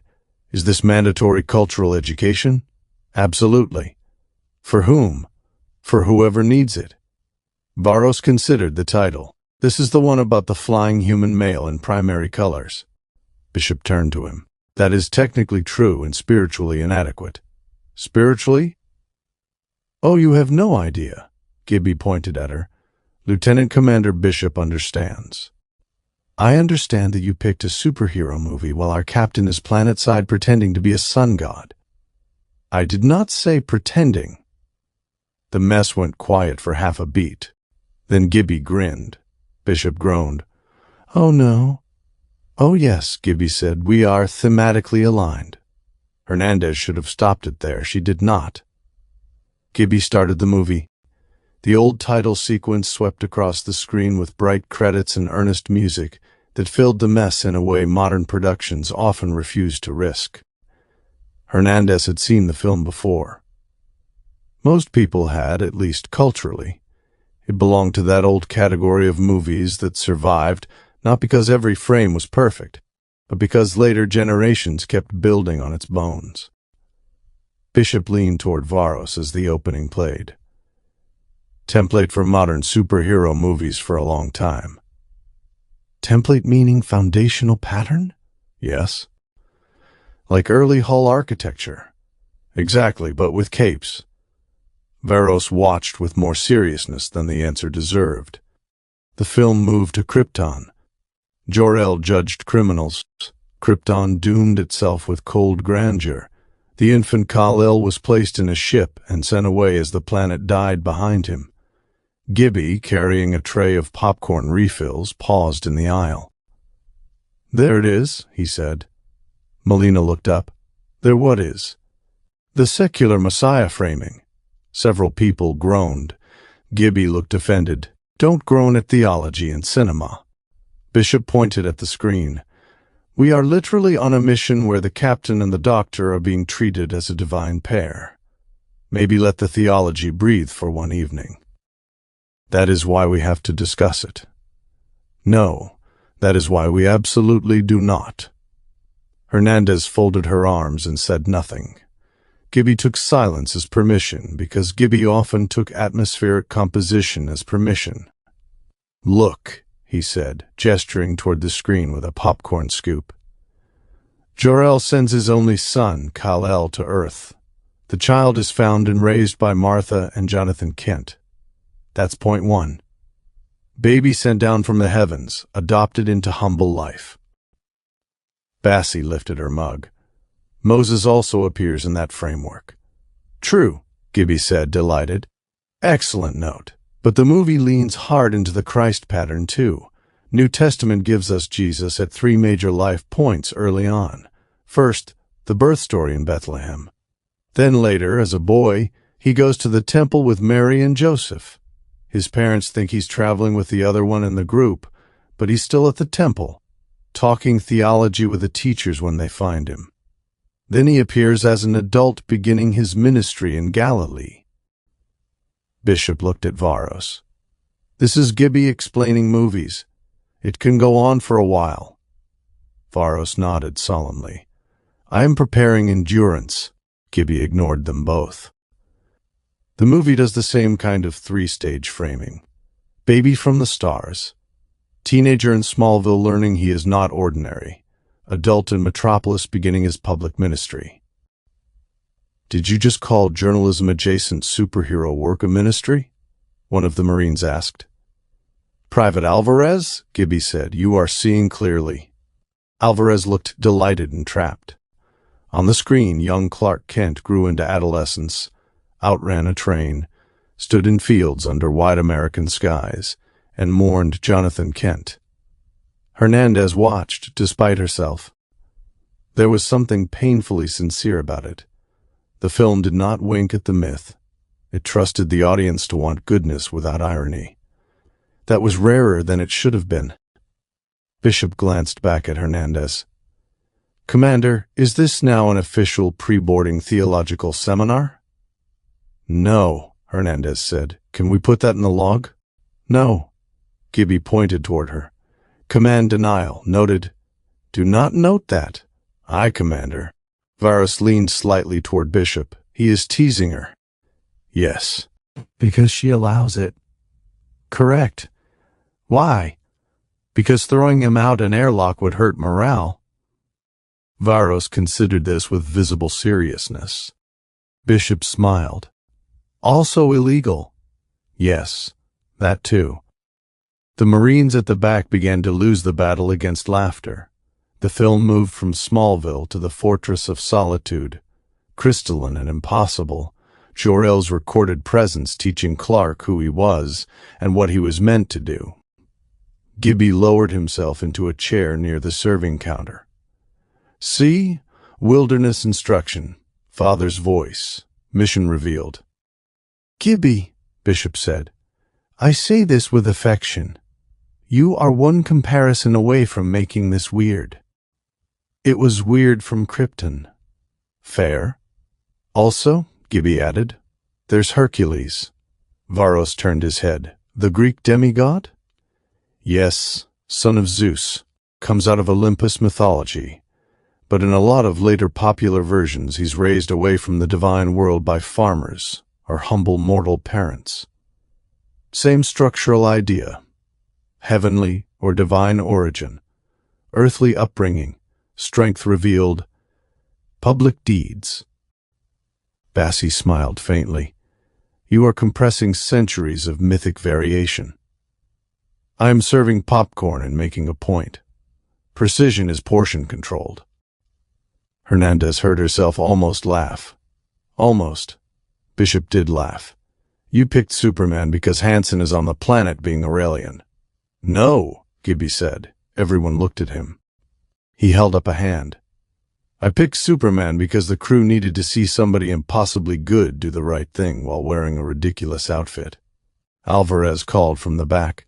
Still sounds like the captain minus the cape. Another Marine added. Dr. Himura gets the cape. Captain gets the stern lecture. Bishop pointed at them. Careful, that is dangerously close to accurate. Varos's brow furrowed. I do not understand the cape allocation. Bishop turned to him. It's a joke.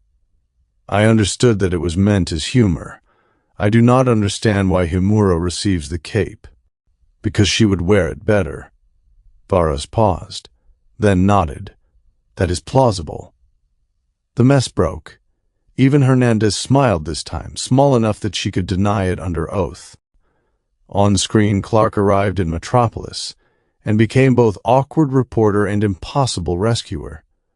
The crew settled into the rhythm of it. Some watched closely. Some talked quietly. Some simply sat in the shared dimness and let the old music and bright colors do their work.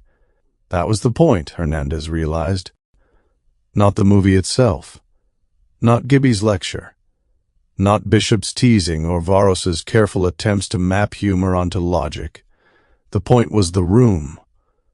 For 2.5 hours, the crew could sit together as a crew, instead of as pieces of a plan. The Marines could be people before becoming armored bodies in a stripped shuttle.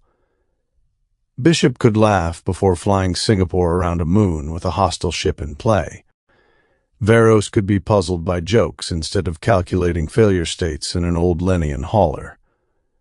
Bessie could drink tea without a live sensor track blinking in front of her. Hernandez could stand in the back and remember that command preserved this too, or it preserved nothing worth defending. The film reached flight, rescue, spectacle, the clean, impossible image of Superman catching what should not be catchable. One of the Marines muttered, "Wish we had one of those for the boarding." Molina answered without looking away. "We have armor, drills, and a shuttle with no seats." "Less inspiring, Staff Sergeant. More available." Gibby raised his lemonade. "To available miracles." Several cups lifted. Not all. Enough. Hernandez lifted hers after a second. No one commented. Good survival instincts. Near the end, as the movie pushed fully into myth and romance and impossible reversal, Varos leaned toward Bishop again. This story requires the audience to accept that great power is morally meaningful, only when restrained by attachment. Bishop looked at him, surprised. Then softer. That's actually a pretty good read. It is also relevant to Captain Hansen. And Thrihiel. Varos's expression darkened slightly. Thrihiel rejects restraint through attachment. He preserves attachment only to his desired truth. Bishop watched the screen. "Yeah," she said. "That's the problem." Hernandez heard them from the back. She wished she had not. Not because they were wrong. Because they were exactly right. When the credits rolled, no one moved immediately. The mess stayed dim. The music played. The crew remained in that fragile pause between story and duty, where everyone knew the lights were about to come up, and no one wanted to be first to break the spell. Naturally, Gibby broke it. "All right," he said, standing. "Dishes go in the return rack. Nobody leaves popcorn on my deck. Marines, you are not exempt because you are heroic and tragic." Alvarez stood. "We're heroic. Tomorrow you can be tragic. Tonight you clean." Molina nodded toward his people. "You heard the man." Bishop stood, stretching. "Good pick, Gibby." "Of course it was. Dangerously on theme." "That too." Varos rose beside her. The film's structural religious parallels were not subtle. Bishop smiled. "No, they were not. I understood several of the jokes by the end." "Progress." "I remain uncertain about the cape." That may take another movie night. Gibby appeared between them with a tray. If we get through this boarding action, I'll do the Rocketeer. Bishop pointed at him. Do not threaten me with a good time. Varos looked from one to the other. Is that also theological? No, Bishop said. Gibby said maybe. They both looked at him. He grinned and walked away. The crew began filtering out, returning to duty, sleep, simulation, armor checks, and all the small preparations that made dangerous plans possible. The mess emptied by degrees, until only Hernandez remained near the aft hatch, watching Bishop and Varos carry dishes toward the rack together. Not touching, not quite. Still, something had settled between them that the coming operation would test. Everything tested everything now. Bishop noticed Hernandez watching and straightened half a degree. Commander, at ease, Hernandez said. Bishop relaxed. Varos inclined his head. Good movie? Hernandez asked. Bishop smiled. Good morale, Varos considered. A useful myth. Hernandez accepted that. After they left, she stood alone in the mess for a moment longer. The screen had gone dark. The tables were half restored. The smell of popcorn lingered. On Aelari Prime, Hansen and Himura were living inside a mythology that could reshape a civilization. On Singapore, Gibby had given the crew an older myth to sit with for one night. A child from the heavens, raised by farmers, called to use power without becoming its prisoner. Maybe that was sentimental. Maybe sentiment had operational value. Hernandez picked up an abandoned cup and carried it to the return rack. In 2 days, they would go after Thrihiel's freighter. Tonight, for one movie, the crew had remembered what kind of people they were supposed to be when they did. This has been part 4 of the Verdant Paradox, the second book in R.M. Stratton's military sci-fi series Concord Horizon. If you like the audiobook, the ebook is available at the link in the description.